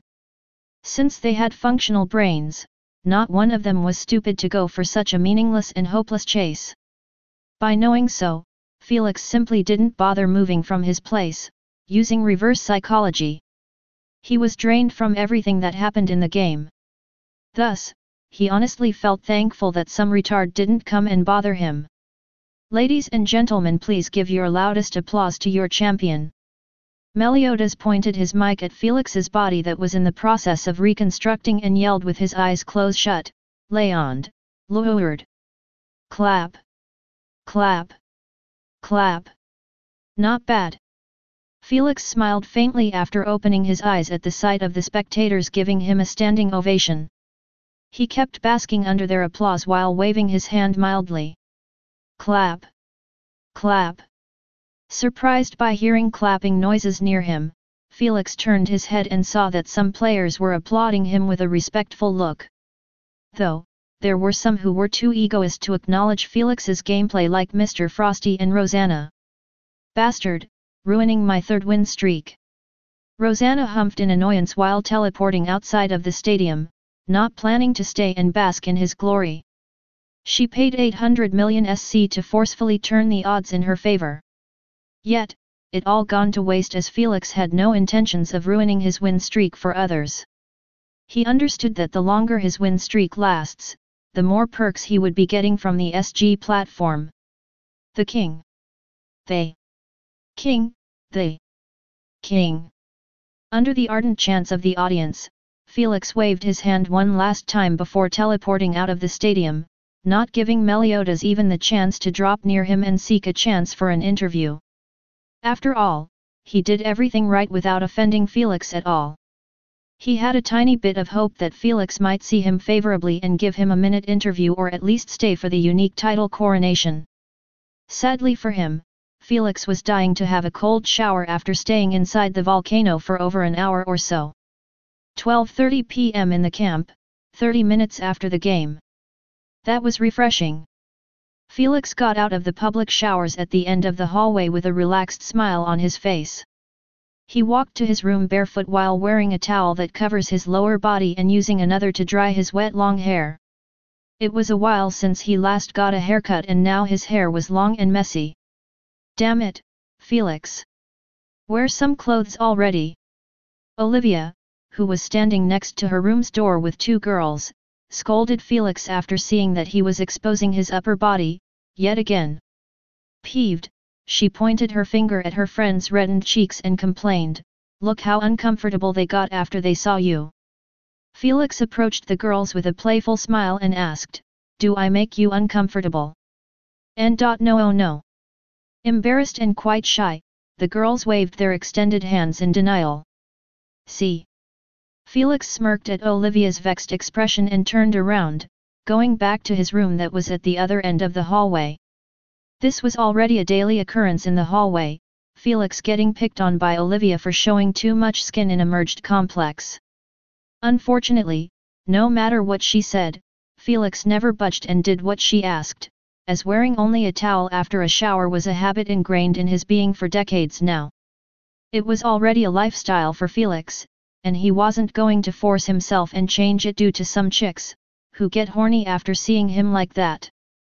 If they weren't too young for his liking, Felix wouldn't have minded playing with one or two during those 2 months. Too bad, Felix preferred matured women, as his real age in his previous life was in the 40s. Although, for bloodliners, being in the 40s was actually still extremely young, as their average age range from 1,000 years to 10,000 years depending on their integration level. Still, Felix fancied mature women over teenage girls, as he wanted none of their drama or clinginess in his life. Find authorized novels in faster updates, better experience. Please click number _50885546410573700 for visiting. You pervert. Slam. Unbothered by Olivia's annoyed curse, Felix closed his door shut and went to wear his clothes. After getting dressed, he sat on his bed and requested the Queen to display his total earning from the game. He still didn't check, as he immediately went for a shower after logging out. "As you wish, sir, Felix." She paused, "and congratulations on reaching silver rank." "Thank you." Felix nodded his head in appreciation and started reading the earnings hologram. / winning wish. Unique title, record breaker. Streaming revenue, 650 million SC. Rosanna's payment, 500 million SC. Game points collected solo, 10,850 GP / 650 million? Hehe, I am getting paid the same revenue as famous platinum ranked player. Felix grinned in delight at the amount, as he knew that he was probably the biggest paid silver ranked player in the entire Milky Way galaxy. Other idols or famous silver players rarely reach 150 million SC per game. Though, purely counting the popularity of revenue and not the 3% extra revenue after winning the game. After checking the revenue, Felix closed the window as he already had knowledge of the rest. For the title, it was no-brainer that Felix was going to get it after holding into the crown for a whopping 75 minutes. He surpassed the original holder by 15 minutes.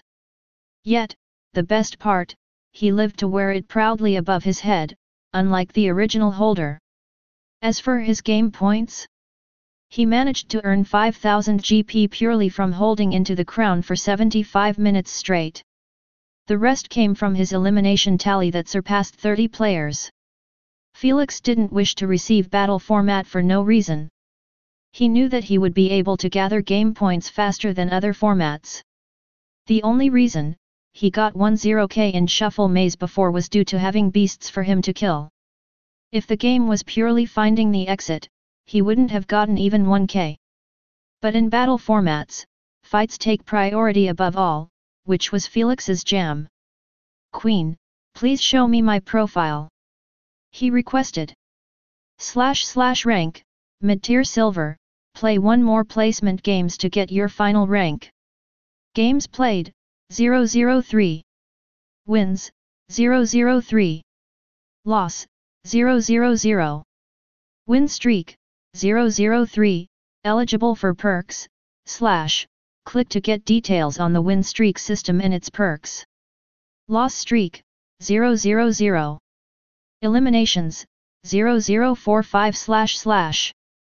Impatient, Felix pressed on the win streak ring.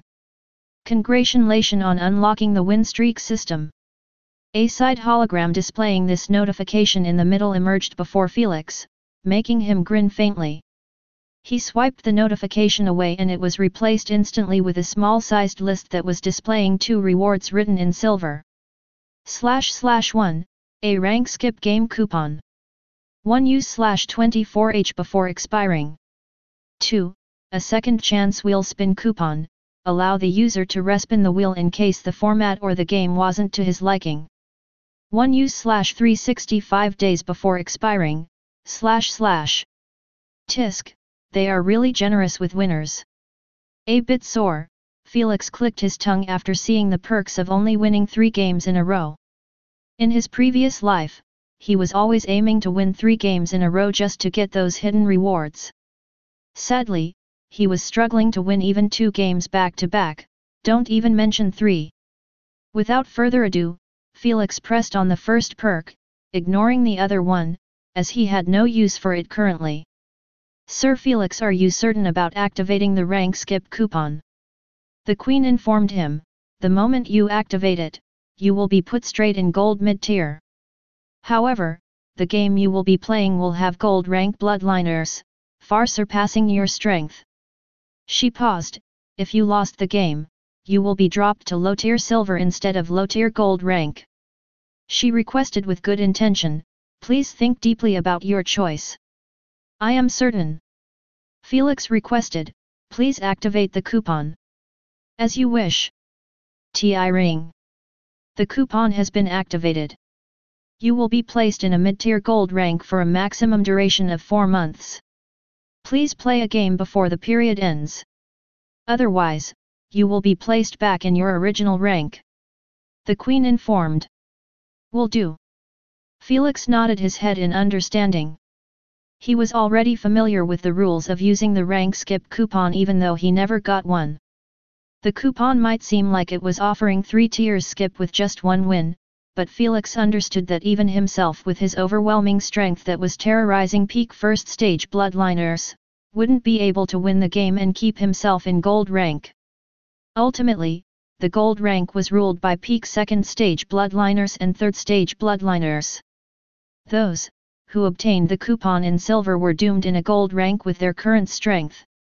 If the SGA left those players to increase their strength freely until they were fit to battle gold players, the coupon would lose its meaning and purpose as it would be the same as giving those players a free shot to skip a rank without hardship. Thus, the existence of the 4 months limit. Felix, who was still at 84% purification realm, had zero chance of bridging such a wide gap of strength even with his primogenitor bloodline. Sigh, I need to reach the first stage of replacement. Felix smiled bitterly at the thought of the J. Ramongender, waiting for him to reach 99% to wake up. Till now, he still didn't figure out a way to stop the J. Ramongender from waking up. Especially when he was lacking knowledge about him. The only hope he was currently still latching on was the J. Ramongender's memories, which Asna was gathering in every integration. He was waiting until he reached the end of his integration before seeing them all at once. He didn't want to look at them now, as he understood that he was going to get demotivated from integrating more percentages after not receiving what he wished for. Asna, who knew about the memories, didn't mention a single thing about what she saw in them, as she was worried that the last hope he had would be snuffed out after finding out that nothing of value to his situation was in them. All right, being bitter won't change anything. Felix regained his carefree smile as he waved the holograms away from his face. He stood up and beamed the necessary materials for integrating, planning to split the remaining 4% J. Ramongender's essence into 2% today and 2% after tomorrow. However, before Felix removed his clothes, the Queen abruptly said, "Sir Felix, the instructor George has requested from the entire team to gather at the classroom in the next 10 minutes. What a pain in the ass." Felix sighed in irritation while beaming back the awakening materials in his bracelet, planning to reschedule integration when he gets back. Chapter 223, Leaks on the World's Competition. After Felix stepped from his room, he saw that Noah was just about to leave as well. They nodded at each other as a greeting and walked together downstairs. After a while, they reached a 3-story building that was pretty quiet compared to the noisy field, which was packed with juniors practicing their abilities' accuracy, sparring between each other, or doing body workout. Soon, they entered the building and went upstairs to the 2nd story. After arriving, they noticed that the door to their classroom, where they studied and watched their rivals' recorded videos, was closed shut. Felix went and knocked twice, then he opened it up slightly before asking in a polite manner, "May we enter?" George, who was standing before a dusty white data show screen, gestured with his hand while saying, "Come in, and close the door behind you." Felix entered and left Noah to close the door. He looked around him while walking to the back of the classroom. The entire team was already sitting in their desk chairs. "Brother Felix, come sit here." Adam smiled politely while gesturing at a desk that was to his right. Ignoring his existence, Felix walked past him and sat at the last seat in the back. "Maybe next time." Unbothered, Adam smiled charmingly while turning his head back, focusing on George. No one bothered to address this interaction as they were already numb to Felix's utter disregard for Adam. The only one who was bothered by it was George, who had his eyebrows knitted while gazing at Felix. He wanted the team to be unified and have each other's back. But so far, Felix and Adam were like water and fire. He was tired of appeasing Felix into getting closer to Adam and the rest of the captains during the last month or so. If he wasn't low-key scared of Felix, he would have scolded or punished him like he was doing with the rest. But now? He only sighed in dejection and decided to ignore the interaction like the rest. "First, I apologize for bringing here on such short notice. But I have important information to share." George looked at them sternly and said, "We just received some leaks about the format which will be used for world representative battles." Curious, Felix's ears perked up for what about to come. He didn't know if his knowledge about the world's competition was going to be the same or change due to him messing with the timeline here and there. The leaks entailed that all the teams are going to be left alone in a wilderness for 7 days, fighting to locate flags, which were hidden in the wilderness.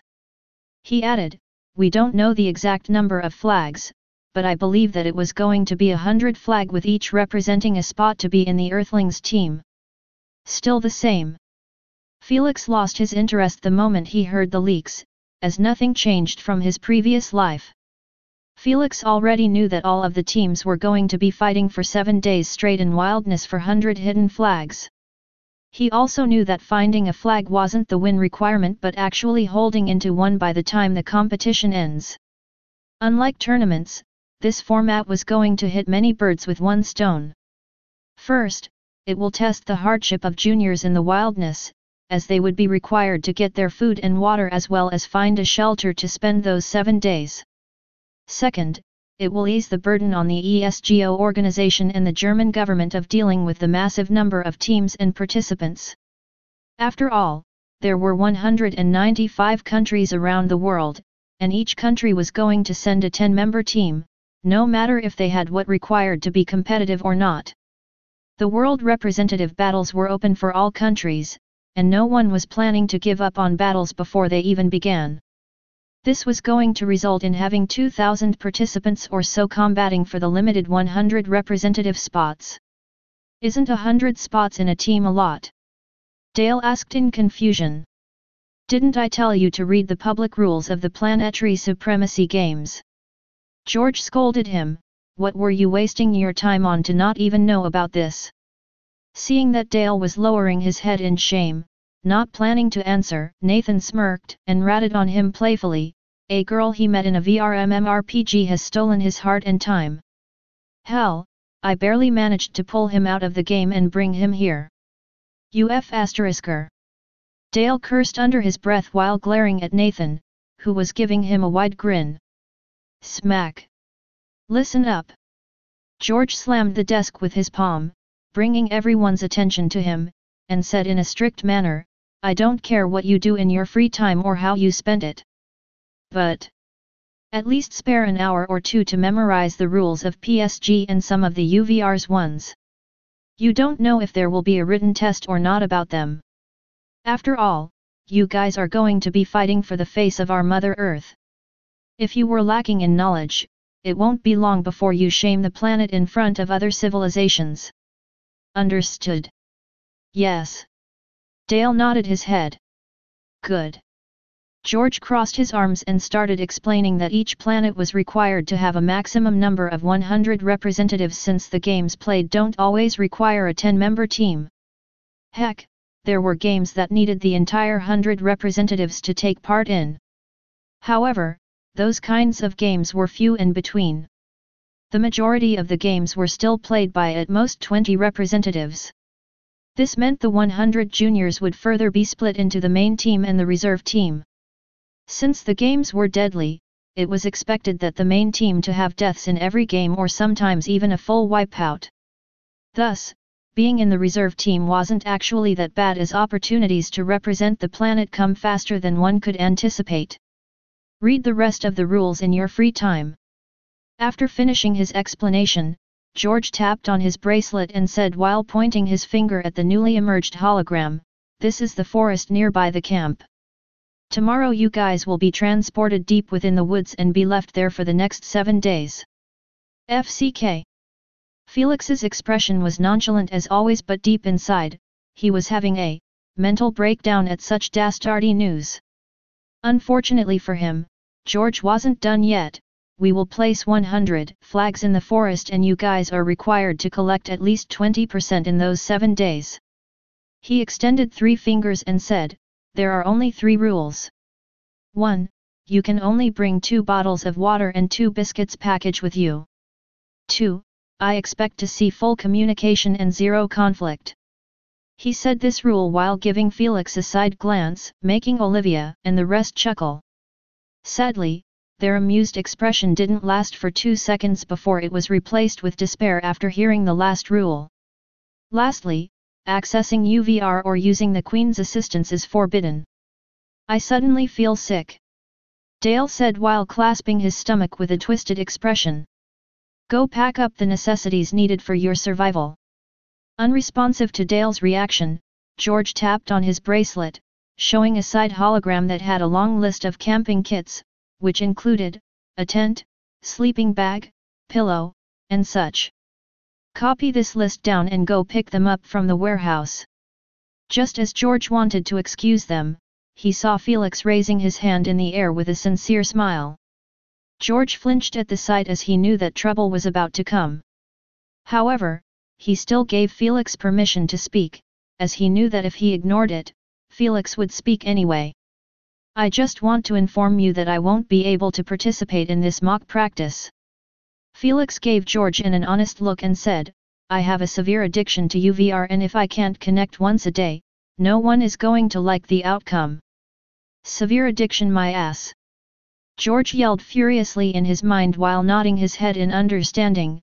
I see, those conditions are indeed quite troublesome to deal with.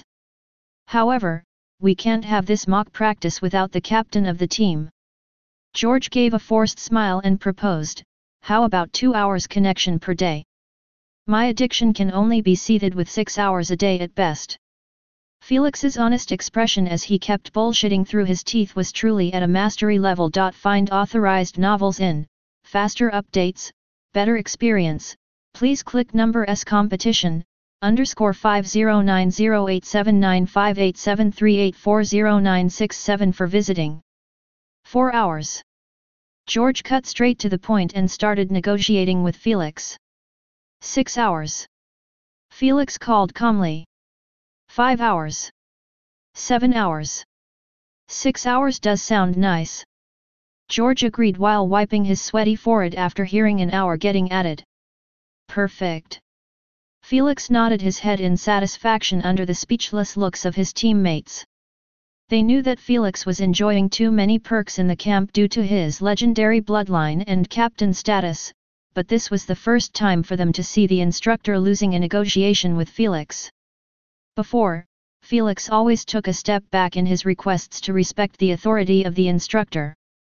But when it comes to blocking him from accessing UVR just for a stupid mock practice, Felix wouldn't budge on this one. The silence was broken by Dale's whining, I also have a severe addiction, and I swear that I am going to lose my mind if I don't connect to the UVR for 7 days straight. Then lose it. I don't give a shit. Annoyed, George turned around and left through the door, not having any thoughts to entertain others' requests as well. Slam. The moment Dale saw the door get closed again, he cried out loud, this is so f***ing unfair. Why can't he give us at least 1 hour of connection? Felix chuckled in a miss.e.m.e.nt at Dale's tantrum, as he knew that George was simply trying to recreate the exact version of what they were going to experience in the world's competition. It was evident that the AP features were going to be banned to remove all sorts of cheating. In the SG, those features were banned as well, except for the Queen's messaging loophole, as it was important for alliances and partners. I.P.S. But for features like scanning, accessing the network, and such, they were game-breaker cheats. Just in this mock practice, Felix could use the 100 meters scanner to locate the flags. He just needed to find one by himself and scan it. Then the rest in 100 meters around him would be marked by the Queen. There was no way for either George or the ESGO organization to keep such a glaring loophole for the juniors to take advantage of. Stop whining already and look at this video that went viral just now. Excited, Nathan sat on Dale's desk while enlarging a hologram in front of him. Activate the volume, you moron. Dale asked in annoyance. Boom. The moment Nathan activated the sound, everyone's ears shook by a booming explosion, making them close their ears in irritation while gazing at its source. Shocked, they gaped at a video displaying a red-skinned human on top of a surfboard-like rock, flying in the air underneath a meteor shower that was about to strike everything in sight. Before they could comprehend if this was an SG or simply a scene from a movie, the player broke into tiny particles. Then came the silence followed by the maddening cheers of the spectators. Felix's eyes were frozen stiffly on Meliodas standing on the commentary table as he screamed, "Landlord proves once again that he is the beast.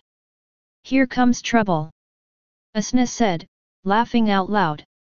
Chapter 224, A discussion about Felix and Landlord.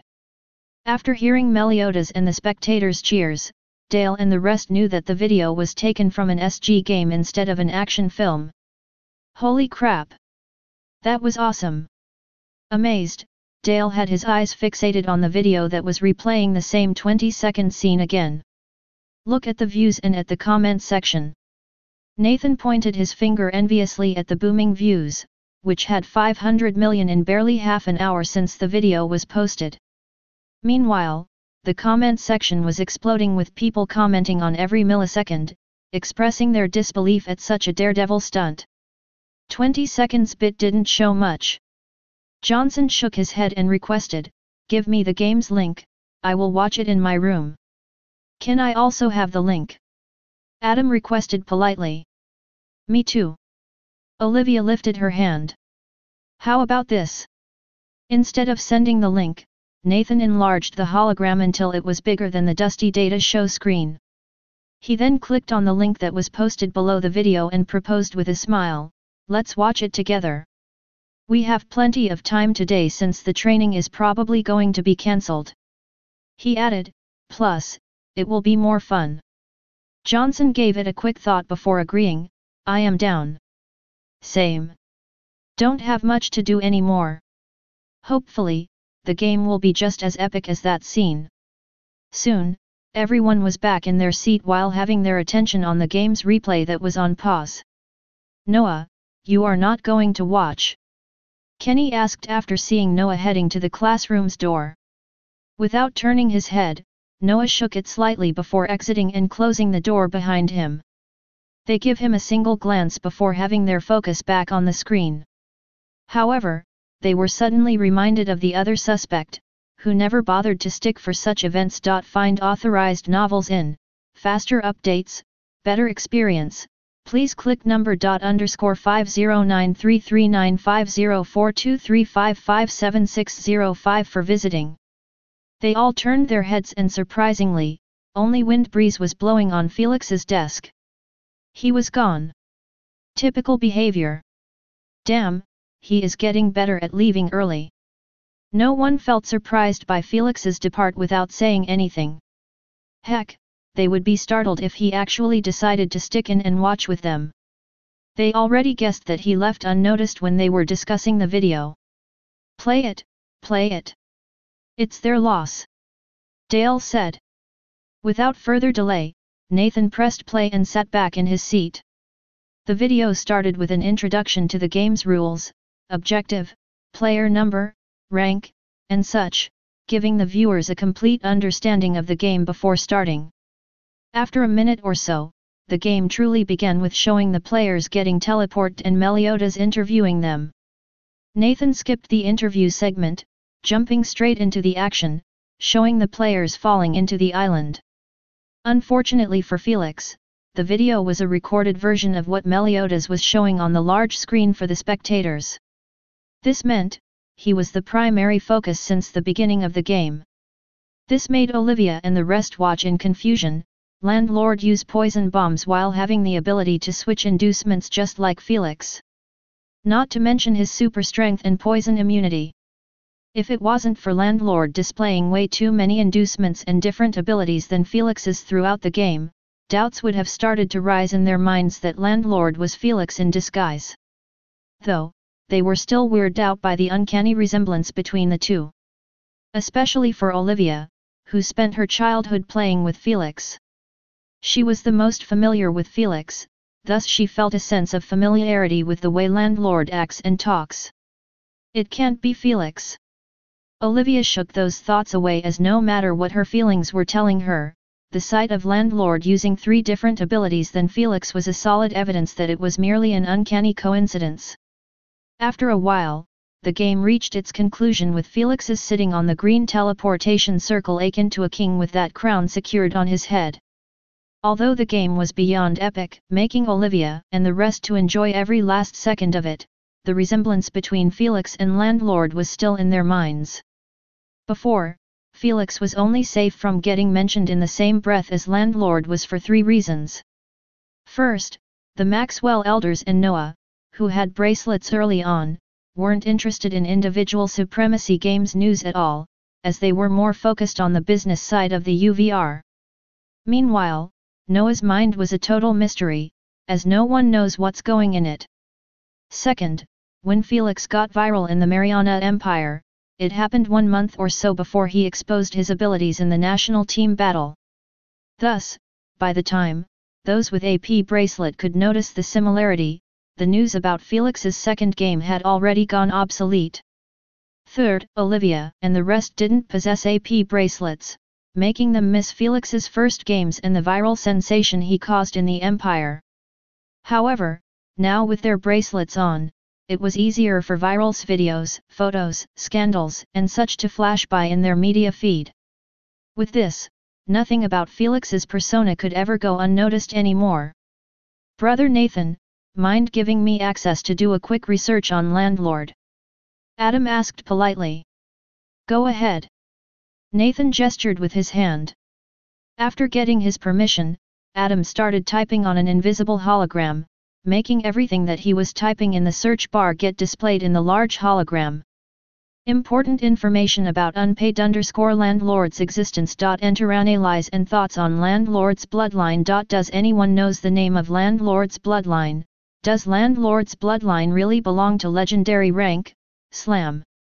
After hearing the door getting closed shut, Adam's polite smile withdrew back as a frigid expression took over. Amelia was unbeknownst to it as she was standing behind him. "Please don't defend me again, Sister Amelia." His expression was cold but his tone was as warm as the morning sunlight. Before Amelie could reply, he stood up and turned around, displaying his usual charming smile. "I appreciate the effort, but I can take care of myself. I will see you later." The moment he passed by her, he narrowed his reddish eyes in irritation as he thought, "What an annoying b*tch. How can I get rid of her already?" Alas, Amelia's heated ears as she gazed at his back were more than enough to show that he wasn't going to get rid of her anytime soon. Chapter 225, Buying Olivia a Tier 2 Bloodline. An hour later, find authorized novels in, faster updates, better experience, please click number $.952522521325271013 for visiting. Felix could be seen lying on the floor of his room like a log. When he left the classroom, he went straight to pick the camping gear from the warehouse before coming to his room and integrating 2% of the remaining 4%. Even though it was merely 2%, Felix was still finding it harder and harder to tolerate the pain without passing out after the process. A few moments later, his eyelashes started trembling as he was trying his best to open his heavy eyelids. "Oh God, my f***ing head." The moment he regained his consciousness, his brain was hit with the same headache, reminding him that the Ramongander had woke up and was gazing at him from the unknown. Terrified by the thought, his lips quivered as he swiftly drank the rejuvenation potions one by one until his body and mind were reformed back to their peak again. "I started to get tired of this shit." Fatigued and frustrated, Felix massaged his eyelids while standing up on his feet. Before doing anything, he checked his room with his eyes, worried that the Ramongander's eyes were going to pop up again. Thankfully, no such thing happened. He wondered if it was due to lowering the percentage to 2%. "Damn you Ramongander, we were such a good team." Feeling tough again, Felix cursed under his breath as he beamed what left on the floor. "Sir Felix, you are low on integration potions." The Queen suddenly reminded him. After clicking on his spatial card menu, he noticed that indeed, he was left with only 2 rejuvenation potions, 1 pain relief potion, and not a single double percentage potion. He never bothered to glance at the number of his potions as he always bought 30 by 30 each time he went for a shopping spree. "I am really drinking them like water with this slow approach of integration." Felix shook his head as grabbed a towel from the closet and threw it on his shoulder. "Whatever, I got enough coins now for another shopping spree." He rubbed his chin as he left his room, might as well shop for some expensive battle potions and substances. When he realized that the Gamma organization was already on the planet, he always wanted to do a shopping spree on battle potions and substances. However, he was either broke or busy. Now, that he had almost 1.5 billion coins, nothing was holding him back. Cluck. With a towel on his shoulder, Felix left his room, wanting to go for a quick shower. However, the moment he turned around he saw Olivia peeking at him from her room. "PSSST. Felix, come here. Speechless, Felix looked at her, gesturing with her hand for him to enter. What is she up to again? Carefree, he entered her room and closed the door behind him. You stink. Go take a shower first, I will tell you later. Too bad, the moment Olivia smelled his nasty stench from his integration, she pinched her nose in disgust and kicked him back out. Slam. Just use the Queen's messaging system, if it is important. Annoyed, Felix left this remake before continuing on his way to the shower. I did, but you weren't responding for the last hour. The Queen's voice was heard in Felix's mind. I was busy integrating. So, what's up? Felix asked, although he was pretty much certain that she was going to mention his landlord game. As he expected, Olivia used the Queen to retell everything that happened in the classroom word by word, snitching without shame. By the time Felix finished showering, Olivia was at the end of her story. Not bad. Felix smiled faintly while drying his hair. He didn't expect that Kenny and Johnson to back him up, as he wasn't really that close to Johnson while Kenny's situation was self-explanatory. That being said, Felix was still wary of Kenny and wasn't planning to treat him better anytime soon. All right, thank you for the info, Oli. Felix said while rolling a towel around his lower body. Oh, remind me again of your integration percentage. 88%, I am about to reach origin purity. She replied. Did the elders already bought you a tier 2 bloodline? He asked while walking down the hallway. Not yet. They are focusing on buying a cheap tier 2 epic rank bloodline for Noah. After leaving this response, silence descended in their mind conversation, making Olivia confused. A couple of seconds later. Knock knock. It's me. After hearing Felix's voice, Olivia jumped from the bed and opened the door of her room. Yet, the moment she saw Felix was it again with his upper body nudity, she pressed her lips in vexation. I going shopping for some stuff in the evening. Felix smiled as he offered, I need some company. Oh? That's rare coming from you. Skeptical, Olivia tightened her lips as she looked at him, blinking his eyes innocently. Be honest, what do you want? She looked left and right, is this one of your pranks? Olivia's suspension was on point, as Felix didn't want her company when he shops for potions but to take her to Luby's shop and get her a good tier 2 bloodline to replace the one she had. He knew that the elders were going to spend the majority of the coins they earned on getting Noah an epic bloodline. However, for the rest, they could only settle with rare tier 2 bloodlines. As for him, he already told his grandfather that he could manage on his own, giving the elders a breather on their already tight budget. Felix didn't want Olivia to use a rare bloodline again, especially when he currently had too many coins in his hands. He wasn't that stingy to not gift Olivia a tier 2 bloodline, as their price tag rarely goes above 10 million SC. Too bad, Olivia was sharp enough to notice that Felix's behavior was unordinary. He rarely bothered to stay a single minute with them after the training, don't even mention asking to accompany him on his own. Are you coming or not? Not wanting to entangle with her, Felix left an ultimatum before heading to his room. He was going to buy her a bloodline whether she came or not. He just believed that it was better for her to choose a bloodline on her own. Fine, message me when you are leaving. In the end, Olivia agreed. 2 hours later. In Luby's shop, Olivia was staring with a dazed expression at 30 different bloodline bottles, all placed neatly on a desk. They all had an epic rank D ring.